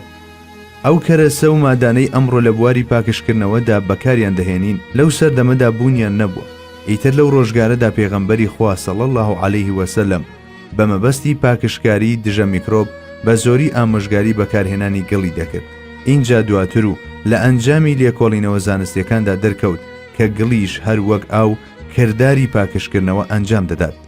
ئەمە سەرڕای ئەوەی کە گڵ هەردوو مادەی تەتریالیت و تێتراسایکلینی تێدایە کە بۆ لە ناوبردنی کۆمەڵە میکرۆبێک بەکاردێن. جاکاتێک پێغەمبەری خوا ڕێنمایی بەکارهێنانی گڵ دەکات بۆ شوشتن مەبەستی ئەوەیە کە پێویستە سەرەتا کەرەستەکە تاقیم بکرێت. جگە لە مواتایانەی سەرەوە فەرمودە پیرۆزەکە سەرجەممان بۆ ئەم لایەنانەش ڕادەشێشێت. یەکەم کۆمەڵە نەخۆشیێک کە لەوانەیە لە سەگدا بوونیان هەبێت. ئەگەری ئەوە هەیە لە جەستەی مرۆڤیشدا ژینگەی لەباریان بۆ بڕەخسێت. ئەمەش بە یەکێک لە بابەتە هەنووکەیەکانی ڕۆژگاری ئەمڕۆمان دادانرێت. دووەم ئەو شتانەی کە وەک پاشەڕۆی سەگوان دەکرێت بە تەواوەتی زیانیان هەبێ بۆ تەندروستی مرۆڤ لیکەکەیشی هەروە. خۆ ئەگەر لە کاتی خۆیدا ڕێوشوێنی پێویست نەگیرێتە بەر ئەوە پێشگرتن لەو نەخۆشیەی کە لەوانەیە بگوازرێتەوە دەبێتە کارێکی مەحاڵ هەر بۆیە تاقیمکردن گرنگی تایبەتی خۆی هەیە. سێم لایەنێکی دیکەی سەرنجڕاکێش لەوەدایە کە دەبێت یەکەم شوشتن بەگڵ بێت بریتیە لەوەی کە گڵەکە لەو ساتەدا دەگۆڕێت بۆ میکرۆبێکی پاکشکەر و ئیتر پێویستە ئەویش 6 جار لە ڕیوایەتێکی تردا 7 جار بشۆرێت. تەنانەت ئەم بابەتە بوو بۆ سەرباسی هەندێک لە بڵاوکراوە ئەڵمانی و بەریتانیەکان. بەم جۆرە ڕاستبێژی و دروستی فەرمایشتەکانی سەروەرمان عەلەیهی سەڵاتی وەسەلام لەلایەن ئەوانیشەوە تەصدیق دەکرێت. پێغەمبەری خوا لە بەرامبەر سەگدا هێندە هەستیار بوو. تەنانەت جارێکیان بە جۆرەی ئیجتیهادی خۆی فەرمانی کوشتنیدا بەڵام دواتر ئەم فەرمانەی وەستاند و فەرمووی ئەگەر سەگەکان بە تەنها خۆیان ئومەتێک نەبوونایە ئەوە فەرمانم دەدا بە کوشتنیە. واتای ئەمەش ئەوەیە ئەگەر سەگەکانیش بە وێنەی نەتەوە جۆرە و جۆرەکانی تری وەک ئادەمیزاد و ڕووەکەکان و بێجیانەکان و هەتا دوایی ڕەگەزێک نەبوونایە لە ڕەگەزەکانی پاراستنی هاوسەنگی ژینگەیی، هەروەها بە ژێرەی ڕێسای گەردوونی و سروشتیەکان زەرورەتێک نەبووایە لە بوونیاندا، ئەوە ئەو کاتە فەرمانم دەدا بە لەناوبردنیە، چونکە سەگ سەرچاوە و لانکەی میکرۆبە. ڕوانینی پێغەمبەری خوا صلی الله علیه وسلم بۆ بابەتەکە لە ڕوانگەی ئەم هەڵوێستەی دواییەوە خۆی لە خۆیدا معجزەیەکی ترە. ئەوە تا دەبینین ئەو ڕێسا و هاوسەنگیە ژینگەیەی کە لە سروشدا کارایە و ئێمە خەریکە تازە بە تازە حونجەی دەکەین، هەر لەو کاتەوە بایەخی پێدراوە و لەسەر بنەمای نەکوشتنی بە هەوەنتەیی سەگەکان باسی لێوە دەکرێ و دەکرێت بە یاسا. ئێمەش پاش 1400 ساڵ اینجا خەریکە وردە وردە دەرک بە زەرورەتی ڕێگرتن لە قڕتێکەوتنی وەچەی گیاندارانی وەک نەهەنگ و فیل و کەرکەدەن دەکەین کە تێکچوونی هاوسەنگی ناو سروشتیان لێ دەکەوێتەوە. جاکاتێک پێغەمبەری خوا پێش 1000 و ئەوەندە ساڵ دەفەرموێ ئەگەر سەگەکان بە تەنها خۆیان ئومەتێک نەبوونایە، ئەوە لە سەردەمێکی زۆر پێشوەختەوە بابەتێکی زۆر گرنگمان وەبیر دێنێتەوە. بەڵێ، خوای گەورە عەزە وەجەلە گەردوونی بەدی هێناوە و هاوسەنجیشی گشتیشی لە نێوان ئەو توخم و ماکانەدا هێناوەتە ئاراوە کە ئەم گەردونەیان پێکهێناوە. ئەم ئاەتە پیرۆزەش ووضع الميزان ألا تطغوا في الميزان تەرازوو پێوەری بۆ هەموو شتێک داناوە، بۆیە ئێوەش ئەم هاوسەنگیە تێک مەدەن، ئاماژە بۆ ئەم بنەمە هەمەچێ دەکات.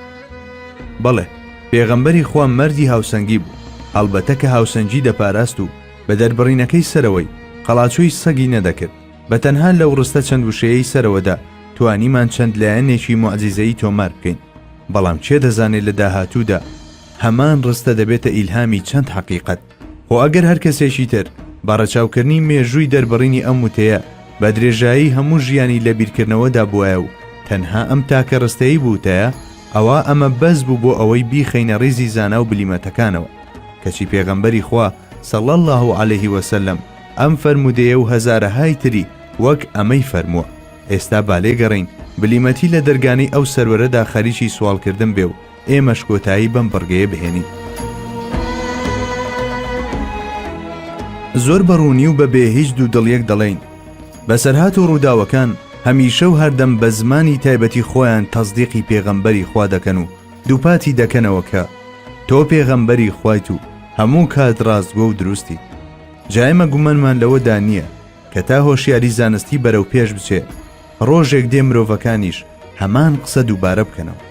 بەڵێ، ئەمڕۆ زانستەکان هەر یەکەیان وەک سی خوڕێک بەناو بوونەوەراندا ڕۆچوون و سەرگەرمی لێکۆڵینەوە و وردبوونەوەی ئەو ڕاستیانن کە قورئان و سونەت باسییان کردوون. لەژێر ڕۆشنایی ئەم لێکۆڵینەوانەشدا ئەو ڕۆحە هەستیارانەی کە بەڕووی حەقیقەتدا بێدارن ڕۆژ لە دوای ڕۆژ ڕاستی و دروستی پێغەمبەری خۆیان ڕوونتر بۆ دەردەکەوێت و بە زمانێکی زوڵاڵتر دەیدەن بە گوێی جیهاندا. دەستشتن لە پێش و پاشی خواردن.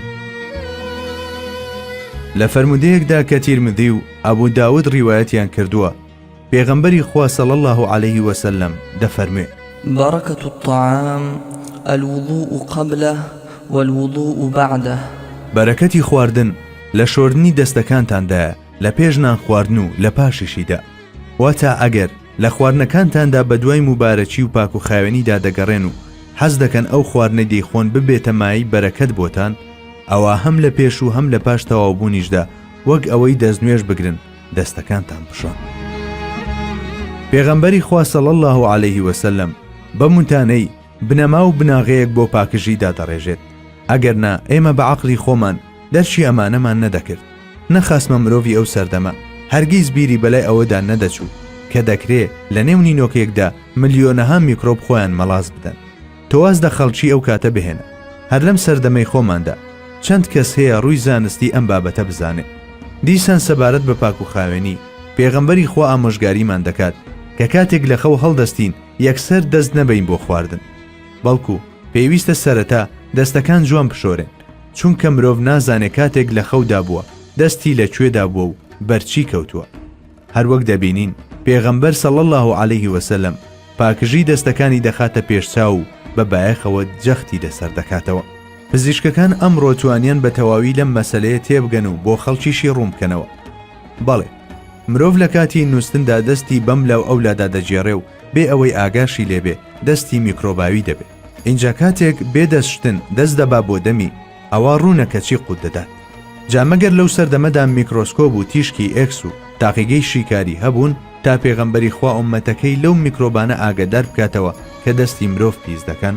نەخێر هیچ کام لەمانە بوونیان نەبوو، بەڵام لەو دی و هەموو ئەمانەوە حەقیقەتێک بوونی هەبووە. ئەویش مەوجودیەتی ئەو زاتە بووە کە لە ڕێگەی درێژە شەپۆلە جۆرە و جۆرەکانی وەحیەوە سەرجەم ئەمانەی فێر دەکرد. بەڵێ ئەو هەمیشە لەلایەن معەلیمی ئەکبەرەوە جا لە ڕێگەی ئەلوەحی المتەلووەوە بێت یان ئەلوەحی غەیر المتەوەلووەوە فێر دەکرا، ئیتر ئەویش ئومەتەکەی فێر دەکرد و تەبلیغی دەکردن. هەر بۆیە مەحاڵە لە فەرمایشتە پیرۆزەکانیدا هێندەی تۆسقاڵێک هەڵبەستن و ناڕاستی بەرچاو بکەوێت. پاکوخاوێنی دەموددان سیواک لە حەدیثێکی متەواتیردا کە لە کتوبی سیتەدا بە کۆی دەنگ ڕیوایەت کراوە و ئیمزای نزیکەی 40 سەحابی هەڵگرتووە، پێغەمبەری خوا صلی الله عليه وسلم دەفەرموێ: لولا أن أشق على أمتي لأمرتهم بالسواك عند كل صلاة. ئەگەر لەبەر ئەوە نەبووایە کە بارگرانی دەخەمە سەرشانی ئومەتەکەم، ئەوە فەرمانم پێدەدان پێش هەموو نوێژێک سیواک بکەن. جا لەبەرەوەی پێغەمبەری ڕەحمەت عەلەیهی سەڵات وەسەلام لە خەمی ئەوەدا بوو ئومەتەکەی نەخاتە ناڕەحەتی و ئازیێتەوە، ئەگەرنا ئەو کات سیواککردنیش هەر وەک دەستنوێژ دەبوو بە یەکێک لە فەرزەکانی نوێژ. شتێکی واژ لەگەڵ بنەمای ئاسانکاری کە لە ڕۆحی ئەم دینەوە سەرچاوی گرتووە یەکی نەدەگرتەوە، چونکە زەحمەتە هەموو کەسێ لە هەموو شوێنێکدا سیواکی دەست بکەوتایە. بەکارهێنانی سیواک فەرز نییە، بەڵام لەگەڵ ئەوەشدا یەکێکە لە سونەتە گرنگەکان. زانایانی پێشین چەندین بەرە کتێبیان دەربارەی ئەم بابەتە نووسیوە. لێکۆڵەرە هاوچەرخەکانیشمان چەندین توێژینەوەی زانستیان لەمەڕ ئەم بابەتە بەڕەهەندە جیاوازەکانیەوە بە ئەنجام گەیاندووە. ئینشاءڵڵا لە داهاتوودا ئەو باسانەش دەخوێننەوە. سیواک واتە پاکردنەوەی ددان. دیارە ئەمەش تەنیا بە سیواک ناکرێت، بەڵکو پەنجە، خوێ، مەعجون یاخود شتی تریش دەکرێت بەکار بهێنرێ. بەڵێ هەر کەسە و بەو شێوەیە دەیەوێ دەتوانێت ددانی پاک بکاتەوە. کەسیش مافی ئەوەی نییە لە بەرامبەر ئەمەدا هیچ بڵێ، بەڵام دەبێ ئەوەمان لە یاد نەچێت کە سیواکیش کۆمەڵە خاسیەتێکی تایبەتی خۆی هەیە. ئێستا بیر لە دینێک بکەنەوە کە موبەلیغەکەی نەک دامەزرێنەر و دانەرەکەی، چونکە دامەزرێنەر و دانەری دین تەنها خوای گەورەیە، سەروەرمان ڕاگەیەنەر و تەبلیغکاریەتی. فەرمان دەدات و ڕۆژی 5 تا 10 جار سیواک بکرێ و بەکارهێنانیشی وەک سونەتێک داناوە. بۆیە لەم ڕوانگەیەوە دەتوانین بڵێن ئیسلام هەر لە زۆوە چەمچی پاکژی دەموددانی هاوچەرخی لە دواوە بەجێهێشتووە. لە ڕاستیدا وا نازانم تەنانەت پزیشکەکانی ددانیش چ جای خەڵکی ئاسایی ڕۆژی 5 تا 10 جار ددانیان بشۆن. ئەمە لە کاتێکدا کە ددان پاکردنەوەی ڕۆژانەی سەروەرمان بەلایانی کەمەوە خۆی لەم ژمارەیەدا دەبینیەوە. ئەوە تا شەوانە چەند جارێک هەڵدەستا بۆ نوێژ و لە پێش هەر نوێژێکیشدا سیواکی بەکاردەهێنا. اینجا لە نوێژی بەیانی هەردوو نوێژی ئیشراق و ضەحی، نیوەڕۆ ئەسر و شێوان و خەوتناندا هەروەک لە کاتی دەستنوێژ و بەر لە نوێشکردنیشدا بەردەوام سیواکی دەکرد. ئەمە سەرباری ئەوەی کە لە دوای هەر خواردنێکدا هەرگیز پاکردنەوەی ددانەکانی پشتگوێ نەدەخست. جا ئەگەر هەموو ئەمانە ژمارە بکەین پێم وایە سیواکردنی پێغەمبەری خوا صلی الله عليه وسلم واتە پاکشکردنەوەی دەموددانی ئەو ژمارەی تێپەڕ دەکات کە لەسەرەوەدا ئاماژەمان پێدا. نوری نەمر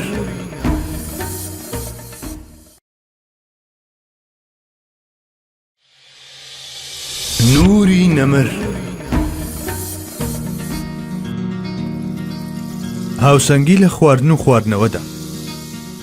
پێغەمبەری خوا صلی الله عليه وسلم لە فەرمودەیەکی تردا دەربارەی پزیشکی خۆپارێزی دەفەرمێ: ما ملأ ابن آدم وعاء شرا من بطنه بحسب ابن آدم أكلات يقمن به صلبه فإن كان لا محالة فثلث لطعامه وثلث لشرابه وثلث لنفسه. خراپترین شتێک کە ئادەمیزاد پڕی کردبێت سکێتی. ئادەمیزاد ئەوەندەی بەسە کە چەند پاروێک بخوات و پشتی خۆی پێڕاگرێت. ئەگەر هەر نەیتوانی وا بکات ئەوە باگەدەی دابەش بکات، سەیەکی بۆ خواردن، سەیەکی بۆ خواردنەوە ئەو سێیەکەیشی ماوەتەوە بۆ هەناسەدان. هەروەها چەند فەرمودەیەکی تریشن کە دەبنە پاڵپشتی ئەم فەرمودەیە. لە یەکێک لەوانەدا پێغەمبەری خوا دەفەرموێت: أخشى ما خشيت على أمتي كبر البطن ومداومة النوم والكسل وضعف اليقين. زۆرترین شتێک دەربارەی ئومەتەکەم لێی بترسم ورگنی و زۆر خەوی و تەمبەڵی و لاوازی یەقینە. ئەو تایبەتمەندیانەی لە فەرمودەکاندا باس کراون دەرەنجام لە دەوری هەمان خاڵدا کۆ دەبنەوە. بەڵێ مرۆڤێک کە سەرتاپای ژیانی بێمڕاقەبە و محاسەبە و غافڵانە بەسەر دەبات و زۆربەی تەمەنی بەخەو دەگوزارێنێ بێگومان قەڵە و ورگنیش دەبێت. تا قەڵەوتریش بێ زیاتر دەخوات، تا زیاتریش بخوات ئەوەندەی تر خۆی دەداتە دەم غەفڵەتەوە. یاخود دەتوانین لە هۆکاری یەکەمەوە دەست پێ بکەین و بڵێن هەر کەسێ زۆر بخوات بە دڵنیاییەوە زۆریش دەخەوێت. ئەوەیشی زۆر بخەوێ بێ هیچ گومانێک یەقینی لەلا دروست نابێت. بۆیە لە هەر کام لە گۆشەکانەوە بۆ ئەم بابەتە بڕوانین دەبینین کە هەموو ئەمانە کۆمەڵە پاڵنەرێکن وا لە پێغەمبەری خوا دەکەن خەمی ئومەتەکەی بخوات. بەڵێ لێرەدا دیسانەوە قسە حواڵەی سیما ناوازەکانی جیهانی پزیشکی دەکەین و لەگەڵ شیکارە زانستیەکانی ئەواندا بەجێتان دەهێڵین. لە پاش خوێندنەوە و هەڵسەنگاندنی توێژینەوەکانیان بۆتان دەردەکەوێت کە فەرمایشتەکانی پێغەمبەری خوا صلی الله علیه وسلم کە بەر لە چەندین سەدە فەرموونی عینی حەق و حەقیقەتن و شتێکی ناڕاستەقینە با بچووکیش بێت لە ئاخاوتنەکانیدا بەرچاو ناکەوێت. کل ئێستاش دەمەوێت بچینە سەر فەرمودەیەکی تر. پێغەمبەری خوا صلی الله علیه وسلم دەفەرموێ: إن خير أكحالكم الإثمت يجلو البصر وينبت الشعر. باشترین کلێک بەکاری بهێنن ئەسمەدە. ئەم کلە دیت ڕۆشن دەکاتەوە و مووی برژانگیش بەهێز و درێژ دەکات. دکتۆرە زیهن و دڵڕۆشنەکانمان دەڵێن باشترین ئەو دەرمانانەی کە تا ئێستا بەکار هێنراون بۆ بەهێزکردنی چاو و برژانگ بریتیە لە کل کە پێغەمبەری نازداریشمان ڕێنمایی کردووە. ئێمەش لەلایەن خۆمانەوە پێشبینی ئەوە دەکەین کە بەکارهێنانی کل لە ساڵانی داهاتووی دنیای جوانکاریدا ببێتە دیاردەیەکی دیار و بربڵاو. یەکێکی تر لەو مادانەی کە هاوشانی کلە و بەهۆی پارێزگاریکردنی لە پێست و کاریگەریە دژە زیندەیەکەیەوە پێغەمبەری خوا ئامۆژگاری بەکارهێنانی کردووە خەنەیە. توێژینەوە زانستیەکان دەریان خستووە کە توانای تاقیمکردنی خەنە تەنانەت لەو مادانەش کە بۆ ئەو مەبەستە بەکاردێن وەک گیراوەی ئایۆدین و مێرۆفسیلۆن بەهێزترە. ڕەشکە لە فەرمودەیەکدا کە ئیمامی بوخاری لە ئەبوو هورەیرەوە ڕەزای خوای لێبێ دەیگێڕێتەوە پێغەمبەری نازدار دەفەرموێ: إن في هذه الحبة السوداء شفاء من كل داء إلا السام. ئەم دەنکە ڕەشکەیە دەرمانە بۆ هەموو دەردێک جگە لە مەرگ. دەستەواژەی هەموو دەردێک لە زمانی عەرەبیدا کینایەیە بۆ زۆری. لەگەڵ ئەمەشدا ئەگەر بخرێتە بەرنەشتەری توێژینەوەیەکی بنەڕەتی و لێکۆڵینەوەی جددی لەسەر بکرێ چێ دەزانێت چارەسەر و دەرمانی چەندەها نەخۆشی لێ دەدۆزرێتەوە. هەروەها فەرمایشتە پیرۆزەکانی سەرنجمان بۆ لای دوو خاڵ ڕادەشێشێ. یەکەمیان ڕووی شیفابەخشی ڕەشکە، دووهەمیان تەنانەت ڕەشکەش چاری مەرگ ناکات. جابالێرەدا ڕووی زانستی ئەم باسە بۆ پسپۆڕانی ئەم بوارە بەجێبهێڵین و هەڵوێستە لەسەر یەک دوو خاڵ بکەین. لە کاتی نەخۆشیدا و بە تایبەت لە ماوەی چاکبوونەوەدا بوونی ڕێژەیەکی زۆر لە پرۆتین لە خواردنەکاندا زۆر گرنگە. لە پاڵ ئەمەشدا دەوڵەمەندی لە گەرمۆکە و ڤیتامین و اینجا ئاسانی هەرسکردنیش بە هەمان ڕادە گرنگە. وابزانم ئەو شتانش کە پزیشکەکان لە کاتی نەخۆشکەوتندا ڕێنمایی دەکەن هەر ئەمانن.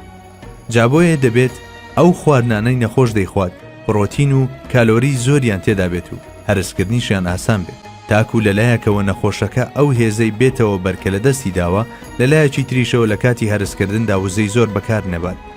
لە ڕۆژگاری ئێستاماندا توێژینەوە زانستیەکان سەلماندویانە کە هەموو ئەم تایبەتمەندیانە لە ڕشکەدا بوونیان هەیە. ئەو نمونە بەرجەستانەش کە لە پاش ئەزمونکردن گەیشتونەتە ئەنجام نایەنەژماردن. ئەمە ئەوە دەگەیەنێت کە پێغەمبەری خوا صلی الله علیه وسلم هەرگیز لە خۆیەوە قسە ناکات و تێگڕای ئەو شتانەشی باسییان دەکات دێنە دی و ئەنجامەکان هەمیشە تەصدیقی دەکەن. مێش جابا بە فەرمودەیەک لە سەحیحی بوخاریەوە درێژە بە باسەکەمان بدەین. سەرداری مرۆڤایەتی محەممەد صلی الله عليه وسلم دەفەرموێ: إذا وقع الذباب في إناء أحدكم فليغمسه كله ثم ليطرحه فإن في أحد جناحيه داء وفي الآخر شفاء. ئەگەر مێشکەوتە ناو قاپی خواردن یان خواردنەوەی یەکێکتانەوە ئەوە با هەمووی نقم بکە و لە پاشان فڕێ بدە، چونکە لە یەکێک لە باڵەکانیدا دەرد و لەوی تریشیان شیفا و دەرمان هەیە. یەکەم، پێشەموو شتێک لەو ڕۆژگارەدا کەس نەیدەزانی مێش هەڵگری میکرۆبە. کاتێک مێش دەکەوێتە ناو شلەمەنیەوە بۆ پاراستنی خۆی هەوڵ دەدا یەکێک لە باڵەکانی بە بەرزی بهێڵێتەوە، واتە هەردوو باڵی نقم ناکات لە شلەکەدا، تاوەکو کاتێک ڕزگاری دەبێ باڵە وشکەکەی کردداری فڕینی بۆ ئاسام بکات. ئیتر بەم شێوەیە مێشەکە دەفرێ، بەڵام ئەو میکرۆبانەی کە لە ناو خواردن و خواردنەوەکانماندا بەجێی هێشتووە تووشی نەخۆشیمان دەکەن.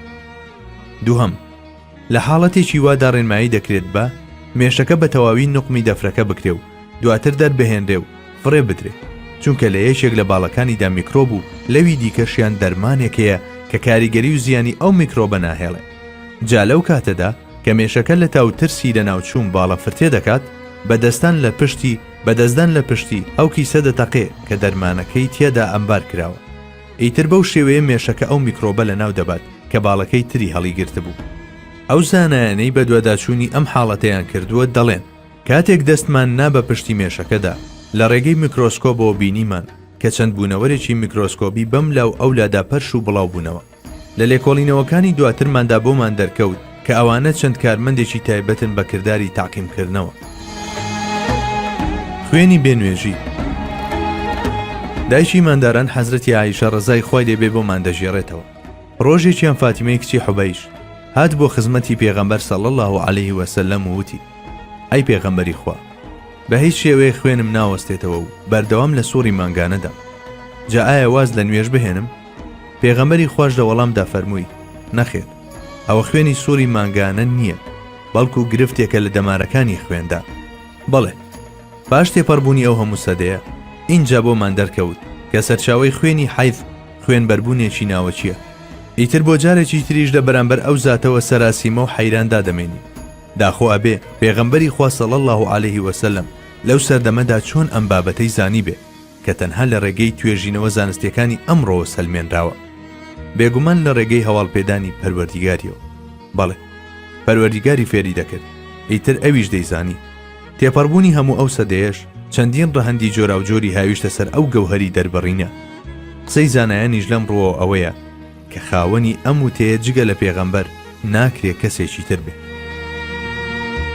لە مەیدا دەرمان نییە. تاریخی کوڕی سوید ڕزای خۆی لێبێ دەجێڕێتەوە پێشەوەی مەی حرام بکرێ بۆ چارەسەری هەندێک لە نەخۆشیەکانمان بەکارمان دەهێنا. کاتێک حرام کرا چون بۆ خزمەتی پێغەمبەری خوا و مەسەلەکەم عرض کرد. پرسیاری ئەوم کرد کە ئایا مۆڵەت هەیە مەی بەکار بهێنرێ بۆ تەداوی و چارەسەر؟ لە وەڵامدا فەرمووی: إنه ليس بدواء ولكنه داء. نەخێر، مەی خۆی بۆ خۆی نەخۆشیە، هەرگیز نابێتە دەرمان. لە زۆربەی ناوچە جیاوازەکانی جیهاندا چەندین کۆنفرانس و کۆربەند دەربارەی ئەم بابەتە بەستراون.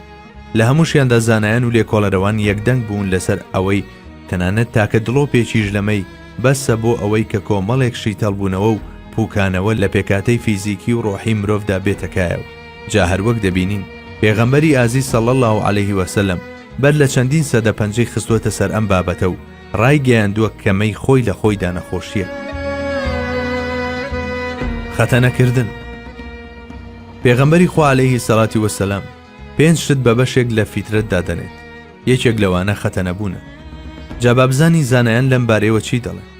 مەگەر ئەوانیش هەمان ڕاستیان نەسەلماندووەکە پێستی خەتەنە شوێنی کۆبوونەوەی میکرۆبە و ئەندامێکە مەترسی دڕان و توشبوونی بە شێرپەنجە هەیە، تاکە ڕێگە چارەش بریتیە لە خەتەنەکردن.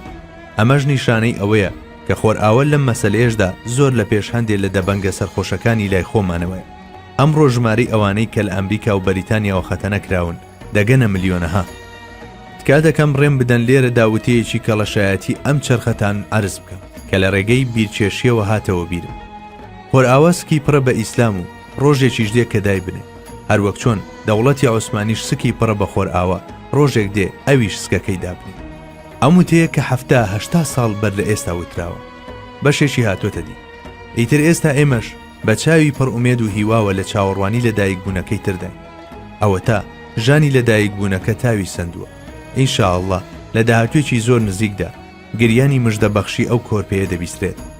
تا ئێرە لە ئاز ڕازگۆیی و دروستی پێغەمبەری خوا صلی الله علیه وسلم و پێغەمبەرانی تر عەلەیهی السەڵات وەسەلامدا هەڵوێستەمان کرد. هەر پێغەمبەرێک لە ڕازگۆیی و دروستیدا لە لووتکەدایە، درۆ نەیتوانیوە لە ژیانیاندا هێندەی گەردیلەیەک جێ بۆ خۆی بکاتەوە. جا ئەگەر تۆسقاڵێک لار و خێچی لە خۆیاندا هەبوایە، ئەوانەیان دەتوانی ڕێنمایی هیچ کەسێک بکەن بەرەو ڕاستەڕێ. خۆ دیارە ئەوان بۆ ئەوە نێردراون تا مرۆڤایەتی بخەنە سەر ڕێگەی ڕاست و پێناسی ئەو شاڕێگەیە بکەن کە بەرەو بەهەشت دەیانبات. بەڵێ، ئەگەر واتای ڕازگۆیی و دروستی بەرجەستە ببوایە، ئەوا سیفەت و ئاکاری پڕشنگداری پێغەمبەرانی تیادا دەبینرا. لەم نێوەندەشدا بینیمان کە ڕاست و دروستی سەروەرمان بە هەزاران بەڵگەی نێوان ئەزەل و ئەبەد پشگیری دەکرێت. ئەوە بوو بەڵگەکانمان بەسەر سێ کۆمەڵەی سەرەکیدا پۆڵێن کرد. دەبێ ئەوەش بزانین کە ئێمە خۆمان ئەو پۆڵێن و شێوازی خستنە ڕووەمان پەسەند کرد. ئەگەر نا، دەکرێت ڕاست و دروستی ئەو زاتە صلی الله علیه وسلم بە هەزارەها دانرا و سەدەها هەزار بەڵگە و شێوازی جۆرا و جۆر باز بکرێت. جا بۆ کەس هەیە بتوانێت دواوتەی ئەم بابەتە بڵێ و خاڵی کۆتایی دابنێت؟ بڕوامان وایە کە تا ڕۆژی قیامەت فەرمایشتەکانی هەمیشە ڕاست دەرچن و مرۆڤی هەر سەردەمێکیش ڕەهەند و لایەنێکی تری نوێی ڕاست و دروستی ئەویان بۆ دەردەکەوێت. ئیتر ئەوسا لە قوڵایی و ڕەهەندێکی تردا پێشاد دەبن. جاخۆ لە ڕۆژی دواییدا ڕاست و دروستی پێغەمبەری خوا صلی الله علیه وسلم بە هەموو ڕوونیەکیەوە بۆ گشت لایەک نمایان دەبێت. بەڵێ، هەر کەسە و بە گوێرەی ئاوێنەی ڕۆحی خۆی حتمەن ئەو فەرمایشتانە دەبینێ کە دەربارەی زات و سیفات و ئەسما فەرموونی و دەرک بە حەقیانەتی وتەکانی دەکات. بەڵێ، بەهەشت و دۆزەخ، هەوری و غیلمانەکان ڕێک بەو شێوەیە کە پێغەمبەری خوا بۆی وەسف کردوین دێنە پێشمە. ئیتر ئەوانیش بە زمانی ئەبەدیەت بەو پێغەمبەرە نازدارە دەڵێن: سەدەقتە. نوری نەمر